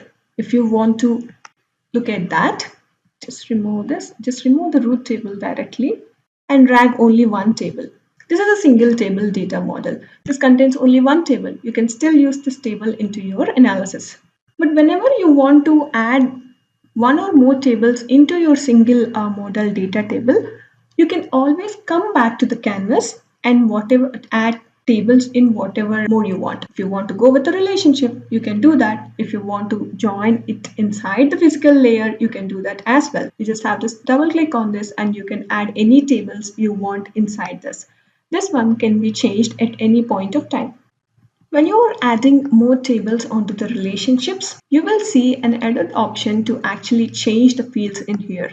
It will throw you a drop down whenever you want to change the particular field to one or more columns in your views. In this scenario, Tableau is automatically picking up the order ID because this is the common scenario between both of them. If you drag a table which doesn't have a common field, it will throw an error like this. If you see here, it will ask upon on what scenario you want to merge these two fields. If you see here, the relationship has no matching fields. Edit the relationship to select a matching field. In this scenario, you have to go inside the relationship option and you can select on some column where it can find a common clause between both of them. Let's say, okay, I want to join based upon region. And here also just select region. So in this scenario, it will actually select region to combine these two relationships. If you see here, the relationship between these three tables are coming from the root table full date. And if you see the line over here, the relationship is looking like this. Okay, this table is coming to this and this table is coming to this. And if you want to drag one more table onto the view, So the automatic relationship is actually formed to the root table. But if you want to change to other tables, you can even find it from here. Move to any other table you want. Okay, I want to connect that table to returns. I just say move to returns, and Tableau will automatically recognize there is one column between these two columns which is mapping up, and I will give a relationship based on that, and it will look like that. And you can move this table to any of the available tables based upon the relationship. It will give you an option to move to any of the other tables. And if you want to remove any of the tables from here, you just have to right click on it or click on the drop arrow and just say remove. If you're working with a new Tableau dashboard and you didn't know that what is the relationship behind it, you're just looking at the data source for the first time and you're looking at the data, how it is flowing, just hover on the tables and it will show you what is the relationship to that particular tables. In this scenario, this is a logical table. That means it doesn't have any tables inside the full data. And if you want to see, even if it has a join inside, it will show it here only. And it will say you can actually double click on it and go inside and check the join. But if you hover on it, it will say what is the relationship, what is the concept it is clubbed with the others. To edit on a relationship, just click on the relationship line, which is this one. And if you open the edit relationship dialog box, okay, this is the edit relationship dialog box. You can change, add, or remove the fields which are used to define the relationship between these two tables. You can add additional fields also to add more fields, and you can add additional fields to make it a compound relationship. Whenever you are working on this relationships model, you have to understand the data model first. In the previous versions of Tableau, the data model has only the physical layer. In this version from 2020, this data model is also coming up with this logical layer and also the physical layer. This gives you more options to combine data using schemas to fit for your analysis. So in the previous versions, the data model is your data source, and it consists of a single physical layer where you could specify joins and unions, etc. Tables added to the physical layer, like which are joined or unioned, create a single flattened table for analysis. But in this version from 2020.2, the data model in your data source includes a new semantic layer above the physical layer. This is the logical layer, where you can add multiple tables, relate them to each other. Tables at the logical layers are merged, not merged in your data source. They remain distinct and they maintain the level of detail. You can consider them as two separate details. It's only one contract between them. It will not merge. Logical tables act like containers for merged physical tables. A logical table can contain a single physical table, or it can contain multiple physical tables merged together through joins or unions. I'm stressing on the requirements whenever you're building the data model for your relationships. When relating tables, the fields that define your relationship should have the same data type, and changing the data type in the data source page does not change this requirement. Tableau will still use whatever data type it has at the backend data. You can't define the relationships based on geographical fields. Circular relationships aren't supported in this data model. It is always the lines will go linear. You can't edit a relationship in the already published data source. You can't define relationships between the published data source. That means if you already published a data source, if you're connecting that, and if you want to add a relationship, if you want to add a table, one more table based upon this relationship, you can't do that. Your workbook must use an embedded data source for you to able to edit relationships. What is the difference between a logical layer and physical layer? Relationship canvas in the data source page is the logical layer. Whenever you're using joins and unions in your data source page, then that would be a physical layer. Tables which are dragged into this logical layers are called logical tables. Whenever you drag tables into the physical layer, those are called physical tables. Logical tables can be related to the other logical tables. Physical tables can be joined or unioned to the other physical tables. Logical tables contains containers for the physical tables. So if you just join or union some data, that will be considered as entirely one table, that would be considered as single container. Double click on a logical layer to see this physical tables. The one major difference between logical and physical layer, the level of detail at the row level of a logical table is distinct and unique. Whenever you do a physical layer, the row level of merged physical tables is aggregated according to the tables. Logical tables will remain distinct table. They will not merge with the other tables. Physical tables will be merged into a single table. You can call it as a flat table, or you can call it as one single table which contains all your data. That means it is already joined. Based upon this, we can add a filter in a logical table, but we can't add a filter in the physical table. Merging the tables together can cause data to be duplicated or filtered for one or two or both tables. This can also cause null rows adding to your data. If you use a left, right, or a full outer join, this can create some nulls whenever there is no mapped data. When doing analysis over this joined data, you need to make sure that you correctly handle the effects of the joins. This is not the case scenario in relationships. A relationship describes how two independent tables can relate to each other. It will not merge those two tables together, right? So this one will avoid the data duplication and the filtering issues that might cause in a join, and it will make the work easier for you whenever you're doing the analysis on your relationship. Whenever there is a single table, the data model is called a single table model. And whenever you're dragging two or more tables onto your data canvas, that can be called as multi-table model. So the data model will be built over here in this data source page. It all depends upon the relationship you create between these two fields and how many tables are created, how many logical tables you have, how many physical tables you have. This all comes up under your data model. And also remember, while we discussed that a single table contains only one table, but whenever you're doing a physical layer, let's say you added a table and you double clicked on it and you went inside, joined or unioned a different two or more tables. You came outside and this will be like a physical table that has so many tables inside, but still it comes as a single table model. But because whenever you are on this data source page, the entire page is totally reflected to the relationships, and whatever tables you have inside the physical layer, you can add more data inside this single logical table, right? This entire thing will be considered as one single logical table, but if you just double click on it, you can add multiple tables inside. This opens up the physical layer of this data source page, and you can do all your joins or unions and whatever inside, but still it is a single table because you're adding a physical layer. This is considered as this whole three or four tables can be considered as one logical layer.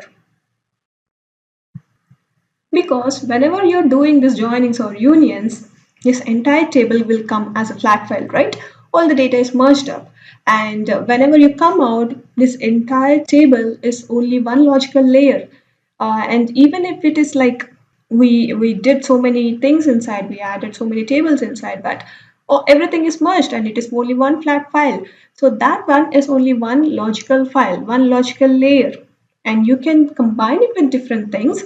But if you have like a table like that which has joins, and if you have only one logical layer, that one is called single data model. But if you add one or more tables to the logical layers, that can be multiple data models. So this is all about the basic concept of what is a relationship, and what is a data model, and how the relationships act, what is a physical layer, what is a logical layer, etc. Moving on to our next topic, relationships versus joins. So what are the common differences between a relationship and a join? Relationship canvas in the data source page is a default one when you open in a Tableau workbook. So the first one you see is a logical layer. Logical layer is a relationship.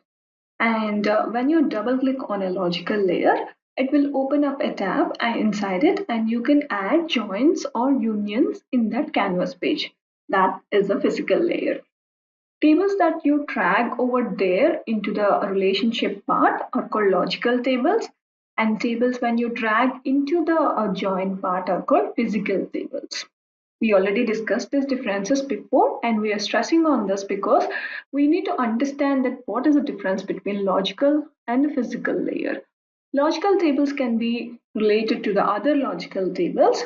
Physical tables can be joined or unioned to the other physical tables. You can also join and union inside a physical table, and when you come out, you can consider that entire joint or union table into one logical layer, and then you can relate it to another logical layer. But whenever you come out of the physical one, it will be a logical one. Logical tables are like containers for physical tables. Like we discussed, when you come out of the double click option and the data canvas, when you came to the default page, that one will be a logical one. That is a relationship, and it can contain physical tables, like it only contain the containers of that physical tables. Level of detail is at the row level for the logical table. Level of detail is at the row level of merged physical table. That means if you come out of that physical layer, whatever it is unioned inside, joined or union inside, will be one single table. And when you come out of it, the level of detail will be exactly to that entire physical table, the entire whatever joins or unions you have done inside. Logical tables remained distinct, which is called normalized, which is also known as not aggregated.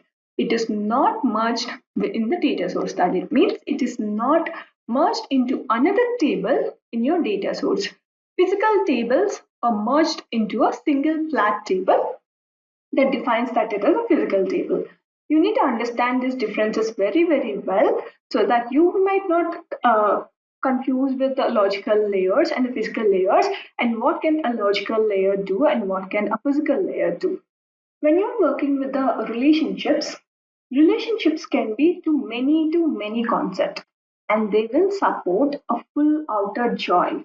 When you combine tables using these relationships, it's like creating a custom flexible data source for each and every visualization, all in one single data source for your entire workbook. You might not need to add the data source again and again, but you can add all the tables in one relationship concept, and you can use the table separately for each visualization.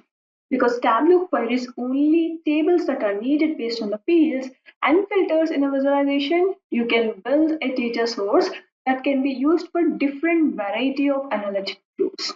In relationships, you only need to select matching fields to define a relationship, but you might not need to select the join types. Tableau first attempts to create the relationship based on the existing key constraints and matching field names. Tableau will defaultly select whatever the column is a matching between these two tables. You can then check to ensure that all the fields you want to use or add any more fields to that particular table to define it better. Tableau will automatically select the join types based on the fields you are using inside your visualization. Remember that it will not select the join type on the data source page, but whenever you're going and building some visualization, it will define a join type then and there according to your visualization. Tableau adjusts join types and preserves the native level of detail in your data. You can see all the aggregations at the level of detail of the fields in your visualization, not in the data source, rather than having to think that what about the underlying joins. You don't need to use LOD expressions such as fixed to actually relate it to particular table. You can directly use the tables over there. Relationships are always recommended as the first approach to combining your data source. It makes data preparation and analysis easier. And there are some advantages whenever you're using realization, like just we discussed, you don't have to use LOD expressions or LOD calculations for analysis whenever you needed a particular separate table. It makes actually easier to analyze if you have two or more tables. It is like easier to analyze the correct level of detail, and you can actually define, change, and reuse your data source again and again. And whenever you do something in your visualization, then only it will queries the data and joins the data types. I mean, joins the tables. If you use many to many concept in the relationship, which is the relationship type that we are about to going to discuss about that also, if you use many to many option, it will not duplicate other aggregated values. And if you use the option some records match, it will keep the unmatched values, unmatched measure values. That means if it will not find any unmatched values, it will keep up there. But if you use many to many, it will not duplicate the content inside your table. But when you look at joins, joins are like more static way to combine the data. Joins must be defined between the physical tables upfront and before analysis and cannot be changed without impacting all the sheets in your workbook. Join tables are always merged into one single table. As a result, sometimes join data is missing unmatched values, or it can bring duplicates aggregated values. They are displayed in this Venn diagram icons whenever there is a physical table over there.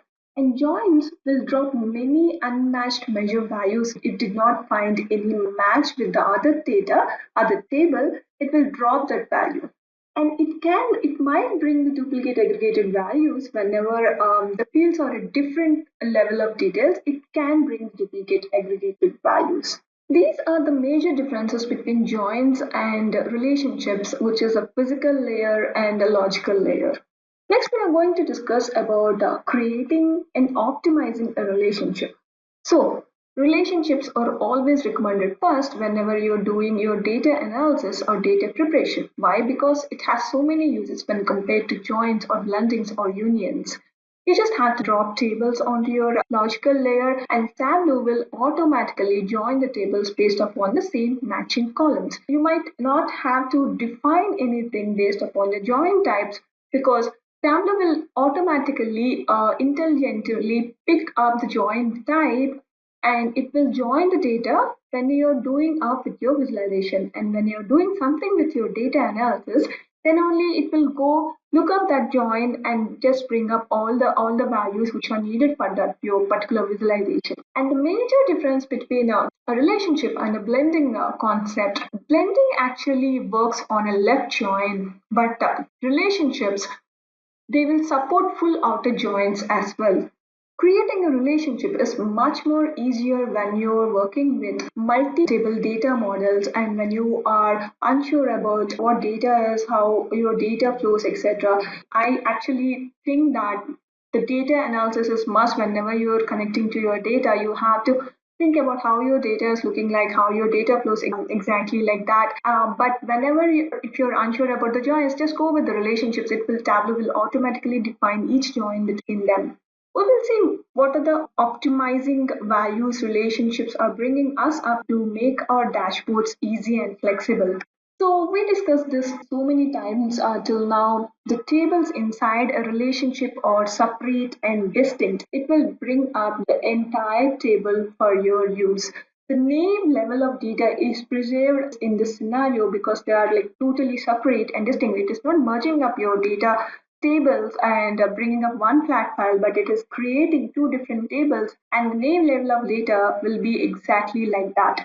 And it will only go up with the correct aggregations according to your visualization or view or whatever you're building upon. The aggregations are totally based upon your view. Only the table in use will be queried while analysis. If you have multi-table data model, if you're only working with one table, that particular table will be queried whenever you're using the analysis. If you're combining it with one more table, the two tables will be queried. There is no pre-aggregation whenever you're using this relationship concept because everything is separate and distinct. It will not aggregate the data based upon the other tables. It will bring up the row level data according to the complete table. And you can use multiple tables in a single data source. Like an example of a superstore, if we have orders, if we have returns, and if we have users, you do not have to connect each and everything again and again. And you can use multi cross-functional tables also at a time by bringing them into your data source page. And there will be no duplication joins. As you see, they can be duplicating of data in your relationships. There is no duplication of content whenever you're using different tables. Before moving on to the next concept, we will just build a simple visualization from our Tableau bookstore. Like, we have a data set for the relationship concept. To understand it better, we have a data set of Tableau bookstore. We will see how that looks like, and we will create some visualizations to understand it better. I'm connecting to the Microsoft Excel, and I'm just connecting to the data set called Bookshop. So Bookshop has so many tabs. If you see here, there is order, award, book, checkouts, edition, info, publisher, ratings. Like, they do have sales content also. They have actually so many tabs inside that Bookshop or book.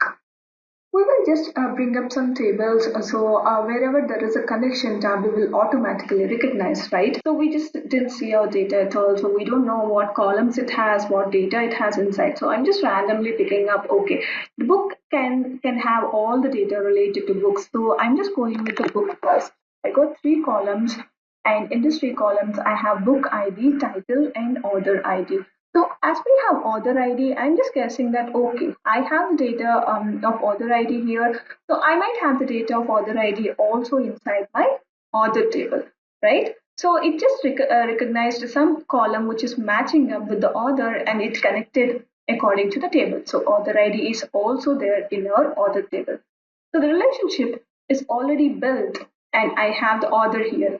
If you see the data, I picked up both the tables, and if you see here, I got 6 columns in the order. If you see here, I've added book, and I've also added author. But I'm seeing the entire data which is present in the order also. If you want to look at how the data is inside order, see this, we have 6 columns.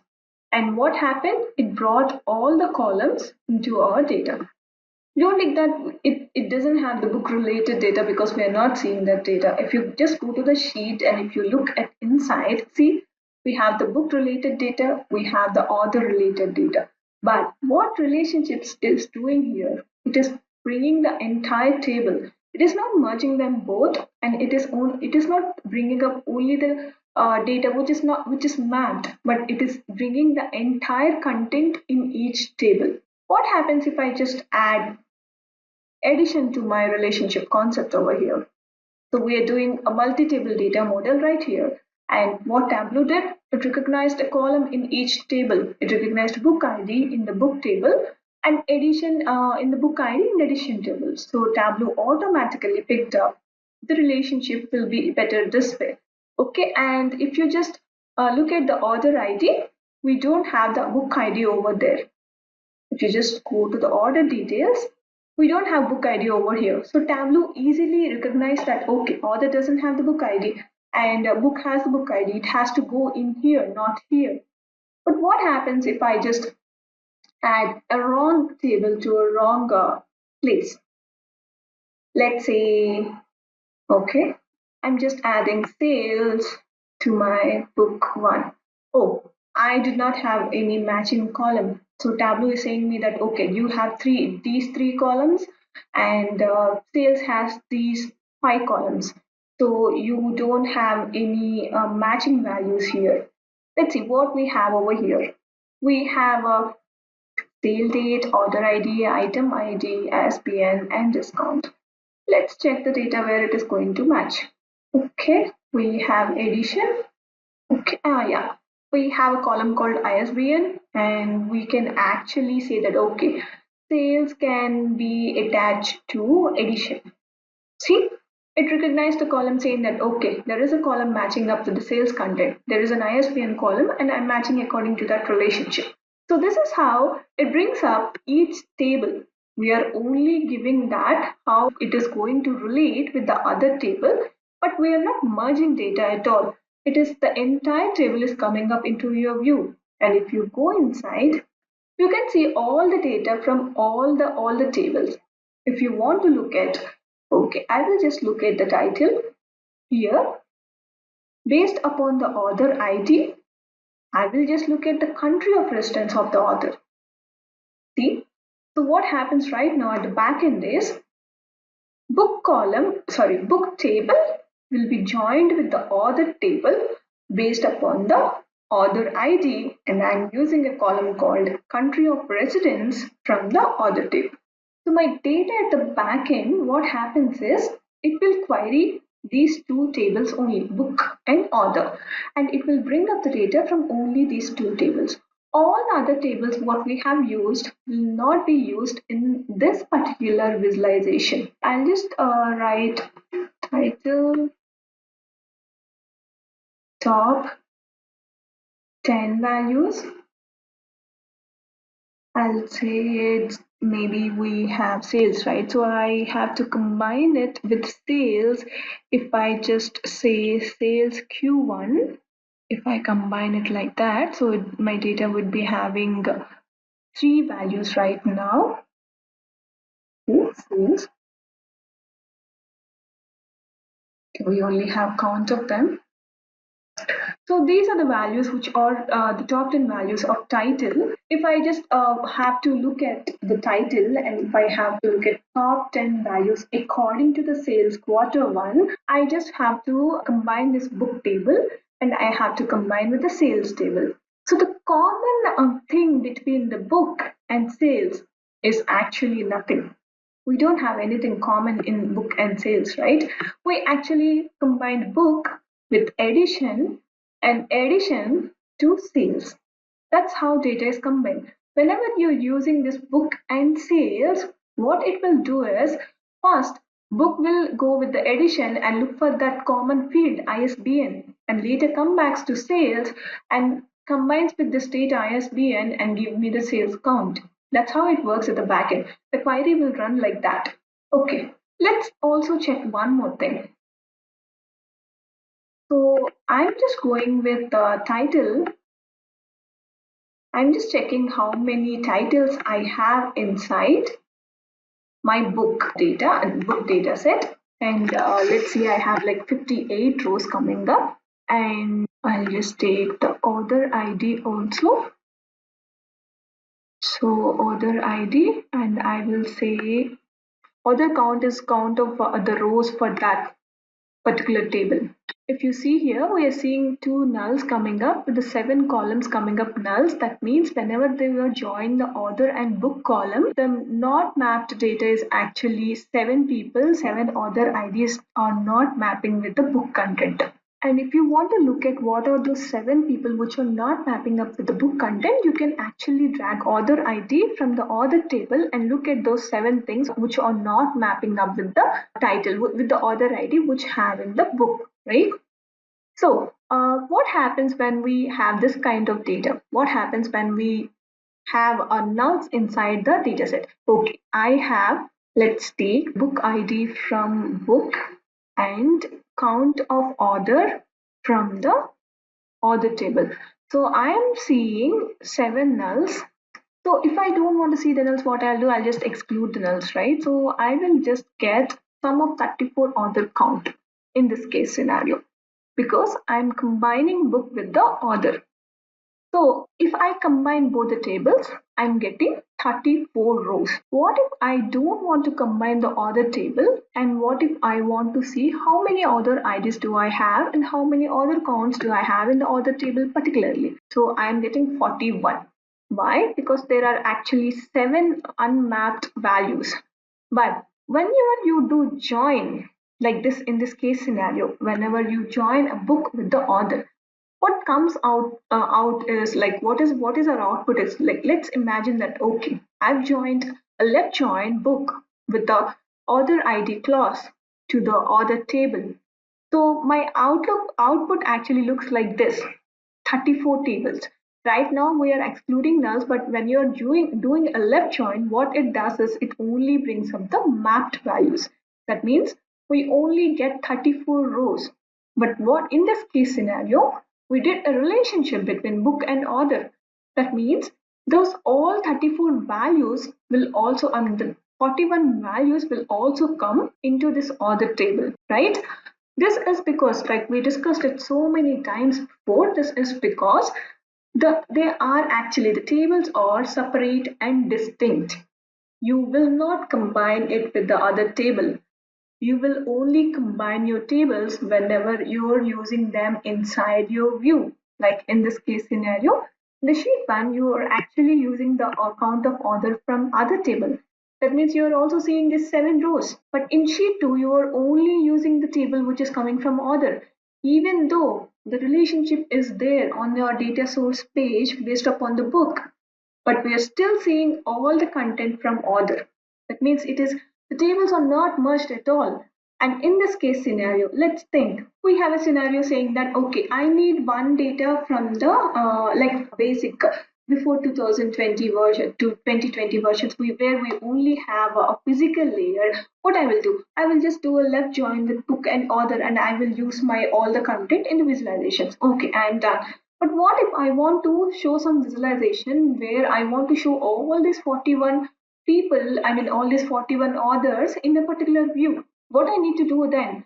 I have to go connect to a new data source, again drag the author table inside my view. In this time only, I mean in this particular point of the requirement, I only have to get the author table, right? So I will only connect the author table in this case scenario, and I will come to my visualization, do all my visualization on the author content. So this is adding up to 2 data sources. But in this scenario, you can either work with book and author combined, you can also work with each table separately. This will save you adding up so many data sources into your visualizations. And guess what? You can actually use relationships between different connections. You can create a data source with relationships between tables from an Excel sheet or a SQL server or any cloud or something like that. You can relate it to different connections. You can bring tables from different sources. And when you're working with older versions of Tableau, and if you have some joins in your older versions, that data will be coming as migrated data. That will be written as migrated data on your main data source page. That means whatever joins you have built in your versions previously, that will be brought inside your new version, naming as migrated data. You can always double click on the migrated data and you can look up at your joins, whatever you did before.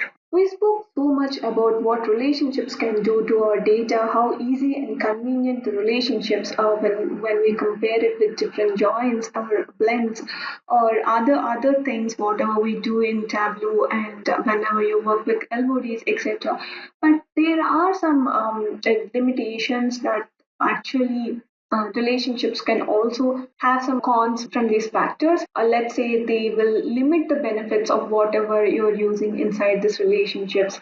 Okay, the first one would be if you have dirty data in tables, like for example, the tables you have are not well created with a well structured model, or they contain a mixture of dimensions in multiple tables, they can make this multi-table analysis more complex.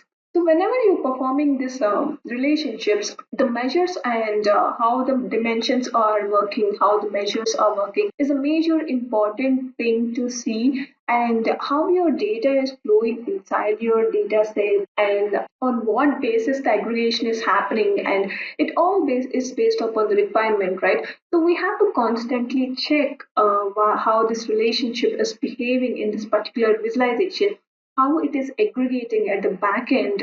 And when you have the, not very well structured data, this aggregation part or this whatever we say, the level of detail part can be much more complex when you have different multi-table models in your data source. Using data source filters will actually limit Tableau's ability to join culling in the data.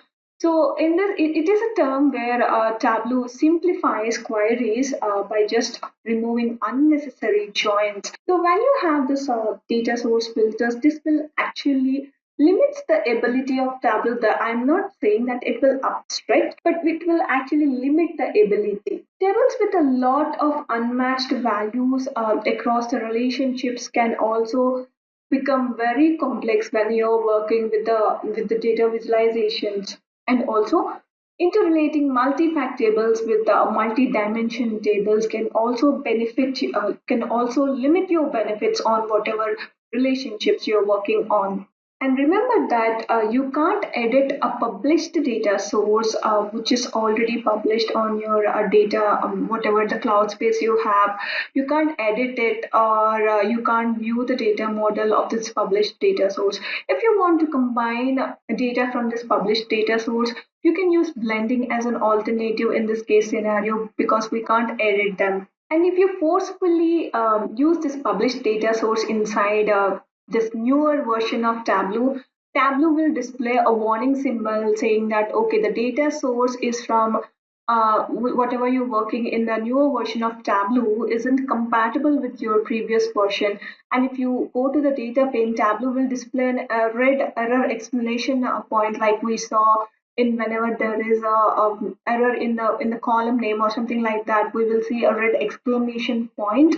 Tableau will display an error saying that the selected data source and uh, next the message will say that the connection needs to be updated, and you can always look at the details by just click on show details. You can see the information about the error. And also one more thing, when you downgrade the version from so this relationship concept appeared from 2020.2, right? So if there is a scenario that wherever you're downgrading your workbook to the lower version of Tableau, what happens to your relationships? Because previously we didn't have relationship concept and all we have is joins. And if you just downgrade, I repeat, if you downgrade a 2020.2 workbook to the previous versions of Tableau, the logical tables which were connected to that root table in the model will be removed. Only the root table, that means the first table, whatever you added to your model, that will only remain. All the sheets inside the workbooks which are using that logical tables will become invalid because all the tables that are connected to the root table are removed. That's why all the workbooks which are using the other tables will become invalid. So downgrading only works best whenever the workbooks contain single table data sources. So whenever you have multi-table data model, do not downgrade your workbook from 2020 to the lower versions.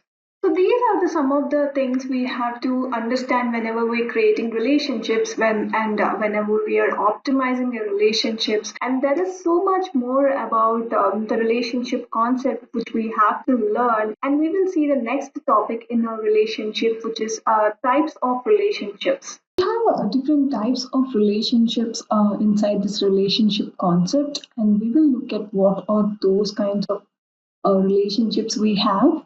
So these are the three relationships we have inside complete relationship concept. The first one is many to many. The second one is one to many, and the third one is many to one. Many to many relationships, they are created, and the referential integrity is set to some record match. This is a default connection whenever you drag some tables onto your data source. These default settings are actually a safe choice and provide the most to lot of flexibility from your data source. This default setting supports full outer joins. Many to many is completely a full outer join and optimize queries by aggregating data table before forming joins during analysis. So all the columns and row data from all the tables will be available for your analysis when you select many to many. So in this case scenario, what you're seeing right now, the book table is connected to order, edition, and ratings. So the book table to dimension is actually a many to one scenario. That means one author can write so many books. One author can have so many books. So in the book scenario, each book has some author, and that author can have many different books in this books table. That's why it is actually a many to one concept. From books to edition is actually one to many. So it has one book, but it can have so many editions per one book. We can have different editions, just like Tableau, we have different versions. One book have different versions or editions. So in this scenario, there is one to many concept. One book with different editions. What is the book to ratings is also the same. One book and all the people can give different ratings to that book. So this one is a one-to-many scenario. The ratings concept will have too many ratings, and they can all relate it to one book, and that connection will be one-to-many. And as we already discussed, many to many is a complete outer join. It will bring all the related things in the first table. Sorry, all the rows from the first table and all the rows from the second table. These are the different kinds of different types of relationships we have inside the relationship concept, and we call it as uniqueness or referential integrity. So the new terminology for uniqueness Tableau used is cardinality. The cardinality is actually termed as the uniqueness of that row of that data. And referential integrity is like the matching records. Whatever matching records it has, they are calling it as referential integrity. And these are the main two things for all the performance options you get inside the relationship concept. These settings help actually Tableau optimize the queries during analysis by all the settings. In this relationships, we have settings inside the relationships like from one to one or many to many. So whenever you edit on a relationship and click on the performance options, you get these options inside, and the default relationship whenever you drag a table onto the canvas, the default relationship is many to many. So this is a full outer join. This default is actually a full outer join, and this will connect all the rows from the first and the second, all the rows from the second. That means you will get this entirely two different tables, and you can actually change the columns also. You can give multiple columns or a single column in the case scenarios according to your requirement. As we already discussed, the first table is a root table, and whatever column you're connecting on should have the same data type. These are the some clauses we will get in relationships, and when you click on the performance options, you will get to see whatever we spoke about the cardinality and the referential integrity. So cardinality is uniqueness, that means the row uniqueness, in this case many to many. Differential integrity is a mapping point. Like whenever you use these two tables inside your visualizations, this differential integrity will play a part. And the default option for differential integrity is set to same some records match. In relationships, we have a concept called smart aggregations and its types. What are the smart aggregations, and what are the things in relationships we will see about the smart aggregations? So, whenever you use a relationship concept for your data source, Tableau brings in the right data from the right tables at a right aggregation, handling all the level of detail for you. A data source with this relationships acts like a custom data source for each and every biz. Relationships can actually help you in three different ways. You have less upfront data preparation. That means Tableau actually combines only the relevant tables at the time of analysis, right? So it will actually preserve the level of detail. There won't be any pre-aggregation in the custom SQL or your data views. The second one would be more use cases per data source.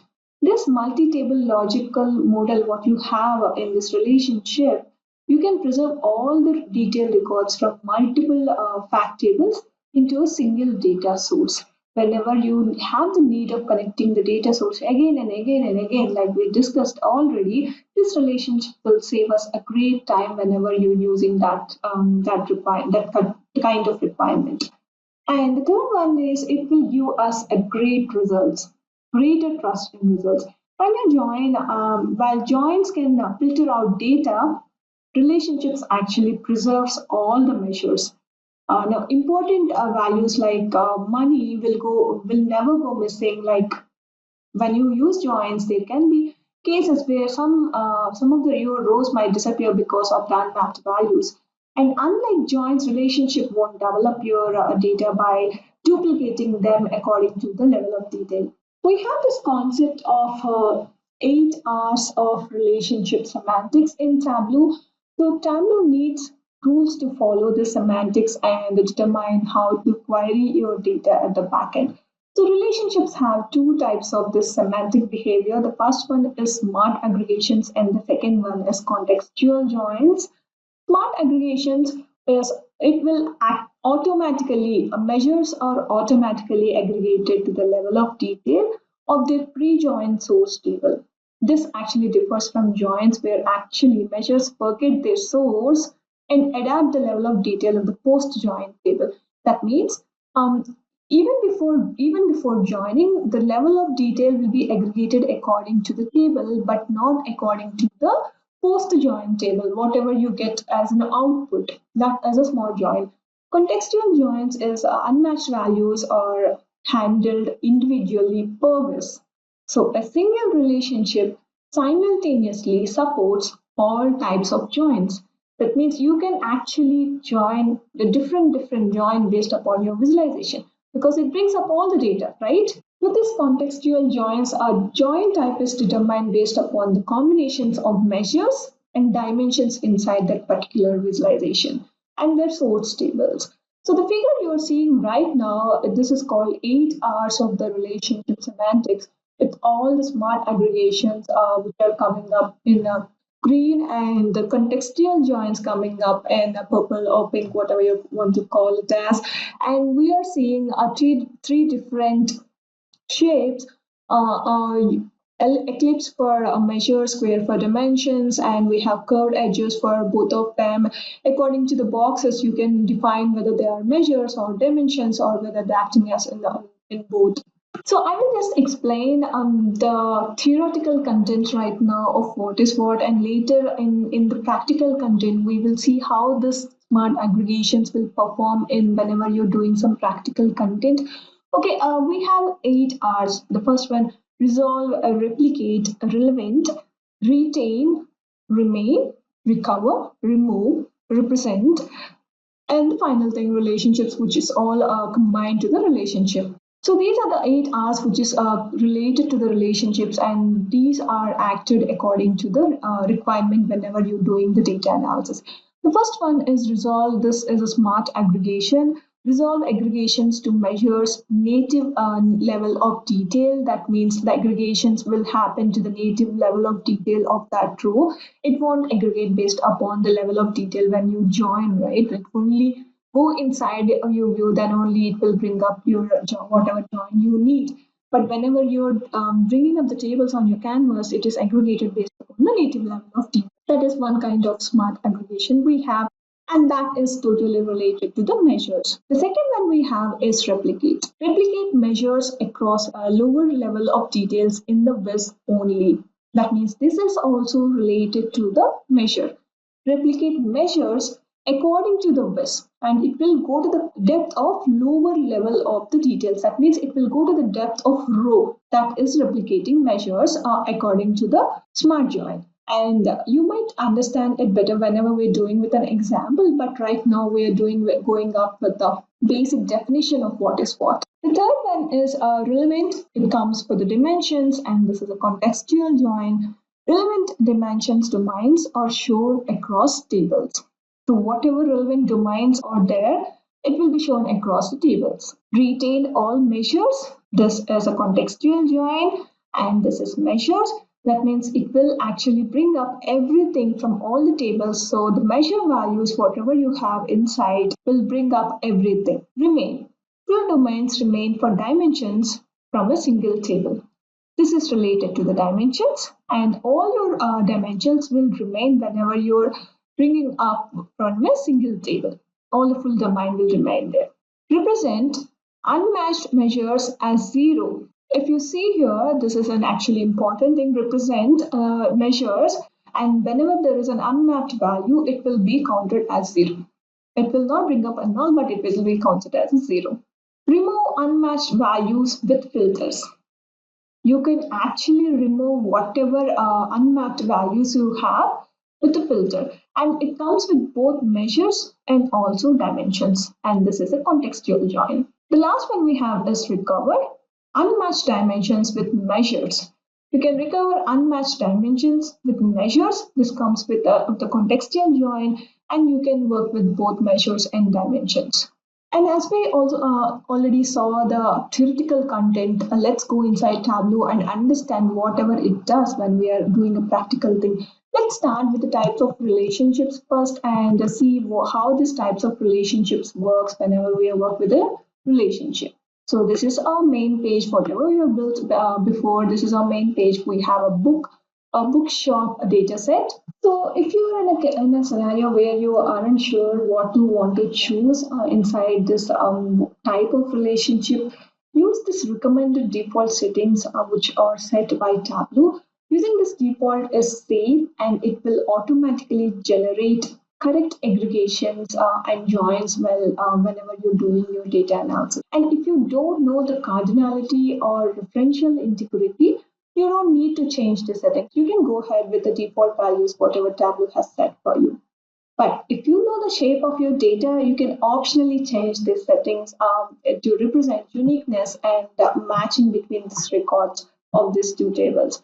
If you just click on it, so then if you go to the performance options, you get this cardinality and referential integrity based upon these two values. So we will just go into deeper depth of what is this cardinality and what options do we have inside this cardinality. This determines cardinality determines if Tableau aggregates table data before or after automatically join the data during the analysis. It is mostly related to the joining like many to many and one to one, etc. And you have these options to change in a drop down over here. Select many if the field values aren't unique.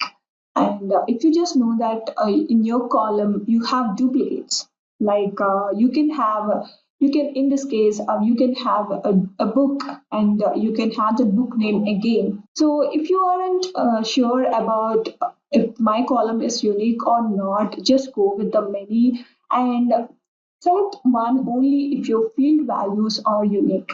During analysis, the relevant data will be joined before aggregation, and setting this option will optimize queries in your workbook. Whenever the field values in the relationships are unique, it will optimize your queries as well. But make sure whenever you're selecting one option over here, make sure that your column or whatever field you're using inside must be unique. And if you're selecting one and if your field is not unique, it can result in a duplicate aggregation values and it will actually mess up with your visualizations. And referential integrity determines the type of join used to get the dimension values for the measures during analysis. So everything, whatever joins you do and whatever combinations you do is based upon the level of detail, right? The level of detail is always based upon the dimensions. And whenever the level of detail comes up in the scenario, even if your measures are actually coming up with the type of join, and select this some records match if some values in the field doesn't have a match in the other table. That means you know that okay, it might not have a matching value in the other table. I'm not sure if I have the exact all values matching up with the other table. Then you during analysis, what Tableau does is it uses the outer joins to get the dimension values for a measure. And all the measures values will be shown in the view, even if it has unmapped values, all the measure values will be shown over there. And you will have to select only this other option where you have all records match. If the values in the fields are guaranteed that you have a match in the other table, and you are very sure that okay, this will have a match, then you can actually select this all records match. This setting generates fewer and simple joins. Whenever you're using your analysis and optimization, this will actually generate fewer and simple joins. But you might see inconsistent results during analysis because unmapped values will be removed or they will be missed. If there are like unmapped values in your table, they might be missed because you are sure that everything will match. That's why you're actually selecting all records match. And in this case scenario, when you use this all records match, this unmatched values, whatever you have inside your tables, will be missing. So my suggestion, instead of thinking of all the settings in your performance option, like do I have to go this, do I have to go there, rather than go with, okay, I don't know, I'm not sure, just pick up what Tableau is thinking about my tables. Just go with the default settings, and if you're sure that your tables values are unique, select one. Or if you're sure that each record in one table matches one or the more records in other tables, select all records match.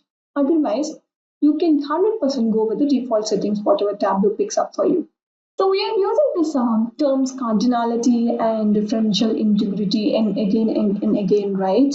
So if you want to understand into a deeper depth of what cardinality refers is this, we already said that this is the uniqueness of the data, and uniqueness of a data contained in a field or a combination of the fields. Whenever you join the data, or the uniqueness of the complete entire row. When the tables you want to analyze contain many rows of data, queries can be slow, and this actually affects the overall performance of the data source.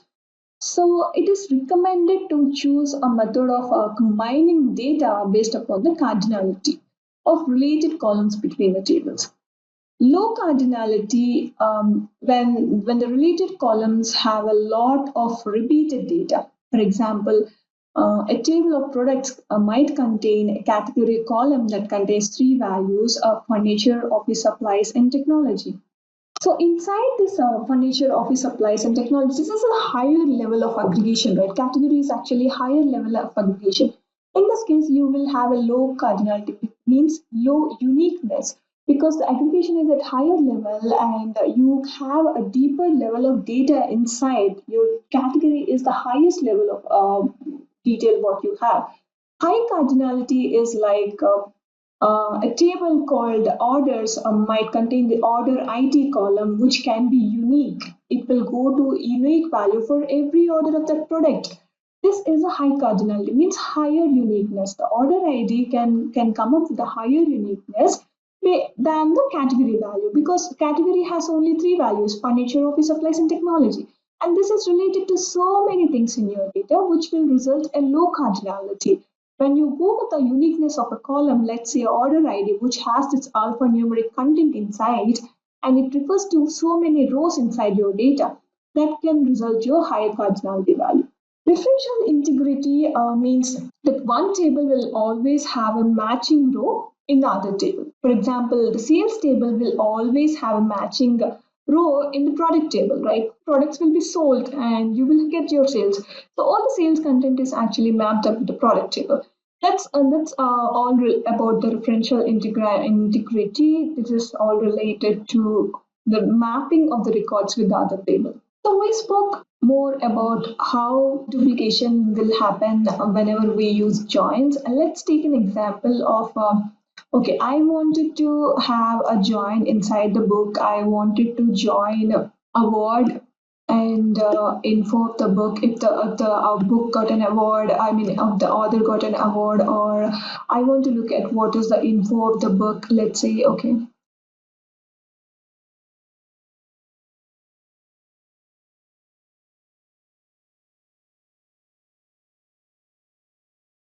So what happens right now is book is mapped with award and info. And whatever measure values we have inside, like whatever numerical content we have inside, will be joined, and this book measure values will just give us a flat table. In this case scenario, book is joined with award and book is also joined with info, and we will get a complete one table whenever we use a joins, right? We will get complete one table, and the measure values will be aggregated based upon the join, and it will be aggregated onto join itself, and we will get the values over here already. And whenever we come outside, so this book has a join inside, and this join we are mapping up with the some other tables. So the measure values are already aggregated inside based upon the book. When we do this to relate it to other tables, the already aggregated values inside this book one will create a duplicated measure value for this book and info. So to avoid this kind of duplication, you must have to use relationships without using a join. So this flat table will already have the aggregated level of detail for all the measure values. And whenever you use this flat table with the other relationships, there can be a duplication of your measure values. That's why what you need to do is just open and remove this. This is a case where we can get, this is a possible case where we can get the duplicated measure values inside your data. That's why in this case scenarios, for measuring for the duplication of the measure values in this case scenario, it's always better to use this whatever tables you have in the relationships rather than the joining inside the table. As book and the award will have this one to many kind of relationship, because one book and they will have info and one to many kind of relationship. One book can get many awards. That's why it's actually the relationship of one to many, and also the measure values will be already aggregated inside the join. And whenever you combine this again to the two other tables, this might create a duplication in the measure values. So moving on to our smart aggregations, I wanted to show you how this different kinds of R's will act and what is the actual meaning of the 8 R's we have. And to do this, I'll just bring up all the tables into our view, and let's check how Tableau will work with all these tables on the view. I'm just bringing up everything onto the view. Okay, it by default Tableau recognized the relationship between the book and award, and it actually sat between book and award with the connection. Okay, I added checkout, and checkout also added up with, I'm just doing a double click, and Tableau will automatically recognize what is the unique column with the other tables, and it will set us up with the connection as well. And what else we have? We have ratings, and we have, okay, we added ratings. Okay, ratings is added to the book, and yeah, we have series. I'm just double clicking everything. I did not see the data also. Okay, we got something in this. Let's check that. Okay, we do not have a common class. Okay, let's add info here, because we have a common class for info and book, and inside the info we have a common class for series, then we can add that there. Okay, let's create.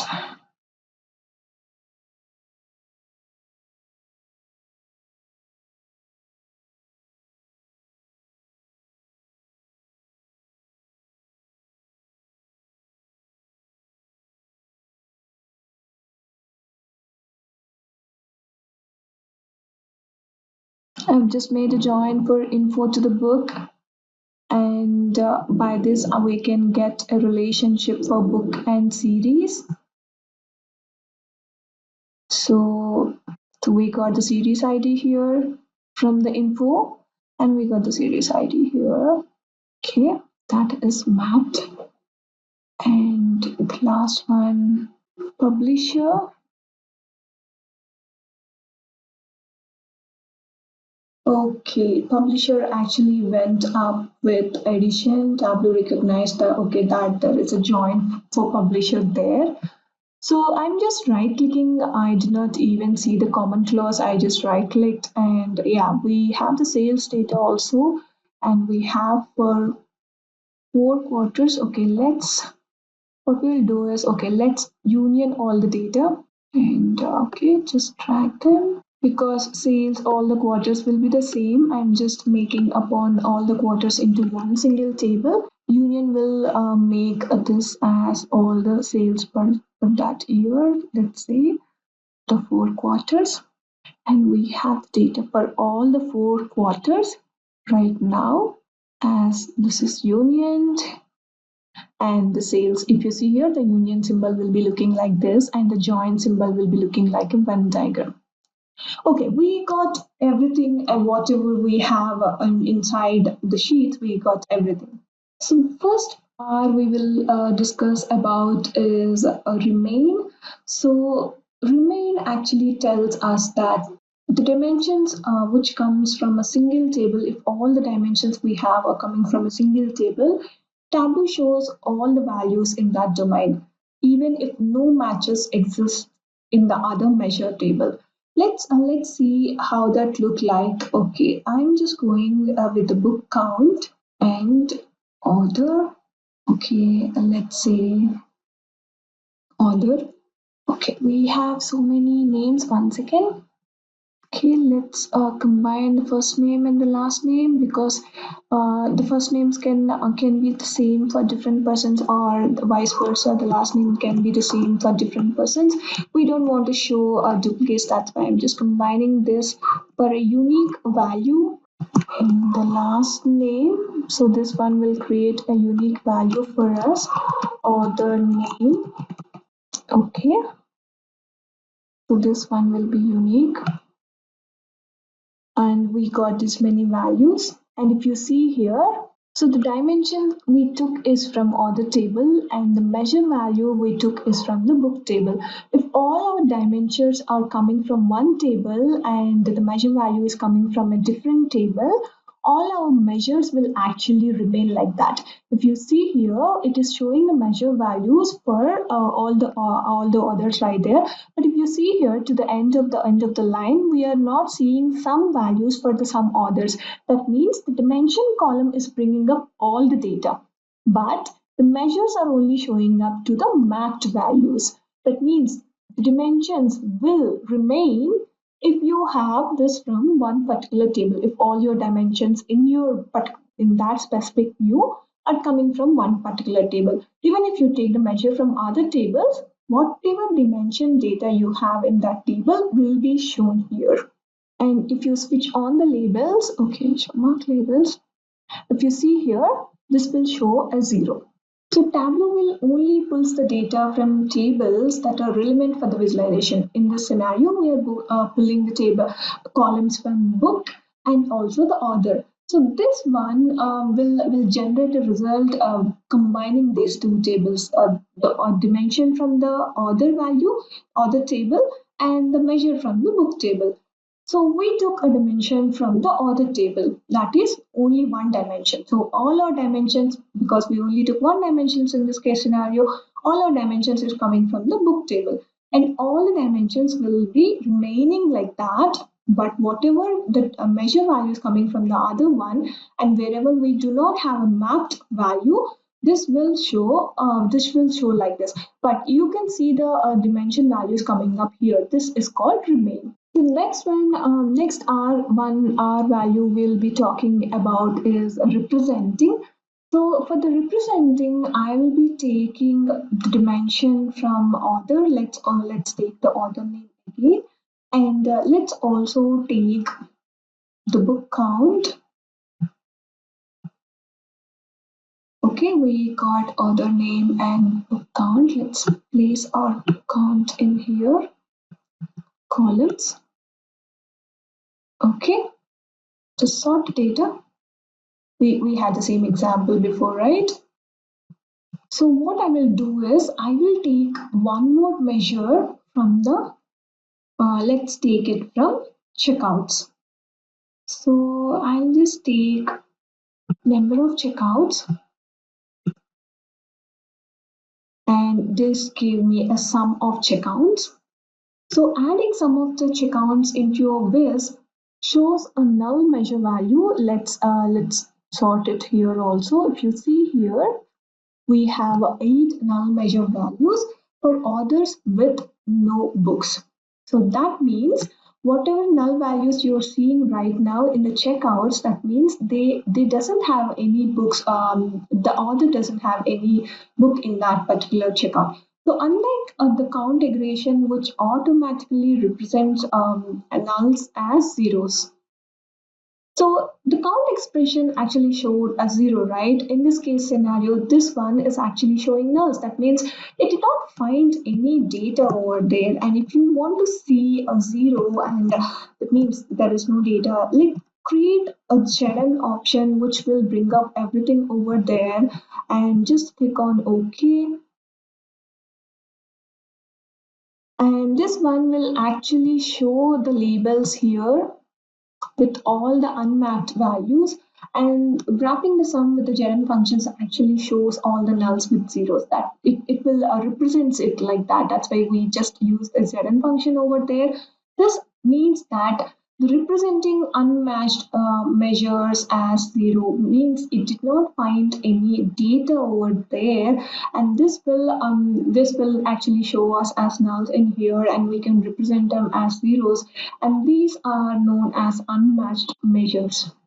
This is telling that okay, this order doesn't have a checkout at all in the other table, and this one will throw you a null from your measure values. And if you want to show them as zeros, you can always show them as zeros by wrapping up with Z.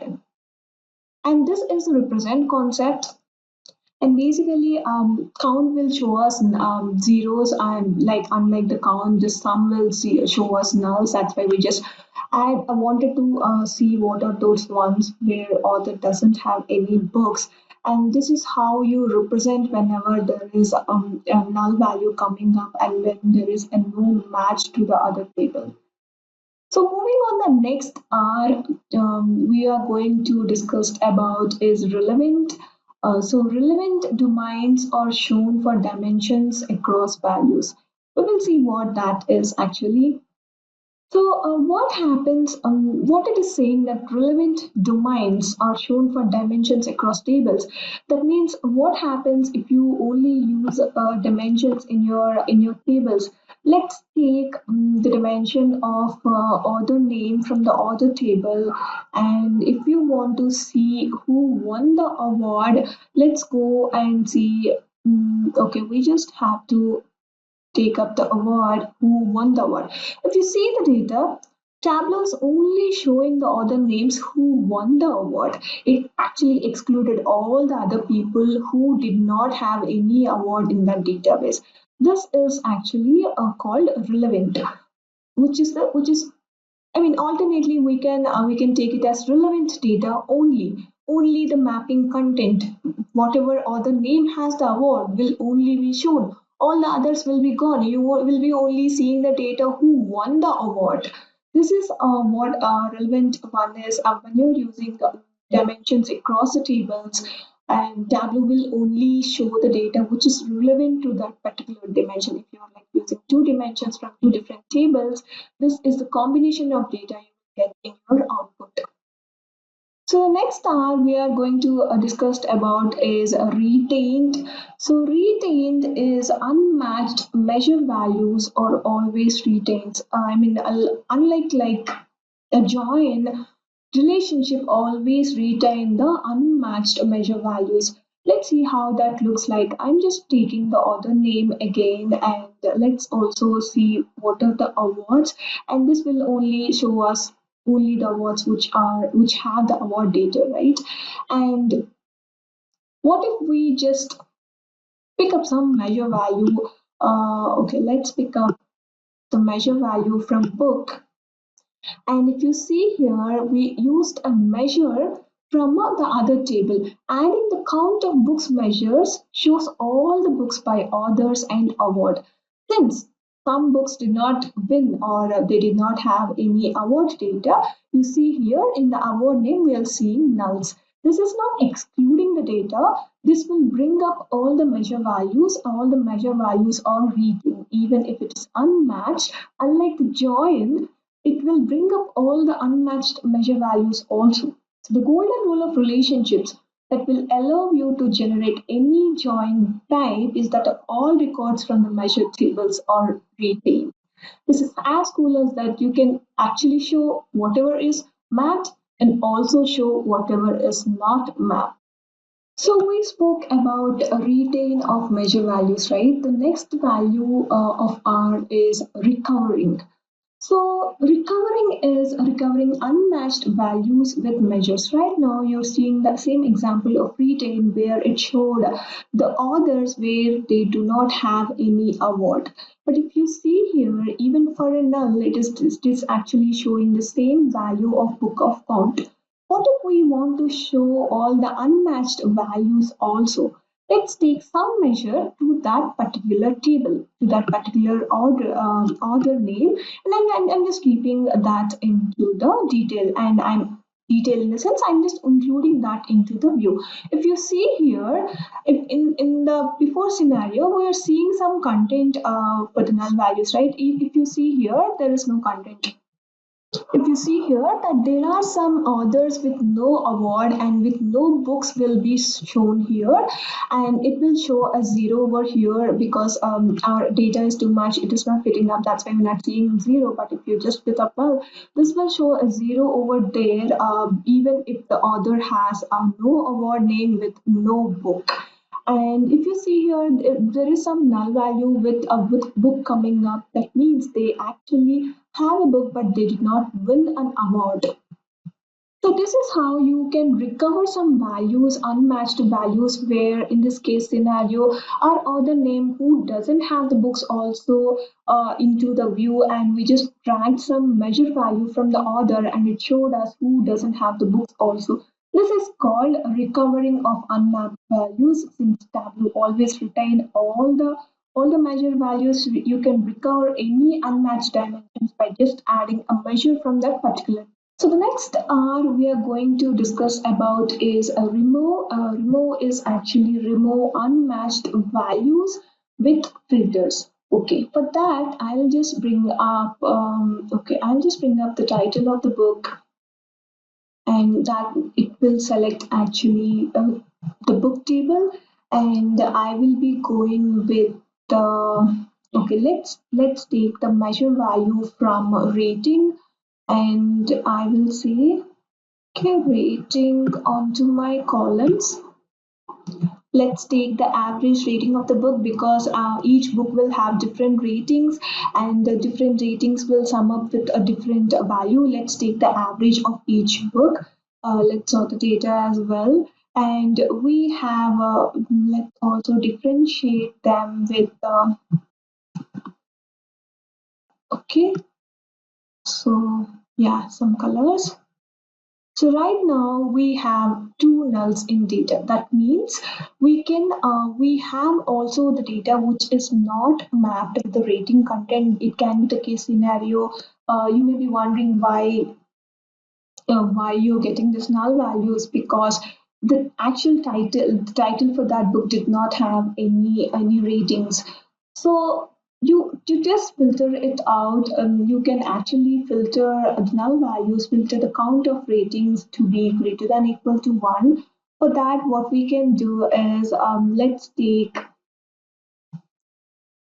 So what I will do right now is, okay, I will just go with the ratings table, and I will say show filter for the ratings table.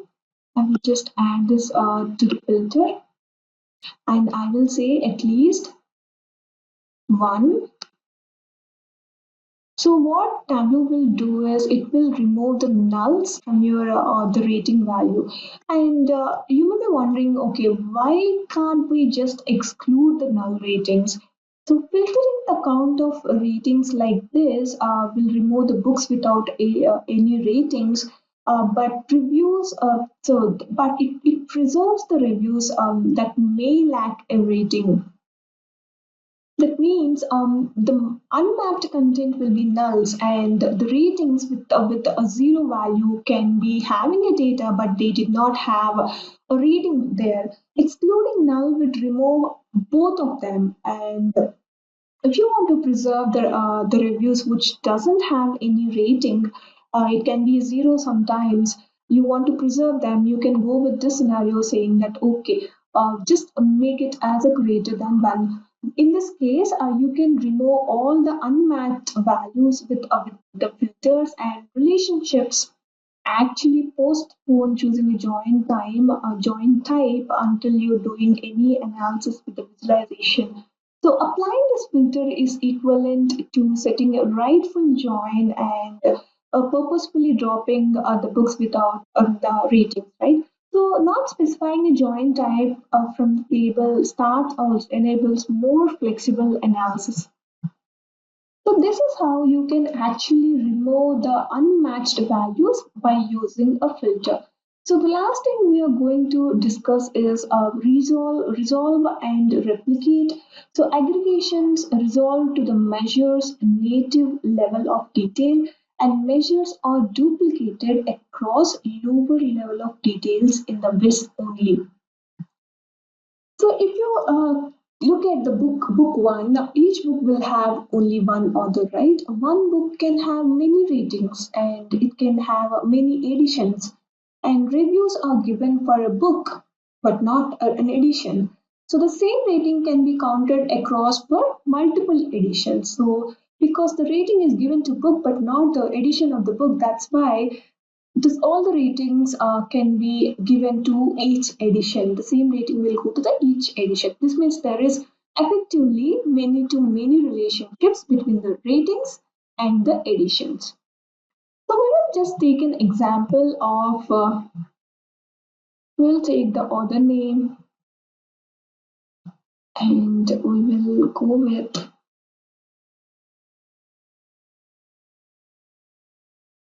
edition.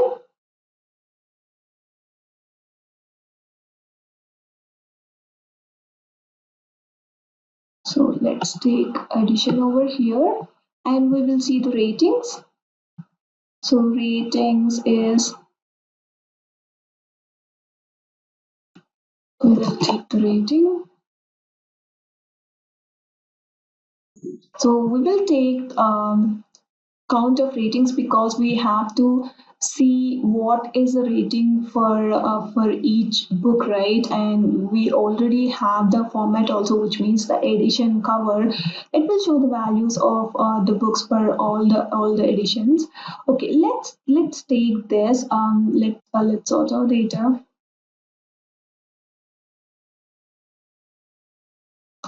And if you see here, so this lady who is Bianca Thompson will have a highest rating of 5,559. Okay, and this is the further rating of that hardcover. It can be the scenario where it is the sum of the all the other three for the mass market. It can be the scenario that of that as well.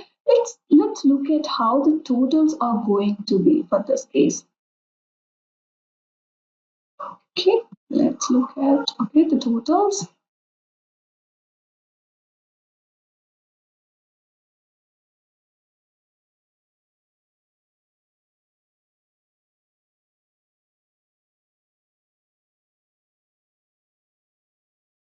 Let's take the subtotals for this.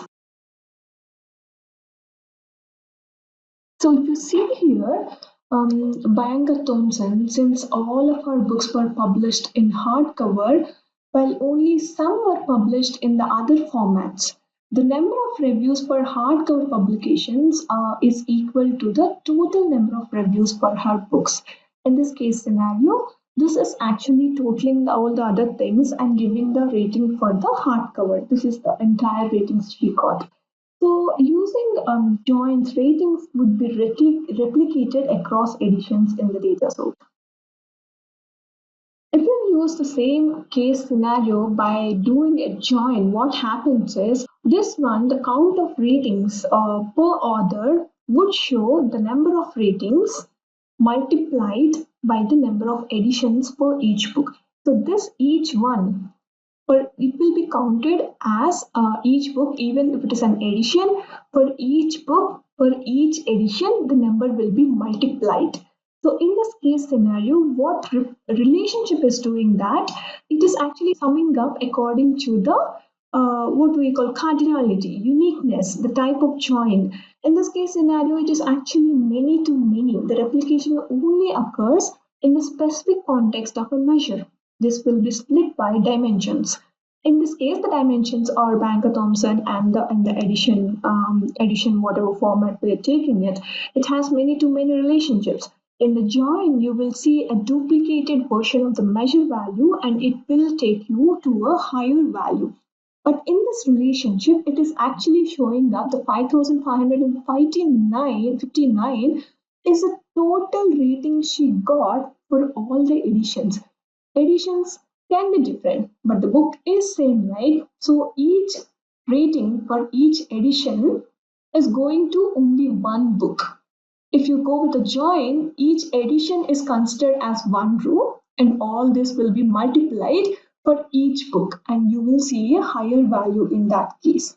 This is the meaning of resolve and replicate. Aggregations resolve to the measure's native level of detail and measures are replicated across the lower level of details inside the WIS only. This is how relationship will save the duplicated version of the measure values. In the practical content, if you do a join over here, you will see a higher number because each edition, if you have one book and if it has different edition, each edition will be considered as one rating and each rating will be multiplied according to the book. This will throw up a higher value, but in this it will resolve and replicate your measure values and give you a unique value without creating duplicates.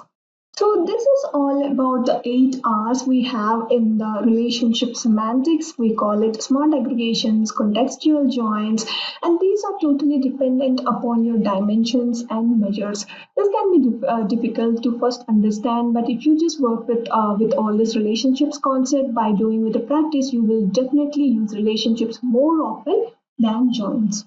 Okay. So this is all about our 8 R's, right? Right now, we will see about some of the tips we can figure out whenever we are doing with relationships. Okay, the first tip, you have to know where you have an empty field and where you have an unmatched value. So unmatched values will always be nulls. These are two different concepts. So the records are included in all your previous books or all books with ratings as per retain all measures, right? To see all the books, we must add in a measure from the books table. Let's do that how it works, okay? So we have author name and we have formatting. Okay, let's take out the totals to just remove.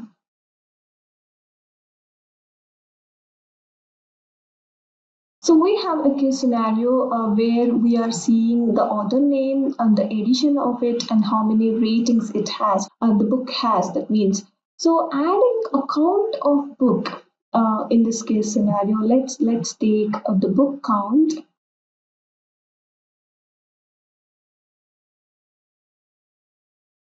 So the book count will show you the unmatched values. Adding count of books to the columns introduce you to so many people that doesn't have who has an unpublished book with no ratings. So let's take an example of Robert Milowski. He an author who has an unpublished book and he doesn't have any ratings. To represent no ratings with zero, you can actually wrap it up the rating with a ZN function. This will show you that there is zero value. That means there is a zero rating over here and you can show this guy into your visualization. So it may be surprising that zeros do not appear. This is because the measure is not an unmatched null. This mark is only missing because there is a zero content. These are not considered as nulls. There is data because this guy doesn't have a book over there. If you just wrap up with your the rating with your ZN, this will throw up a zero over there and you can show them as well in the view.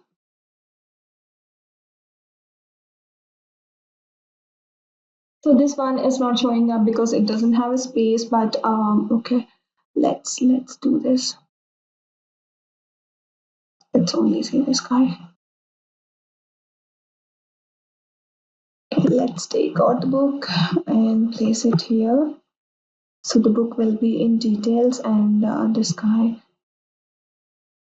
So if you see here, Robert Milowski will be shown as 0. This value is actually coming as 0, and this one will be telling us that okay, this guy has a book but he doesn't have any ratings. This is not an unmatched value. Unmatched values will always be nulls, and if there is a no I mean if that guy has no rating, that means he didn't get the rating at all. That means that should be actually 0, but not an unmatched value. And in this case scenario, you can show the unmatched values as zeros by putting the second count. So this is all about the relationships concept. This can be heavy, this can be very new, but don't be scared of on relationships. Your relationships can be very handy whenever you're doing with the complex scenario versions. Relationships don't actually replace the previous versions of combining data like joins, unions, or blends. Rather, relationships are a new flexible way to bring data together from multiple data sources. The existing methods are not going anyway and are still useful in specific scenarios. So you can actually think about how your data is going to fit together and what questions you want to answer, rather than how to combine the data or compensate from the data sources. There can be scenarios where each individual visualization have to have a different kind of join. Even the tables are same, but you might need a different kind of join where you want to use in this merging scenario. Instead of merging all the data, you can go with a relationship, and Tableau evaluates the relationships of the relevant fields and tables and use what kind of join should be there in that particular view. Those relationships are used to write queries with correct join types, correct aggregations, and handles the nulls very well. This will have no upfront join type, or they will have an automatic and context aware kind of relationships, and they can be so flexible when you're working with multi data models. And one more thing to remember about extracting this kind of relationships, extract data is now stored based upon the logical tables. So how many logical tables you have is how many tables you will be saving up to. If you have one logical table, and if you have other logical table which has joins inside, it can be two tables only, because the other one physical table will be considered as one entire logical container. So this is completely based and stored upon the logical tables number.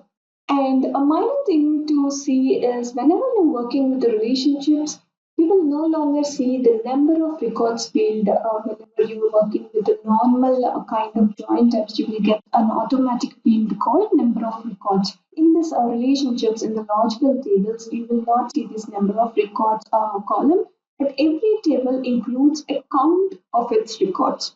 So if we the name of that particular table, and there will be a bracket with that count. Like in this case scenario, we have award count, book count, checkouts count, etc. So in this relationships, you will not see the number of records, but you will see a count of all the records naming with the table. And if you want to view the data to one particular table, and if you go with the view data of any single table, this will only show in the view data window whenever the data sources contains multiple logical tables. The number of rows and data are listed at the name level of data, and it will show each table separately. Calculated fields are listed under the table with their originating field. Whatever field you are creating that calculation upon, they will be going and adding to that particular table. And also there can be a minute change in the data column order whenever you see the data in the view data window, or export the data to a CSV format. The change in how column order is actually handled in the view data window, and it will support the relationships and the logical tables. So the order can be a slight difference. You can see a slight difference whenever you export it to the CSV format. If you are using data, the lower version of Tableau, And after 2020 version, you can see a slight difference of the order of the column whenever you export the data to the CSV. So this is all about our relationships concept, and for this week, we kind of went through so many things and we have learned so many things about relationships. So this week's summaries up to what is a relationship and what is the difference between relationships and joins and blending, etc. And what is the difference between them and how the data actually flows whenever you kind of use different join models or blending models when compared to the relationships. We saw how the data model is, we saw the single data table or we saw the multi-data table models and how they are used inside your relationships concept.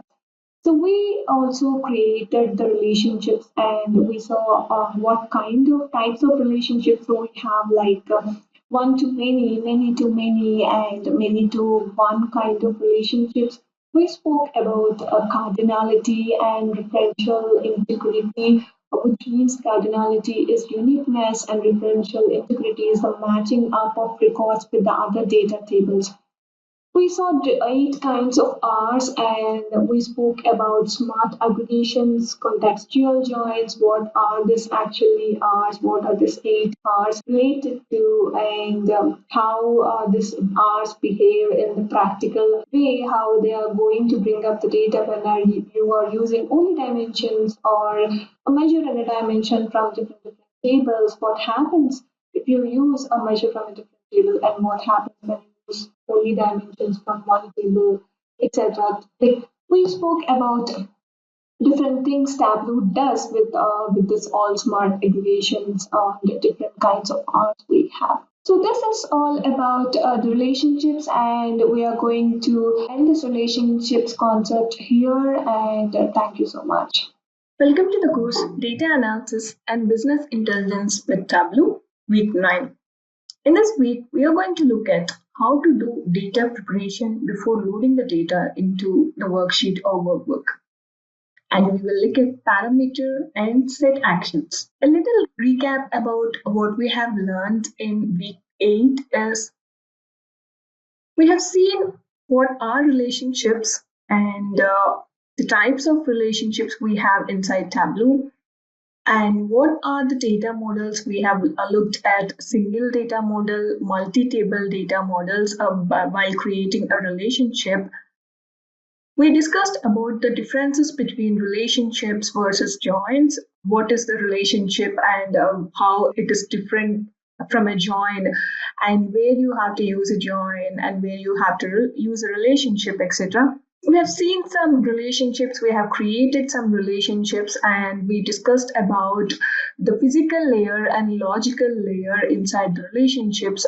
What is a physical layer and what is a logical layer, and how will a Tableau store them whenever you use these physical and logical layers. We looked at different types of relationships we have, like many to many, one to one, or one to many to one, etc. We have seen some relationships where the tables are joined with different kinds of relationships. We have discussed about 8 types of R's and the smart aggregations and contextual joins. How will they work whenever we bring up the data with multi-table data models? We have seen some use cases where these 8 R's are related to and how these 8 R's will behave whenever we do a relationship. And based upon the particular visualization, if we just look at different scenarios, how this will retain or resolve or remain the data and whenever it is in use. And we have discussed with what data will be coming as nulls and what data will be coming as zeros, etc., and how Tableau will perform whenever we use a measure from a different table or a dimension from a different table. We have discussed everything about relationships, smart aggregations, and this 8 R's of semantics. So for this week, a table of contents is how do we do a data prep and what are the options available. And we have pivot, custom split, hide and hide fields, sampling the data, interactivity, parameter actions, and set actions. So in this week, we are going to discuss about pivot the data before loading, and we will see how we actually pivot the data before loading itself and what are the cases when we will use this pivot data and how the data will look like when you pivot the data, etc. And we will see custom split data before loading. We have already discussed about custom split in the previous classes, but this one is basically even before loading the data into Tableau, how to do a custom split for the main from the main canvas itself. So we will also look at how to hide fields and how to unhide fields whenever you're extracting the data out, how to actually save up the performance, like save up the data, and you can actually hide some fields while extracting. We will discuss about that. We will see how we can do the sampling of the data, like whenever you want to do a sample analysis and you want to look at only the sample of your data set, we will be looking at how to do that sampling of the data. We will look at how the interactivity will be on the dashboards, and we will look at some cases where we will just use this interactivity. And as the last, the two main topics are in the actions. While we did not discuss about this in the previous para actions, we are left with parameter actions and set actions, and that we are going to cover it now. And we will discuss about what they can do and where you have to use them, etc., and how it is actually interactive whenever you're using them. We will see that. So the first topic in this week is pivot. So what is a pivot actually? We actually did pivots in Excel, right? We used pivot tables whenever we are working with Excel. And what pivots will do is they will actually convert cross-tab format to columnar format. If you look at the data, whenever you do a pivot, what it does is it kind of aggregates the fields according to the dimensions. If you just look at your Excel sheet, and if you just insert the pivot table for your entire Excel sheet, what does it do? It actually aggregates the values based upon your text values, whatever you have. It aggregates all the numerical values according to the text values. So the same thing we will do in Tableau also, because sometimes your data will come in a way where you have to convert these columns to rows actually and build some aggregations based upon the rows. So if you see here in this particular diagram, the input they are actually pivoting. That means you're bringing columnar data to this one into aggregation, and you can actually unpivot the data as well. Just unpivot them to set it back. So this is like between the conversion between a cross tab to the columnar format. So it's like changing the data to rows and columns according to the aggregations. So the output will be a table where you can see aggregated values according to the dimensions you use in the pivot. So this one is more suitable when we have a multi-response questions. So that can be one example where you can pivot the data. If your data set contains this multi-response questions, there can be a scenario where you might need to pivot the data for your analysis. The second topic in this data prep is custom split, and we have already seen how custom splits will work, but the custom split, we can do it before loading itself. And how we are going to do that. So what is custom split is if you have a column where you have alphanumeric values, or let's say you have a full name, you want to differentiate the first name and the last name, you're splitting the data, you're splitting that entire word into two different words. Sorry, entire name of whatever data you have inside into two different words, and you will use delimiters to actually separate them. So it's like dividing one value to two different values. The custom split is used in this case scenario. We have it inside Tableau also, like whatever the data is loaded into your worksheet, you can do there as well. But we do have an option of custom split even before loading your data. We will look into how we can do that. We will look into how we can split and how we can custom split again. Just refresh our memory on the custom. So the next topic is a topic based upon the option what we have in extracts. Whenever you click on edit option, there will be a pop-up box used to actually select some different options to do an extract, right? So whenever you do that, you will get this option to actually hide all unused fields. Okay, and this option is to actually, while extracting, just hide all your fields which are not in use. So, which are not is in use in the sense, if you start your work and you have already developed something and you have used all your columns and whatever data you need into your visualization. So after that, if you extract the entire data and if you use this hide all unused fields, what Tableau will do is it will only brings up the data whatever you used inside your development part, and all the other fields which are not used will be excluded. This is like filtering out the data. You can call it as an extractor. Let's say you're excluding everything which is not being used. So this one will basically improve your performance as well, because less the data, more the performance. So whenever you're done with all your development part, if you just come back and you're extracting the data again, just do this click icon called hide all unused fields, and which will lower the data and it will improve the performance of your dashboard. So for this hiding and unhiding, this is one more topic. There is an option to actually hide all your fields.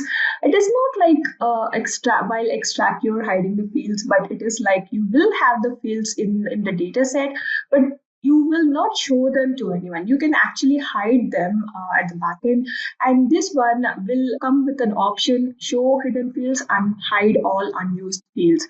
This is not like extracting. We will actually see a practical demo of how to use this, and this one will hide all the fields which are not in use, but it will not exclude them. They will be there at the back end. It's just hide it. That's if you are like if you have too much of data, too much of columns and rows, what you can do is you can hide your fields and work with the data, because the scroll bar will be low and you can see all the rows and columns at the use. And you can, if you want to just work with a new field in your development part, then you can click on show hidden fields and just work with your data. This is just like a show hide option, but still you will get all your data at the back end. It is just like hiding your content. That's it. So the next one is sampling the data. While extracting, you can actually sample your data. In the sampling of data, this is like you are like unsure of how the data would be like, and if you're just starting with some kind of analysis, what some data analysts or whenever they're doing the analysis, they kind of sample out the data and just go for the analysis, because sampling randomly picks up the rows. If you can even give the numbers, and it will randomly pick up the rows, and you do have an option to select top rows or give a percentage and saying that okay, I need a percentage of 20% out of my 100% of data, like that. You will have options, and we will see that too as well. And this option will sample out the random columns or the top 10 rows in that particular scenario. So sometimes analyzing the data that is stored in cross-tab format can be difficult to Tableau for analysis, because we want the data to be in a columnar format, but that will come as a cross-tab and it will be difficult for us to do the analysis. So let's take the example of whatever the Excel sheet text files or PDF files. You can pivot your data from cross-tab format into columnar format if the data is not suiting well for your analysis. So for example, I just prepared a small data set where we can use this per pivot, because intentionally changed the rows and columns. Let's take a data set. Let's see the data set has like quarter related data and it has some numerical value, and I'm seeing a furniture technology office on my sheet, and I don't want my data like this. I actually want my data, I want my furniture technology office coming up according to the quarter, and I want to see them inside the columns, but not like this. So what I will do is I will just pick up my Excel sheet. I will just set up this data source and select the sheet. What I will do is I will just select the columns over here. Whatever columns I wanted to do the pivot, I will just select all the columns. And if you see here, there's an arrow mark coming up. Click on this arrow mark. It's like a drop down. and click on pivot. So what Tableau will do is it will arrange all your technology, furniture and office into a new column. It will create two new columns for text and for the numerical values. If you see here, it created one for the measure value and it created one for the measure name. And this one is showing us furniture, office and technology, and the data over here will be aggregating according to this column. And quarter also. You can see quarter, the pivot value and the pivot number. And if you want to add more data into the pivot, you just have to select a new column, click on this the same drop down menu and say add data to the pivot. You will see a column because we do not have any column to add to pivot, but if you just click on it, you will see add data to pivot. This is the option you will get whenever there is a new column and you want to add that particular column to the already existing pivot. You just have to click on that arrow mark and say add data to the pivot and make sure that the pivot columns and values look as expected before you begin your analysis. So this is how Tableau will do a pivot, and if you go to the row, you will get the quarter and the sales according to the pivot values. If you just drag both field names in here and I want to see the values over here, it will exactly look like this. And this is how this pivot will work whenever you want that fields into your columnar format. What if I do the data like that previously? What if I just take my data like this? If you see here, the furniture, office and technology is coming as a measure value, and if you click on the this furniture value into your view, it will actually sum up everything and it will give me the complete value. If I want to see the quarter value according to that, that can be coming as in a different format. Let's say I want all these things coming up in the dimension and I wanted to use them in my dimension data. That's why I went with a pivot and I just created a pivot table for this entire sheet and made my data useful for the analysis. There will be some cases where you will be just pivoting the data because you wanted them in a different format and they're coming in a different format. And this is like you're pivoting your data. But if you want to unpivot the data, you just have to click on this arrow and say remove pivot.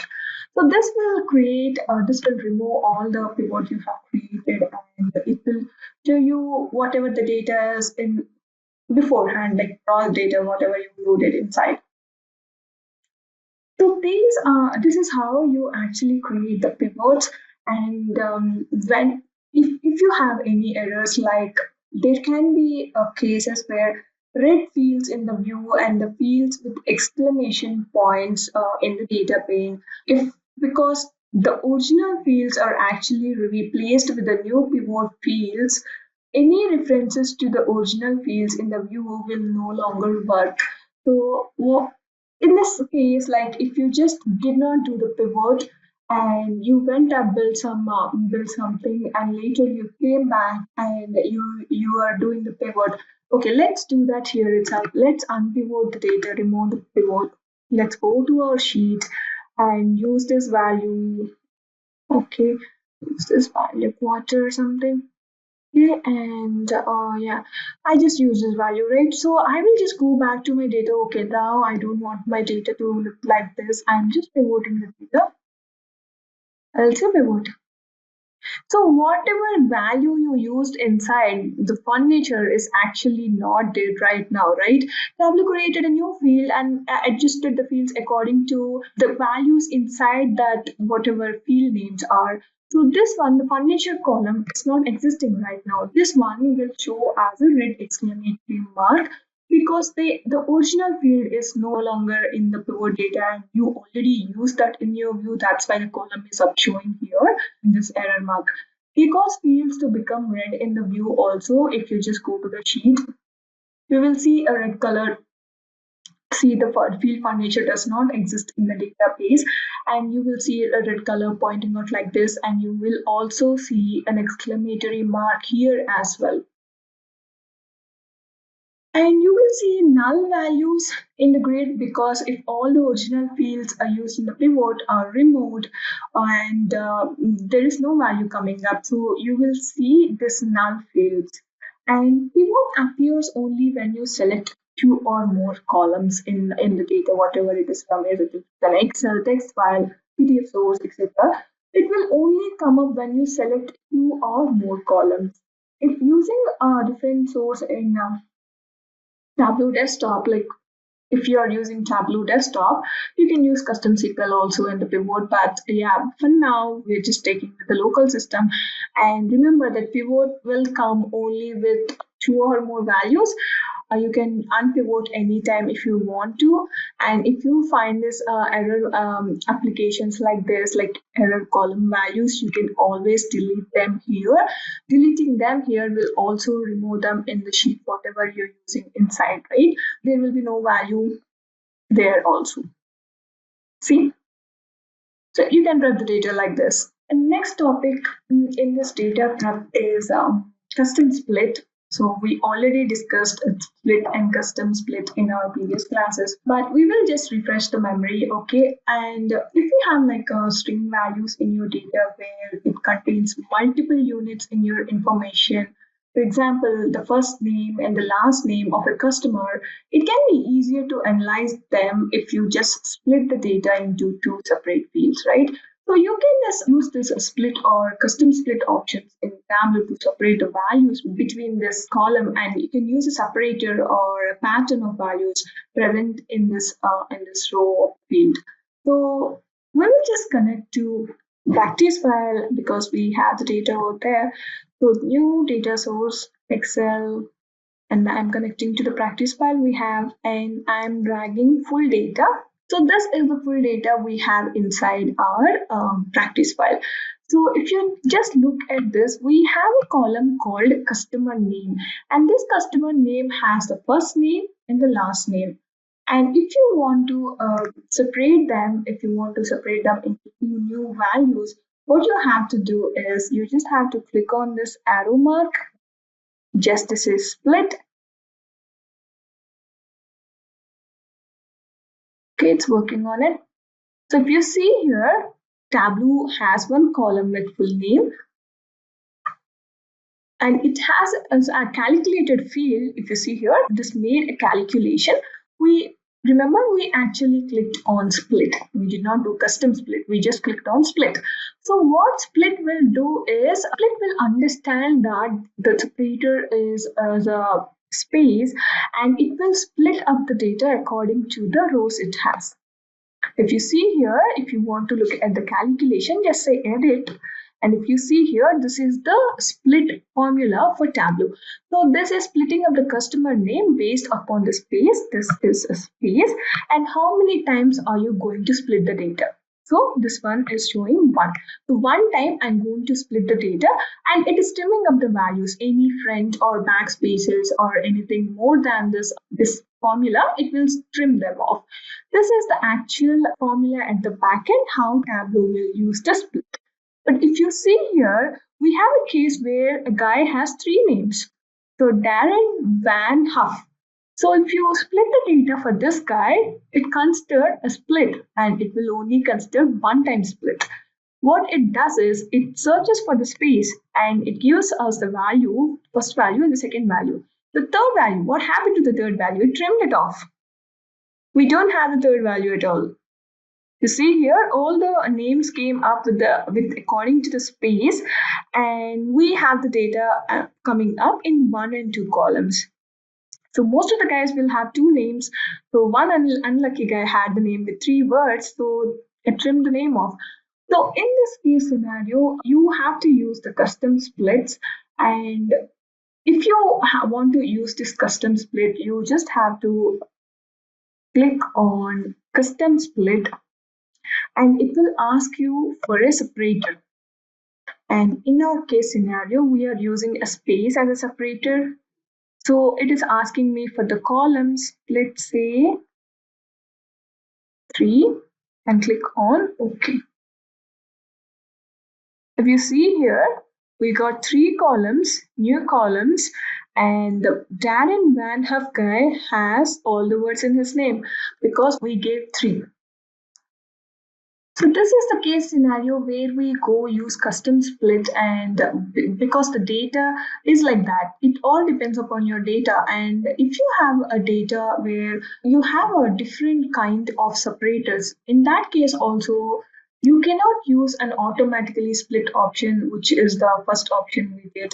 The values which contains the mixed separators, they cannot they cannot use the split option to separate them, and you have to use custom splits. And in this case, we have to create new fields to look at these scenarios. You can always delete the content whatever you generated by just clicking on this arrow and just clicking on delete.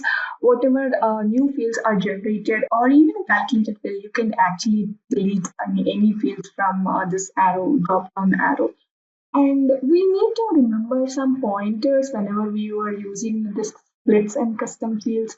The new fields generated from the split and custom fields, we cannot use this value as a key value to join the data tables. You cannot use it in joins. It cannot be a key value, but you can blend the data, but this value cannot be a key value. So, and also the fields generated from this custom split or split cannot be used and pivot, and they are not supported for sets, groups, parameters, and joins. Remember that the fields are generated from a split. That's why they are not supported for this for techniques like sets, groups, parameters, and bins. And to generate like more than 10 fields, you should consider using the already split value to split it again. That's how you will generate a nice accurate data.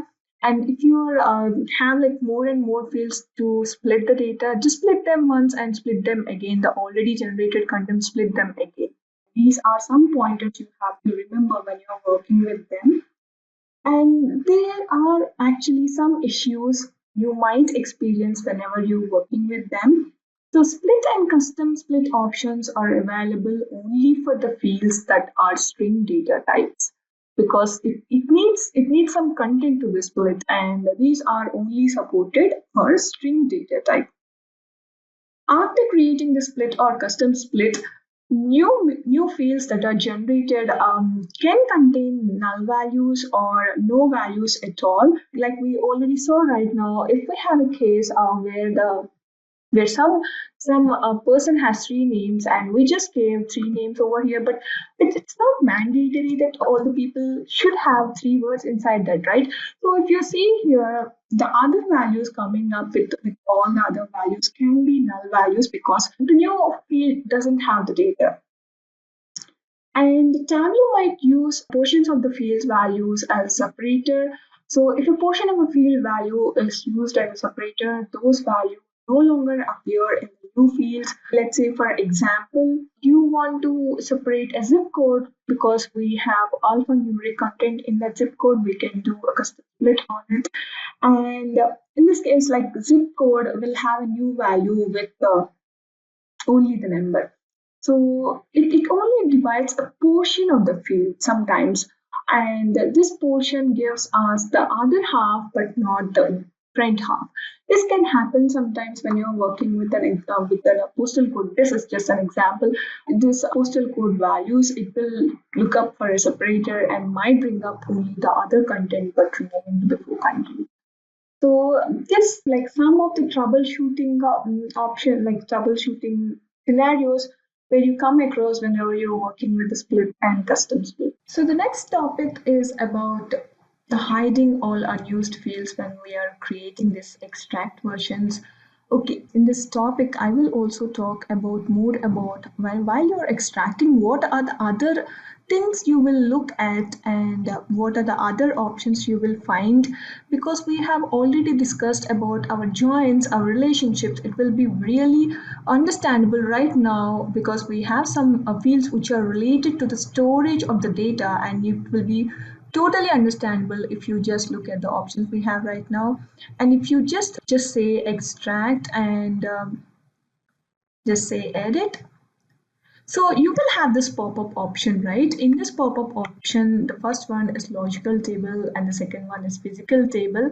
If you see here, why are we getting this logical table and physical layer is because of relationships. And you can actually decide how the extract should be stored. You can choose to have Tableau store the data in your extract using like two structures. It can be in a logical way, that is the denormalized schema, and the physical way, which is the normalized schema. So the logical tables actually store data using one extract table for one logical table. So physical tables that define a logical table are merged and stored with that logical table. So for example, if a data source was made of a single logical table, the data would be stored in a single table. But if a data source was made of three logical tables, so in that logical tables also, if you have each containing multiple physical tables, the extract data would be stored in three tables, one for each logical table, even if you have a physical table inside the logical table. Select this logical tables whenever you want. You want to limit the amount of data in your extract with additional extract properties like you can do extract filters, you can do aggregations, or you can do top end or other filters which you can denormalize the data. And if you use this option when you extract which contains joins, the joins are applied whenever the extract is created. So if you have like a physical table, like if you are going with our physical table, this stores the data using one extract table for each physical table. Logical tables, even if you have a joint inside a logical table, the entire thing will be considered as one table. But if you have a physical table and if your extract is comprised of tables combining one or more joins and meets this whatever conditions this physical table has, each table will have an extract for each table. Like it stores the data one physical table as a one table. So you have some options whenever you're working with the physical tables. So you have some options like whenever you're using this joins, this join will actually save each table in each format, in each extract, right? So this one will query the joins at the time of a query time, okay? And whenever you're doing this physical table extract, you have some conditions also to actually follow. All join types between the physical tables or equality joins, like is equal.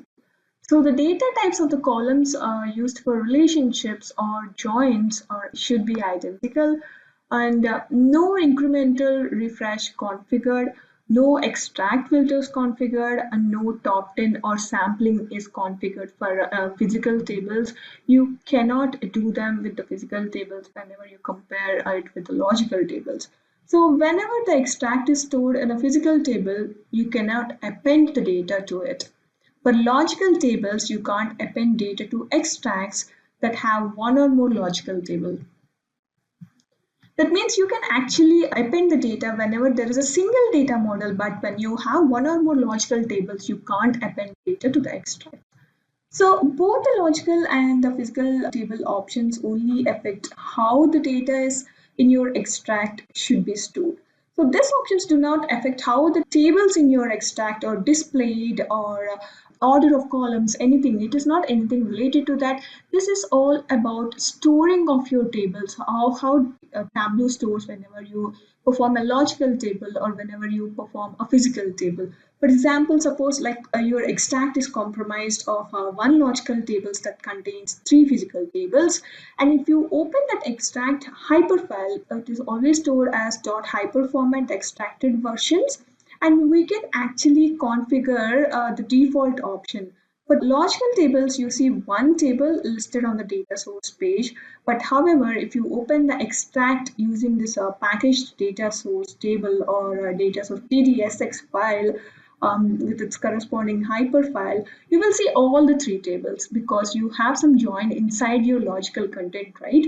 That's why if you open the hyperfile, you can see that all the values, all the tables inside, And you can even determine if you want to store it in a single table or multiple table in that case scenario. And we already know that we can do the extract filters over here. We discussed that already in the previous versions, how to add a filter whenever you're extracting the data. And we also have an option like aggregate data for visible dimensions. So selecting this option to aggregate the measures using their default aggregation. Okay, like aggregating the data actually consolidates the rows, and what happens is it actually minimizes the size of your extract, and it will also increase your performance. So whenever you choose aggregate the data, you can also select role updates. It has an option called role updates too, and you can actually specify the timing as well to like specify date like year, month, etc. So to understand it better, what is aggregate data for visible dimensions? So if you have a data where you have a date, where you have some region, and where you have some sales, and if you have a date, same value in a date and same value in the region, but you're seeing some two different values for the same date and region. That means you have two different rows for same date and for same region, but you're getting two different values under each row. If you just click on aggregate data for visible dimensions, what it will do is records with all the same date and region will be aggregated. If you have like for the first record, if you have 100 and the second record, if you have 200, what happens is it will aggregate these two rows and the final value will be aggregated according, and it will give you 300 over there. That is how you aggregate the data for visible dimensions. Yes. So, and also dates will have been rolled up to the month level, and records with the same region have been aggregated to a single row. This happens when you select the roll up dates to, let's say you have monthly wise data also in that the date actually has monthly wise data, and if you have different rows for each month, you want to roll up the dates to month.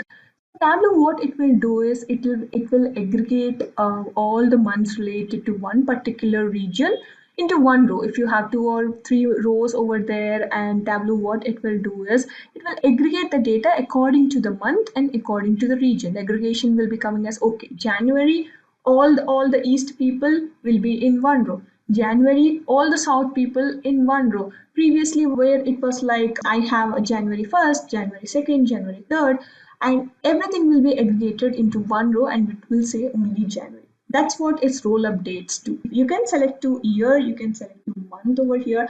This drop down will allow you to aggregate according to whatever. And we have an option to select the sampling of data. We already discussed about how we can sample the data for data validation purposes, and you can choose the rows to extract whenever you're sampling the data as well. So you can extract all rows or you can extract the top end rows. Tableau first applies any filters and aggregations and then extract the number of rows from the filtered and aggregated results. If you have some filter over here, if you have some aggregation over here, Tableau first applies those two and later come up with your options you gave it here. The number of rows options depend on the data type of source you're extracting from. So it all depends upon the data type, right? So aggregation or if you have any dimension aggregating and rolling up to that particular dimension, it all depends upon that. And whatever you create at the bottom will be based upon the values aggregation side as well. So not all data sources actually support this sampling part. Therefore, you might see the sampling option in the extract dialog box. You might not see that sometimes whenever you work with different data sets, you might not see the sampling option because this will not support all data sources. So any fields that you first hide in this data source page, like hide all unused fields, or in the sheet tab will be excluded from the extract versions button. So to remove any hidden fields, if you already used this field and you already created but you came back and you're doing it again, you just have to look at if the extract is already hiding some fields and you have to remove that and create extract sampling part. So in the sheet tab, if you initiate this, you can give this incremental refresh. Incremental refresh means while you're refreshing the data, sometimes it is like you don't have to refresh the entire rows. You just have to refresh the only new added rows. So it will ask you want to refresh the data based upon what sheet. Right now it is full data, that's why it will ask you for the full data. And it will also, if you just select this, okay, full data, if you can give a rows using that particular column, you can do that as well. All the rows will be added to that. This is exactly meaning like you have the past historical data, but you have some new fields added up, and you don't want to extract everything again. You just want to only refresh the data, right? So in this case scenario, you can go with the incremental refresh, which will only bring all the past content will be there, but the new content which is added will be refreshed and it will be extracted. That is what an incremental refresh is. And whenever you want to sample the data, you can actually give a top and rows in say, okay, this is the sheet name you have over here, and you can give some number over here. And if you want to sample the data, you can even sample it by number of rows or the percentage of rows. How it will does the sampling is it will randomly pick up the rows. So Tableau will not go for specific rows, it will just randomly pick up to sampling the data. Sample means it has to have all the data values, right? And it will randomly pick up whatever data it picks up in that sample content, and that will be extracted out. So whenever you're using hide all unused fields, so this only will be used whenever you developed something inside. Let's say I just went through the sheet, did some union. I just used some of the fields in my view, and all the other fields I don't want them. I just only want these content into my data. And if I wanted to extract it after that, I have to come here and just say, okay, hide all unused fields. So this one will basically hide all the other fields which you did not use inside your view. So this will reduce the size of the extract, reduce the rows, columns, everything. So this will improve your performance as well. And the history option over here will show what is the time, what is the action done, how many rows refreshed. It will contain all the history of the refreshed extracted versions. So these are some of the options we have. We wanted to mainly point out how you can use hide all unused fields, and I also wanted to show you the logical tables and the physical tables because we just covered the relationships concept. It is now the time to understand how the data is stored whenever you're extracting, and if you have a relationship over there, how it will store the data if it stores in a single table or multiple tables like that. And hiding all unused, you just have to work upon your views first, then come back and do the extract to use this option. And we have one more option to actually hide the fields, and for that you have to go click on hide all unused fields. So we are now seeing only 3 columns because we only use these 3 columns in our view. We did not construct anything, develop anything in the other views as well. Even if you have some data with the other sheets, it will also consider all the other sheets and it will hide according to that. But in this case scenario, I just had 3 fields. So what Tableau does is it will hide all the other fields. This will come in use where you have so much of columnar data and you wanted to see the main fields which you are using, and you don't want to just search them everywhere every time you just have to go searching here. You just have to hide the fields so that they will not be seen here. And also while publishing the content, sensitive content, let's say if you do not want to show some sensitive content to the final user, you can even use this option hide all unused fields and publish the data. So what it does at the back end is whenever the final user is downloading some content from your workbook on the server or Tableau Online or Tableau Public, he will not see the entire content of your data set. He will only see whatever fields you used in your view, or whatever your entire workbook is built upon. And whatever fields which are not used will not be visible to them. Hiding the fields here will not give the option to download the complete data set for them whenever you're downloading the cross tab or data at the back. This is one option you can use whenever you're working upon the sensitive data or compliance data, or like PI information like a person identification number, something like that. You can always hide the fields and publish them. To see the fields again, you just have to click on show hidden fields over here. So this will actually show the fields like this. If you see here, the hidden fields are actually grayed out, and whatever fields you used on the view are actually showing up in the black mark, but all the other fields are grayed out. And if I want to use this field in here, it will not allow me to use this field. For you to use this field, what I have to do is I have to click on this arrow mark and say unhide. So then it is available for the analysis, and you can drag whatever date you have over here. But without unhiding, it won't show the field. It will be grayed out like this. Once you did this, hide all fields, it will actually gray out all the content and will say, okay, these are the hidden fields inside. If you want to use that field, just go to the field and say unhide. It will show the field in this black. You can differentiate them in black and gray color.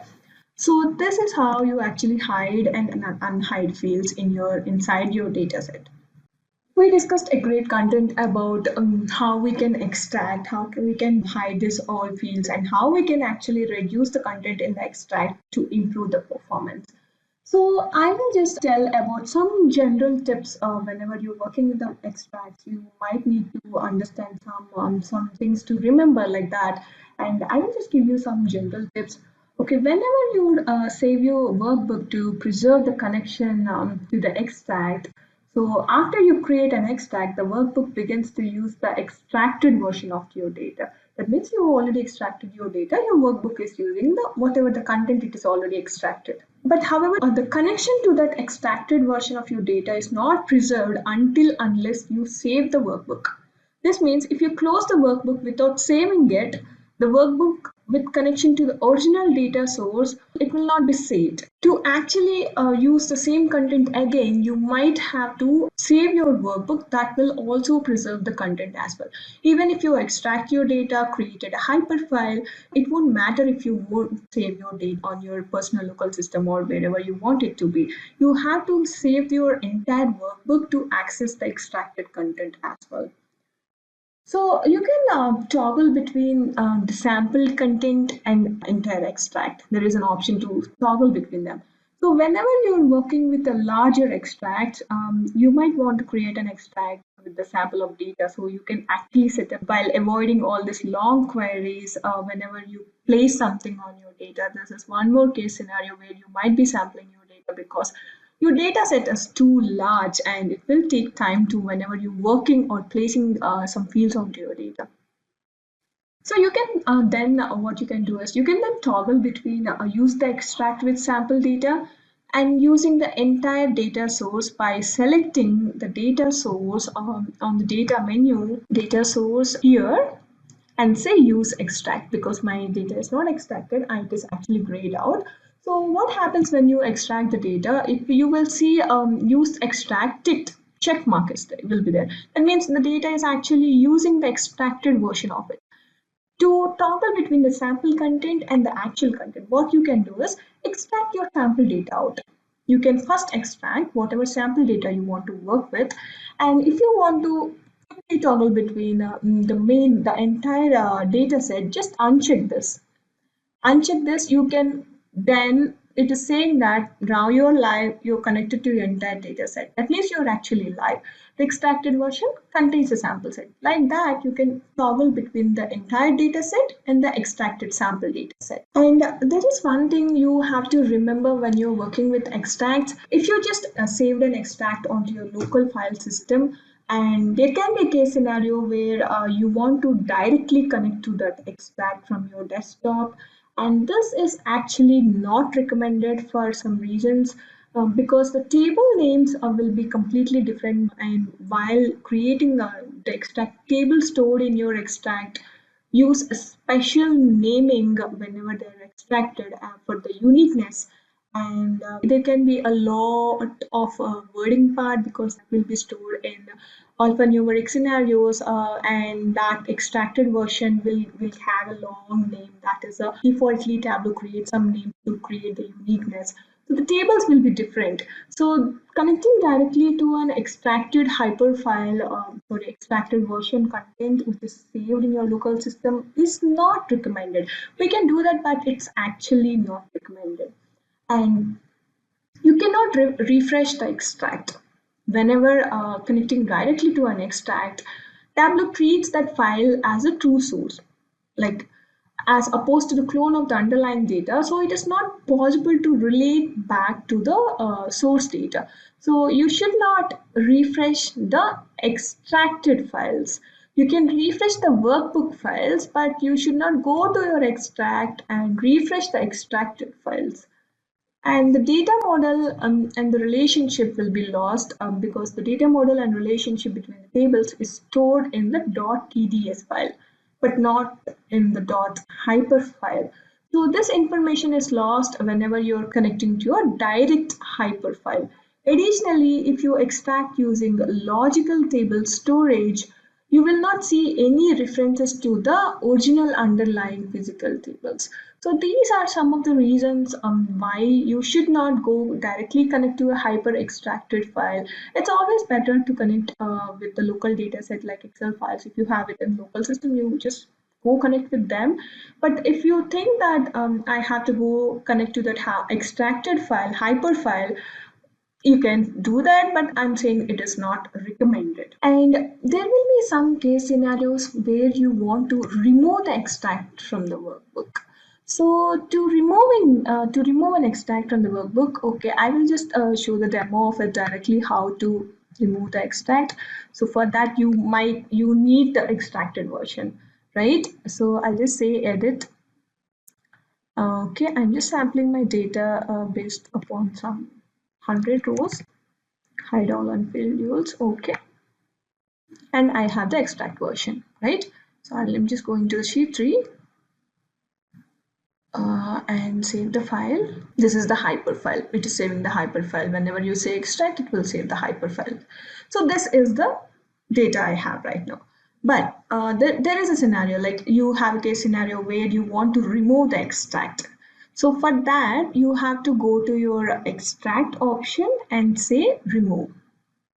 This will throw an error like this because this workbook will no longer reference to the extracted, and the live data connection will be used instead. It's saying that okay, removing this extract will entirely delete your extract, and it will be connected back to the live.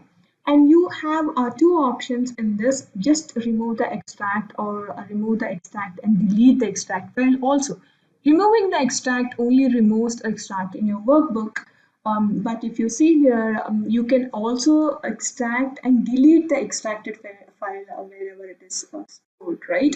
So you can even remove the extract file also. These are two options you see whenever you get this, you have to remove the extract.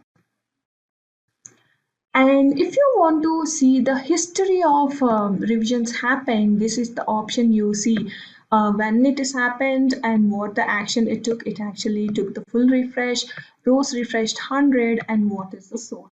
This is the history of extracted versions. Like it will show you all the history of extracted versions and whenever it is extracted, whenever the data is extracted. And there is one more thing. Whenever Tableau loses the connection between, like if it cannot locate the extract, like okay, if I just saved my extract, I just saved my file, and for the next use I opened and it is not able to locate the extract. So for that, a window will pop up and like an extract not found because we don't have a case scenario right now. But if you see that kind of window popping up saying that extract not found, You will have 4 different scenarios to locate the extract, to remove the extract, deactivate the extract, and regenerate the extract. Locating the extract is like you have to locate where you have saved. Basically, Tableau save all the files in the Tableau repository. Selecting this option if the extract exists, but not in the location where Tableau originally saved it. You just have to locate the extract, point it out to that direction where it is located, and you just have to click OK. And Tableau will be able to recognize where it is stored. This is one option, and you can remove the extract, and remove the extract file also. You can remove the extract and just connect to the live data source. You can deactivate the extract. This will also use the original data source where the extract is created, and instead of using the extract, it will deactivate the extract and it will use the live sources. And you can regenerate if you want to. You can re-extract again and just connect with the live data source and regenerate the extract again. These are the 4 options you have when Tableau is not able to identify where the extract is. And in those case scenarios only you will see this option, otherwise you won't, because that pop-up option will be coming up whenever the Tableau is not able to recognize the extract. It will say, the dialog box will say, okay, extract not found. And in this case scenario, it will generate all these options: locate, remove, deactivate, or regenerate. It will give options to actually point out to the extract again. These are the case scenarios you will go through whenever you're working with different data sets, and we actually took around every possible option you might face whenever you're working with the real-time data. These are all the errors, these are all the options, whatever you can call it as. You just went through everything. And if you find a scenario like troubleshooting whenever you're creating extracts, like if you're creating an extract and if it takes long time, depending on the size of your data set, creating extract will take a longer time. However, after you have created data and saved it to your computer, performance can improve because you extracted the data out. This will happen for a larger data set because we're working on Excel right now. But if you just work with the cloud data sources, they can be heavier content, and the extracting of those versions will take lots of time.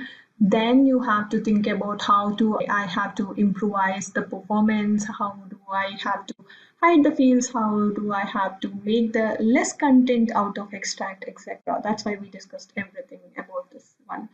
So if the extract is not created, there can be a case scenario you run the extract for so many hours and the extract will not be created. So if your data set contains a really large number of columns, for example, if your data set has thousands of columns, in some cases, Tableau might not be able to create that extract. So if you encounter problems, consider extracting fewer columns or consider restructuring your data at the backend. There can be a case scenario where the save dialog box does not display, or the extract is not created from a PVWX file. If you follow the procedure to extract the data from a packaged workbook, the save dialog box will not display. Like if you already saved the file into TWBX and it is on your system and you open it again and you're creating the extract again. So the hyperfile saving pop-up box will not appear in this case scenario. When an extract is created from a packaged workbook, let's say TWBX, the extract is automatically stored in the package of files associated with that packaged workbook. So to access the extract file that you created for this packaged workbook, you must have to unpackage the workbook first. That is how you can access the files. But just remember that whenever you're working with the TWBX file where the data is already extracted, you might not see that pop-up box to save the hyperfile somewhere because the extract is already there in the packaged workbook, and it might rewrite the data at the backend. So that's the case scenario over there. And yeah, we discussed entirely on the extract again, and we saw so many options for the extracts what we have. And our next topic is interactivity in the dashboard. Interactivity is a main important thing in Tableau. Whenever you present a dashboard to the end user, how much interactive your dashboard is very, very important, and it will actually make users to look at different perceptions. Like you can give them different cuts, and whenever you filter out the data or do some action on the dashboard, your entire dashboard, if it has this interactivity, what user feel is it will easily throw up some insights like, okay, if I want to look at some region, I'll just go to the region and pinpoint on some view, okay, this is coming up low or this is coming up high in some cases. So whenever you're working with your dashboards, make sure your dashboard is so interactive. Give all the possible ways to make the user to interact with the dashboard and go with multiple options. Either it can be a filter, it can be a parameter, or it can be action. You have to give this interaction to the end user, because presentation is actually the most crucial part of many projects. Like whatever your project you're working on, the final presentation is actually the crucial step. Whenever you do your presentations, maybe you don't like to spend your time in the data cleaning, right?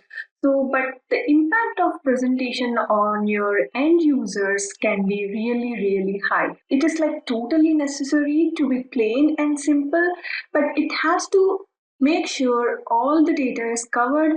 It can show some insights, and people can go interact with the dashboard to bring out the insights which are required for them. Tableau is completely a graphical tool. You just can build any visualizations. If you just get the complete action of what Tableau can do, you can try build your own visualizations as well. Not the inbuilt ones, you can even build your visualizations as well. So if you're working with a dashboard and you are presenting it to a user, make sure you follow these pointers to follow whenever you're adding the interactivity to the dashboard. So firstly, you have to give some easily accessible filters. It can be anything like a quick filter. Just give whatever possible filters to the entire data. So whenever you give filters, users will go and look at the particular unit or particular region or particular product. Maybe they want to look at the what is the sale for that particular product in that particular region. And if you just give this quick filters or any filters to the end users, they can filter out the data as by themselves and just go to that particular region or product and look at the data. This is one scenario where you can give all the possible filters, like all the columns which can be used with the final users. Like you think that the final user may be using this filter, he might use this filter in the dashboard. Just think of all the possible filters and just keep them on the dashboard.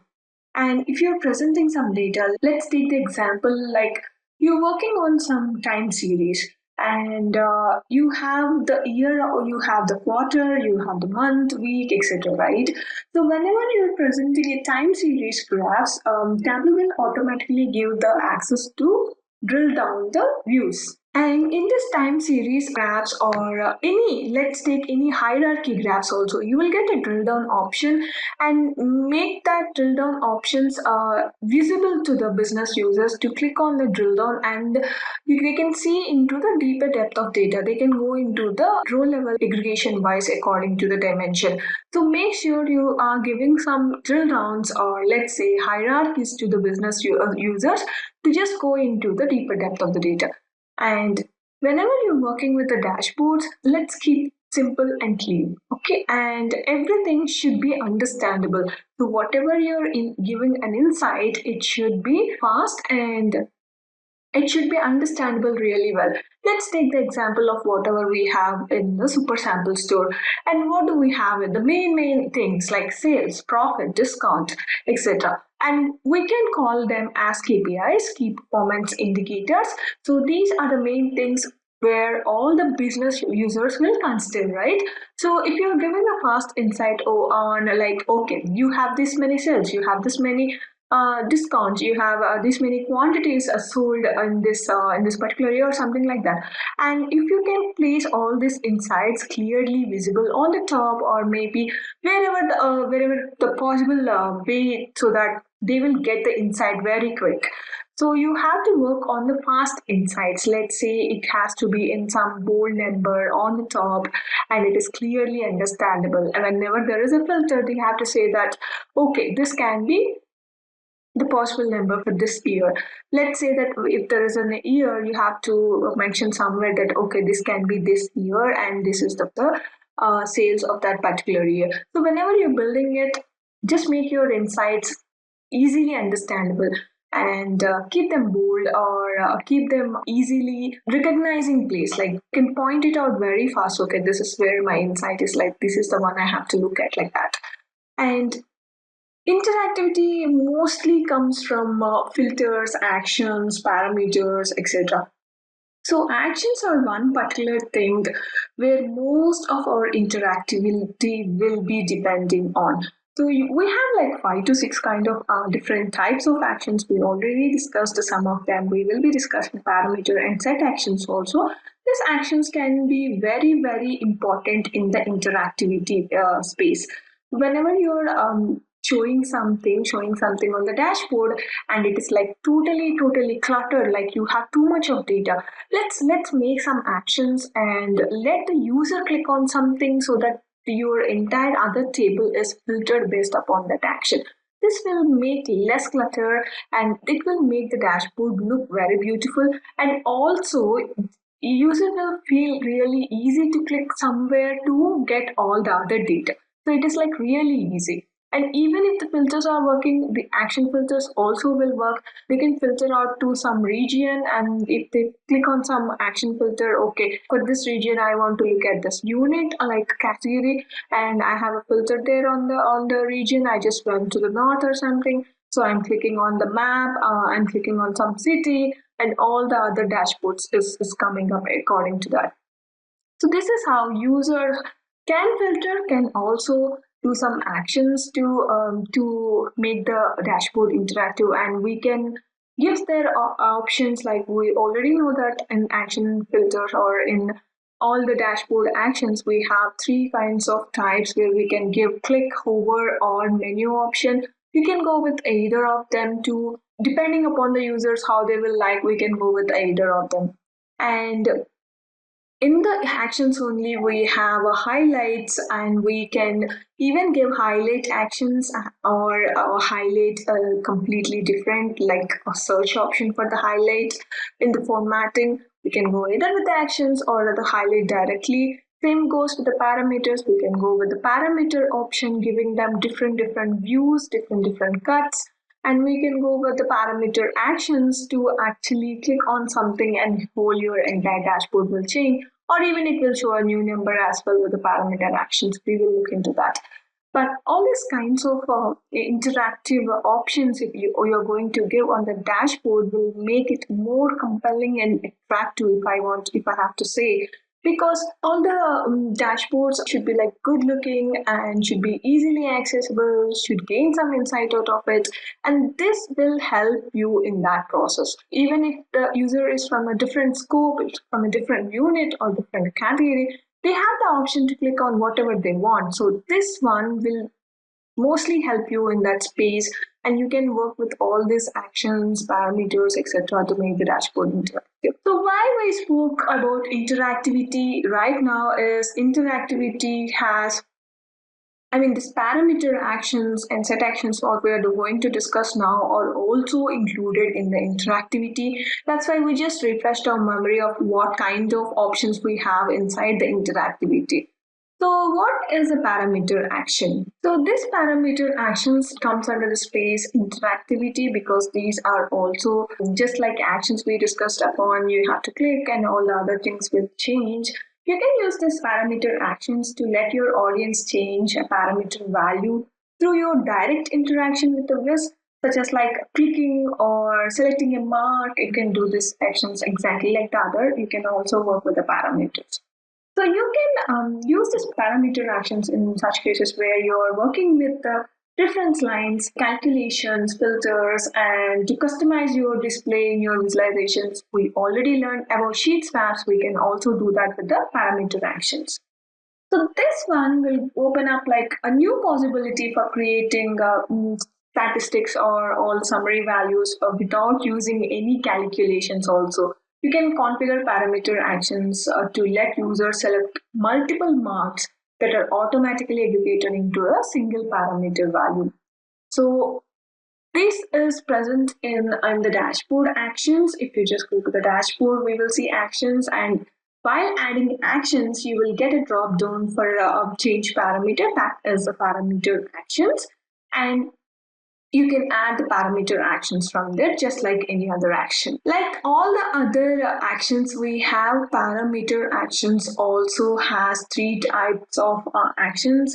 The first one would be hover, the second one would be select, and then the third one would be menu. So the hover runs when a user hovers the mouse over the mark in the view, and it also exposes an option for the action in that marks tooltip. And select runs whenever the user clicks a mark or select multiple marks in the view.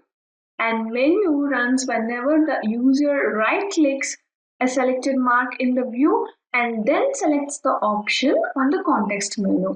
So these three options are present in all the kinds of actions we have. Parameter actions also having these three types, and you can specify according to the data requirement or according to the data set you have or according to the final business user. The business users are like, they have to understand, okay, there is an action over it, that, and they have to perform that action, right? So keeping them in the mind, you have to build on the type of action they are going to use. Remember that interactivity is actually the core of all the Tableau visual analytics. That means you can get to the insights faster, and you can get the design flexible, and you can give a good impression to our stakeholders, and who can ask more questions because of all this interactivity. So these parameters in Tableau, they are like constant values. They can actually constant are like the key components in all the scenarios. They can be used in calculations. They can be used in reference lines in table calculations, and they can be used in bands, etc. So you can use them to quantitatively filter with a single data source or across multiple data sources. You can optimize them according to the live connections and more actually. So parameter actions adds interactivity to all the scenarios. This is how it looks like whenever you add a parameter action, whenever you just click on change the parameter.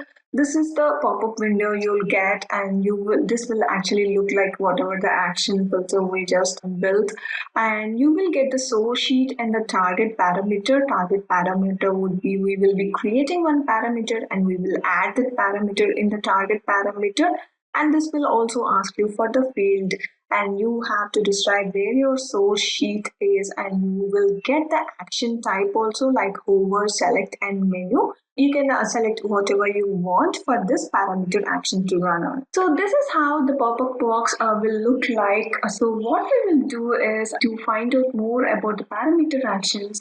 Let's take a scenario of how we can build a parameter action from the real cause. This can be an important real-time issue we can be seeing in different dashboards. Okay, my case scenario is I have a question like, okay, I want to look at my sales, my discount, and also my profit. And what I have is in the main sheet, I have the category, but I wanted to look at the subcategory also. Let's see how we can do that. It's like clicking on one sheet and getting a different value on the other sheet. So for that, I will take our practice file. Okay, I'm just taking my full data from our Excel sheet. So I'm just creating one sheet with my category value, and what I have is my sales value. What I'll do is I'll just drag it on my dashboard. Okay, and I'll create one more sheet. I will category, I'll also subcategory.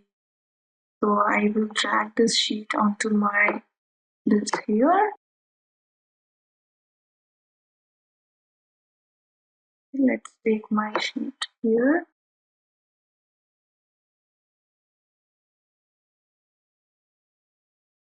Okay, I have something like this. As an example, I have something like this.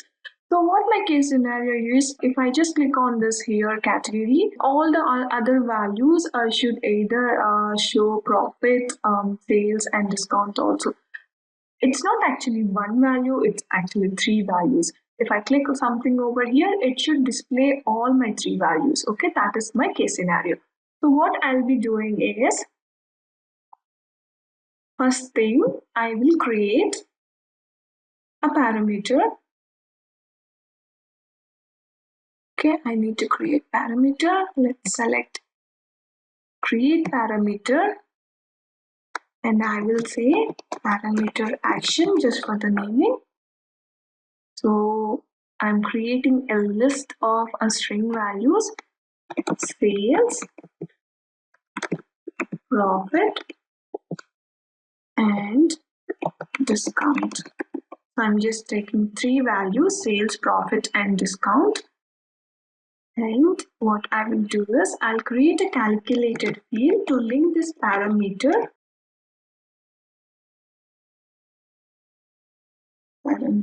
calc, let's say. Okay, so I just created sales, a discount and profit, right? So I have to link the values to that value. So if I'm just writing an if clause, I'll just take if my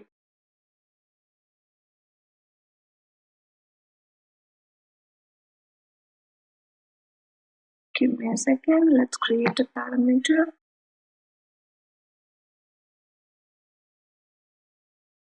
String it is, because I'm writing the names of that sales. Okay, sales, profit, and discount.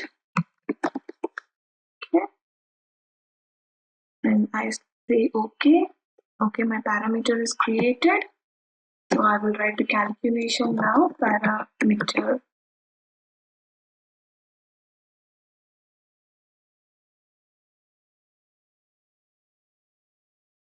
calculation. I'm just writing an if clause. Parameter action is equal to sales. Then I'm linking my sales, this one number, that's it.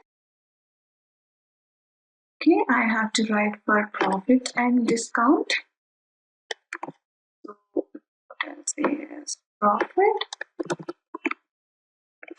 So I will link profit value here. And I say discount. So discount. Let's say end. So calculation is ready.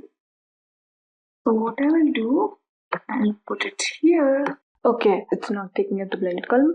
Okay, we have created a parameter with the sales, profit and discount, and we have to create one label where it is says sales and discount and profit, right? So let's take a sheet and create a calculation for all the three values.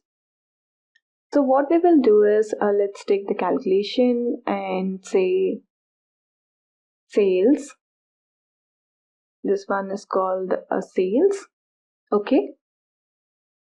So we have to keep it in label text and say some value because it has to create one mark.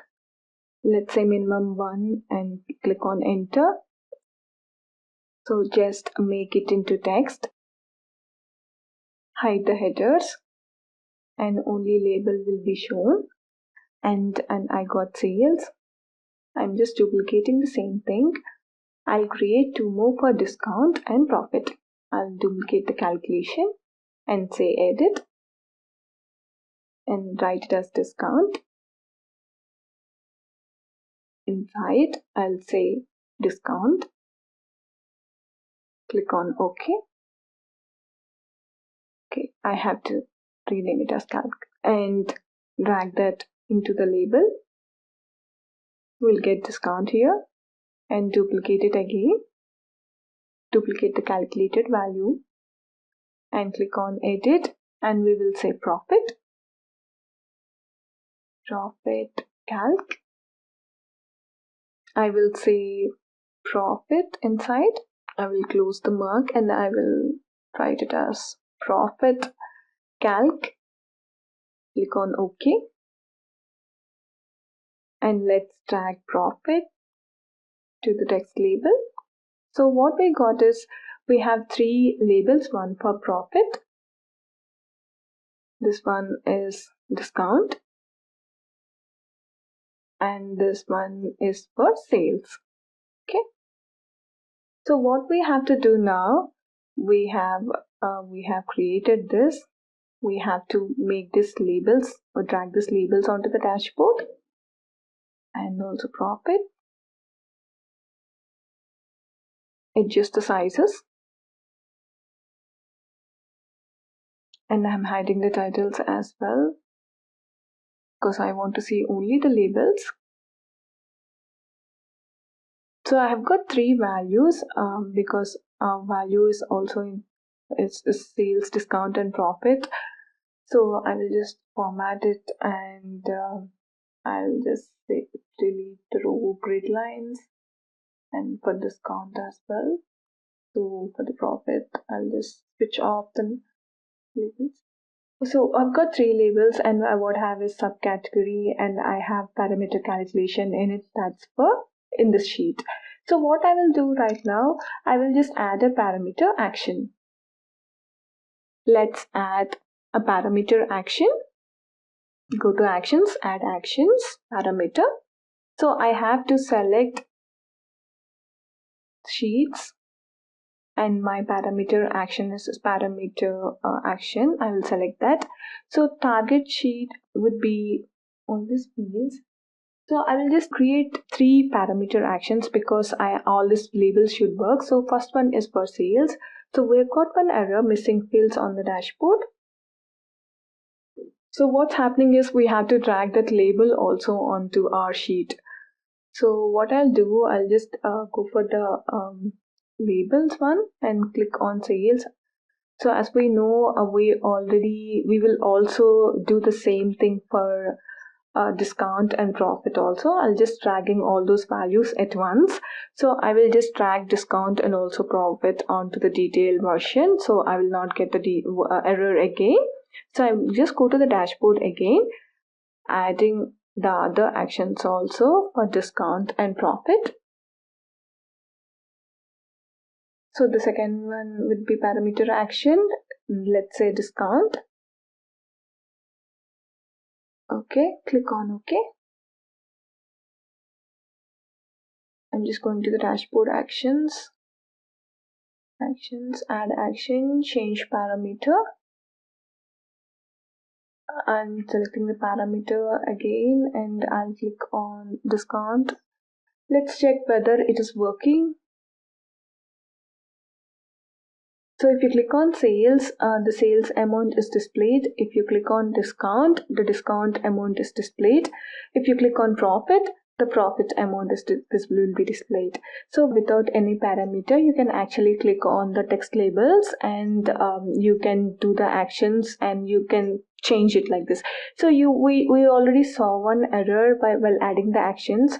It's actually because in the other two parameters, all the sheets are selected here in the source sheet. That's not an issue because we will not go and do the other values. It's fine. You can actually remove the other ones if you want to change that error also. Let's say this calculation is for only discount. What I'll do is I'll just uncheck discount. I'll just click on profit, sales, etc. So the error will be gone over there. If I click on discount. Okay, alright. So I'll just go to the dashboard actions again. I have to select the discount sheet, click on OK. Discount will come. So this is why the error came up, because that sales and profit labels whatever created are not there on the details, right? So date will not have discount or profit, on discount will not have sales and profit. That's why you actually showed that error. So but you need to have all the three labels on this sheet, because this is our main sheet and because where the values will be changing. So if you keep them in the detail, you will not see that error, and your calculation parameter action whatever it is doing will be coming up. So if you click on the sales, the sales value will come up, and if you click on discount value will come up, and profit value will come up over here. Click here. So we already know that we can use parameter actions by sheet swapping, and we can completely change sheets. That's when we work on parameters if we want a different measure value. So parameter are used to change the dimensions. Whenever you were working on the measures for a different value, we have to go for the sheet swaps. But parameter actions, you can go with a different measure values also by just creating the parameter actions. So you can change the values like this.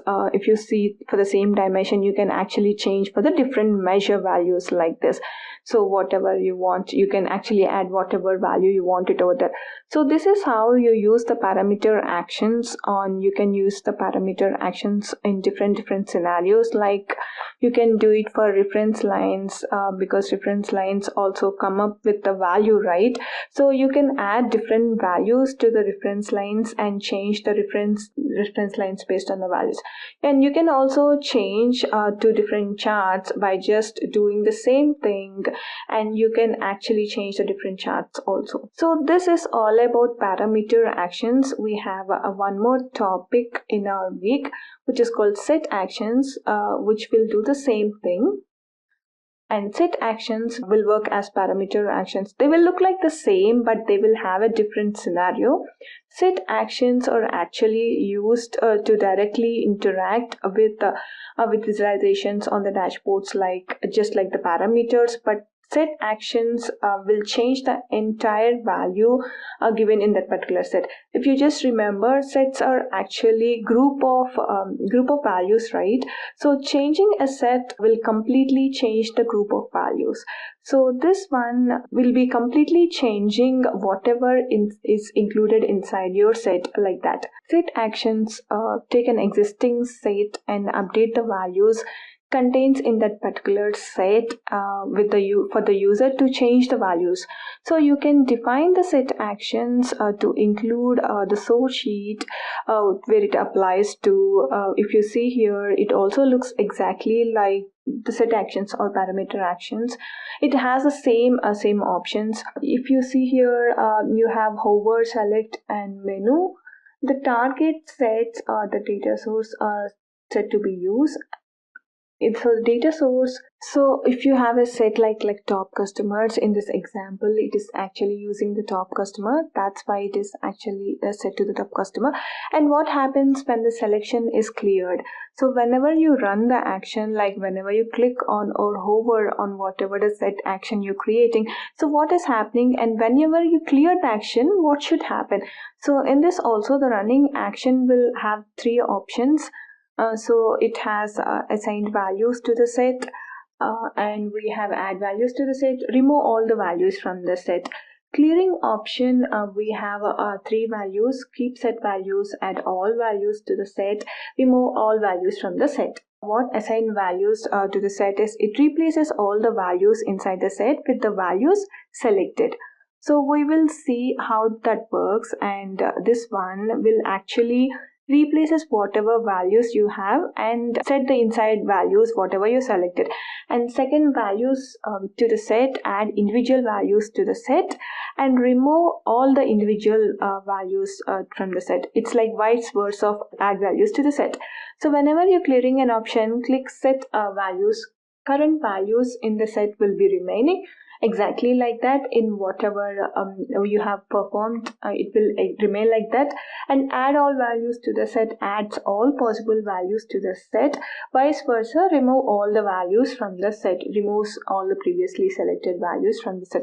Do you want to add those, or do you want to exactly come back to whatever it was before? It was like that. So you have these steps. Whenever you're creating a set actions, you can create one or more sets, and the sets you're creating will be associated with that data source that is currently selected, and it gives the options to actually target the sets. It also allows you to select one from the data source.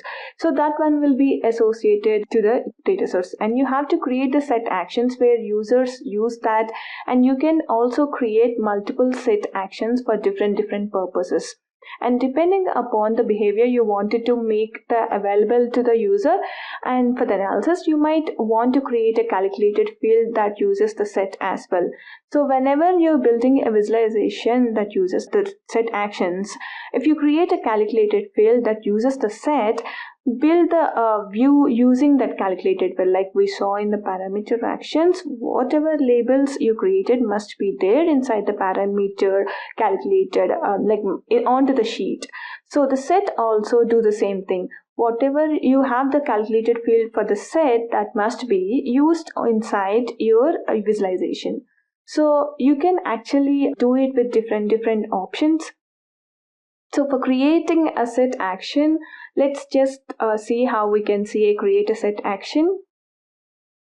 Let's take an example of how we can show a drill down using a set and a calculated field. And let's create a sheet with a category.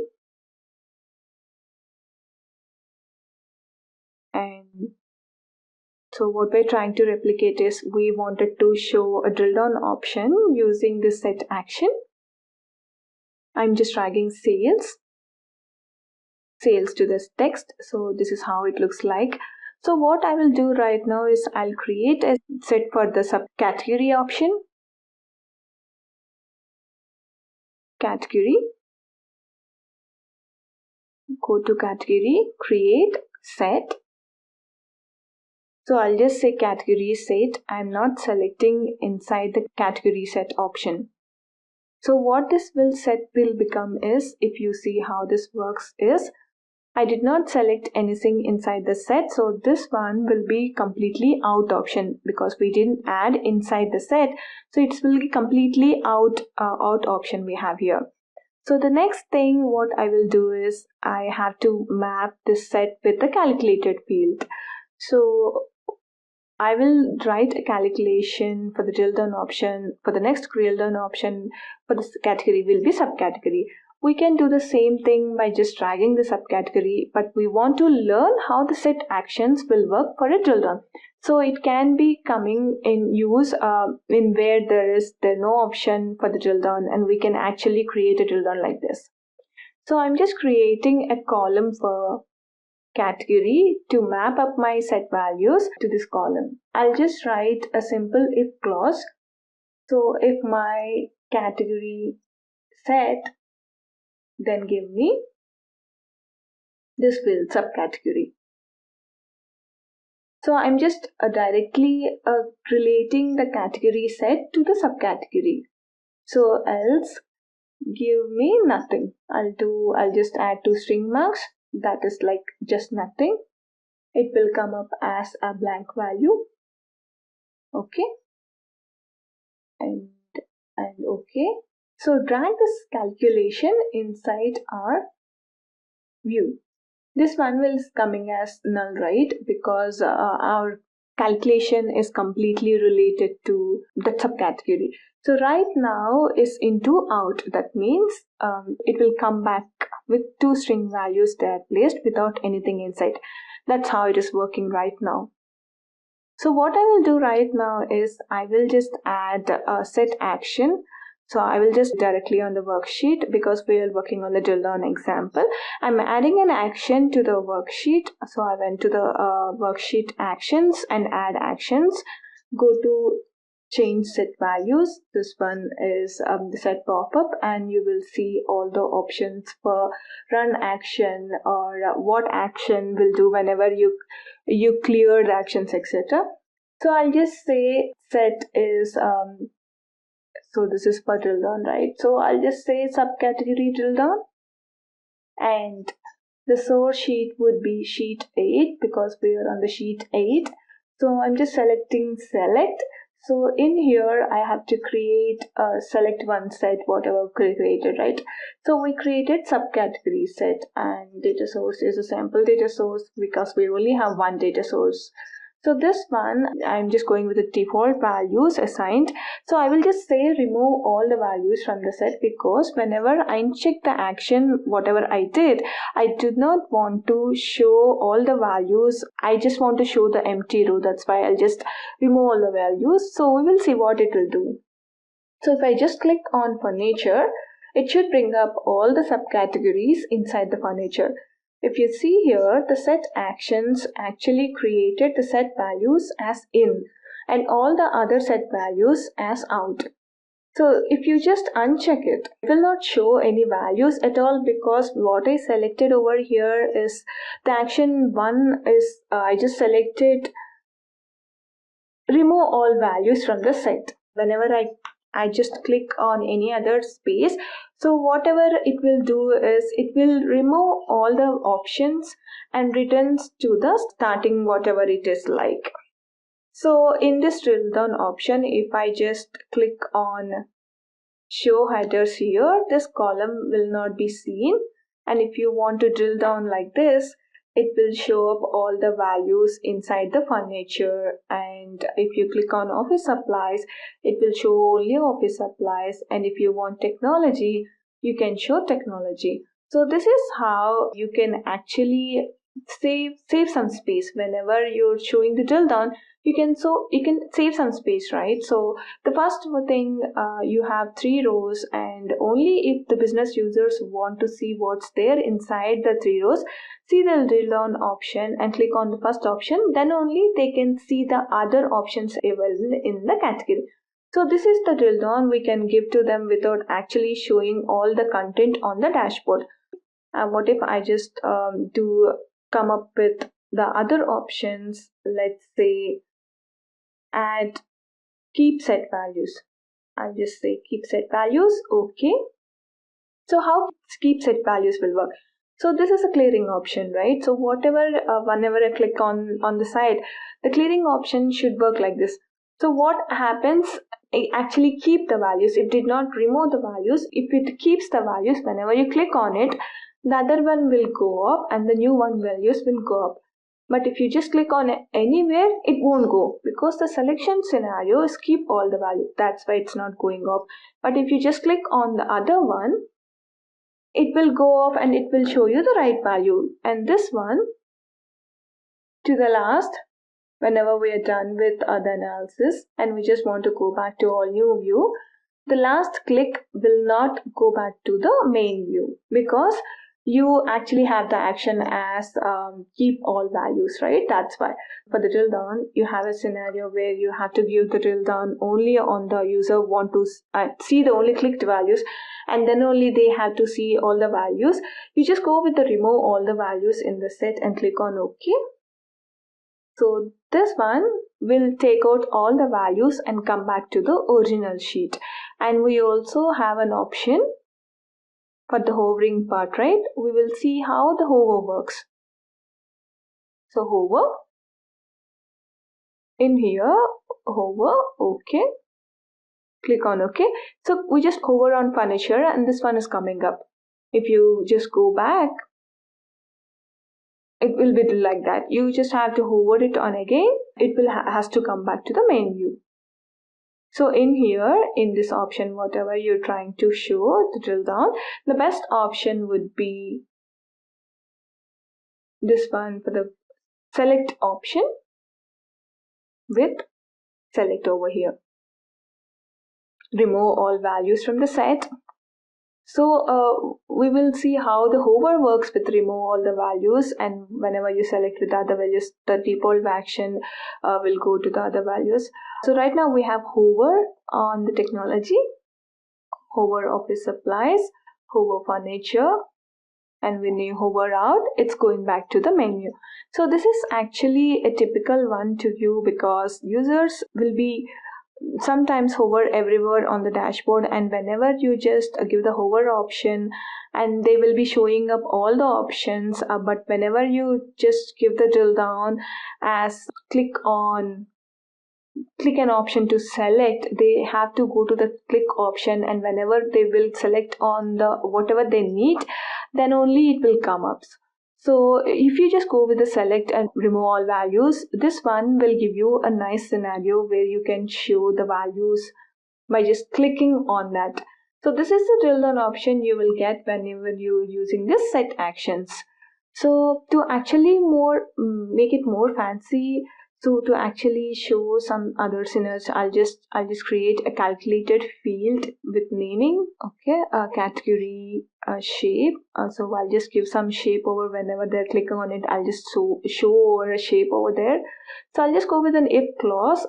If my category set, then I will give some shape value over here. So whenever I click on some category inside, I wanted to give some shape. So let's take some shape over here, like just star. And I'm using an else value. I just wanted to tell them that they are at that particular place. I'll just giving a star by just clicking on that cell, and we can actually give up some other shapes as also. Let's say plus. Okay, because they are actually drilling down, let's give them a plus value over there. And just say end, click on OK. OK. Category shape, bring it onto the view. OK. If you click on this right now, you can actually see all the subcategory which are coming up, and because this calculation is related to our set, and this one is actually showing a star whenever you clicked on it, because you just clicked on it and over here you're actually seeing on star. And if you want to go with the other options, and you can give some shapes over there, whenever you click on that you can see a particular space or shape over there. So in this space, you can show some shapes over there, that there we can actually represent some shape, because the users will understand that they're at that particular area. So if you click on something over there, and you can actually show some actions, and you can show some shapes over there. You can even give some arrow marks saying that this one is actually a down arrow and it's a flat arrow, something like that. You can come up with all the options. So let's also fill up this space. Let's make it even beautiful. And what I will do is I will add a category option. The category, whatever name is displayed after the shape, and click on it. If you see here, click on this, it will show a star, and it will also show a subcategory. And if you click on this, it will show this. If you see here, we can even show the names after the shape. We are only seeing the category name whenever there is a plus mark. That means it's actually taking the plus category only for the later one. And if you see here, it's actually coming for the later one. If you can also do this like this. Let's say plus category in here also. So it will also display for the other option as well for star. Let's say apply. See, if you just click on here, this one is star, that means you just clicked on it. If you just hide the first column completely, the star action shows that you are on that particular place or particular office supply. And if you want to go to the other options, click on that, and it will actually show the plus symbol after clicking the option. So after clicking only, you will get the star, and if you just uncheck it, and everything will be a star symbol. You can even use other shapes, arrows, like the other shapes available. So this is like a drill down, so you can actually give some shape arrows to show that okay, you clicked on it, it is down, and otherwise you can just flat arrow option. I just use this option, so these are like completely available, so that's why I just use them. But you can go with different fancy shapes over there to show that they are at particular place, or like they're out of this particular space, etc. So this one is like using a set actions to show the drill down and map the calculation to the set actions whatever you have, and you just use the subcategory and the category to give the subcategory option as a drill down. So whatever field you're using inside the data will be aggregated according to the data of the dimensions whatever you give. So whenever you're using the dimensions, to just check whether you are actually showing some proper meaning to the final users, because it is a drill down, right? So it should make some sense whenever you're throwing it to the user. So the data will be aggregated according to the drill down. So you need to check whether your data is aligning to the drill down whatever used in the first column. So whenever you're using these options, just check whether it is properly mapped with all the drill downs and the aggregated values. You can also relate it to the calculation by just using the calculation in your set actions also. And so this is a simple scenario of one kind of example to use a set action. So this is how you just show some drill down and show some space on your dashboard, give some interactivity to your dashboard. So we can also create some calculated fields and create other scenarios to give it to the final advisor. So this is all about actions, set action types. So we went through all the options we have in set actions, parameter actions also. So if you just come up with the final summary of this week, we have actually covered the following topics. So we saw how to pivot the data before loading, and how we saw how the data comes up with all the pivot, how the custom split will work before loading the data, how we can work with the custom splits as well, and how we can go with the exact single columns and multiple columns. We need to use the delimiters, etc. How to use the delimiters, we have seen everything. And we also see how to hide and unhide fields while extracting, how to aggregate the data according to the extracting data, how we can aggregate the data. So we also saw how to sample the data according to the rows and percentages available. Next, we went to the interactivity of the dashboard, how we can give the interactivity to final users, and we discussed on parameter actions and set actions, what kind of actions we have inside the parameter and set actions. We discussed the examples of how we can do the parameter actions and set actions. Parameter actions to actually show different kinds of measure values, and actions we do for the drill down for the set actions. This will give much more interactivity to our final users on your entire dashboard. So this is all about this week's summary. We went through all the data pivoting part, data manipulation, and also the interactivity for this week. So this ends our week topic, and thank you so much. Congratulations on completing Cryo.do's crash course on data analytics and visualizations with Tableau. You have now gained practical experience with one of the most robust data visualization platforms, learning how to create interactive, data-driven dashboards and reports with precision. If you found the course valuable, don't forget to like, share, and subscribe to our channel for more in-depth courses and content. For those looking to deepen their expertise, visit our website to explore advanced programs that cover data modeling, predictive analytics, and more. Thank you for learning with us. Until next time, happy analyzing.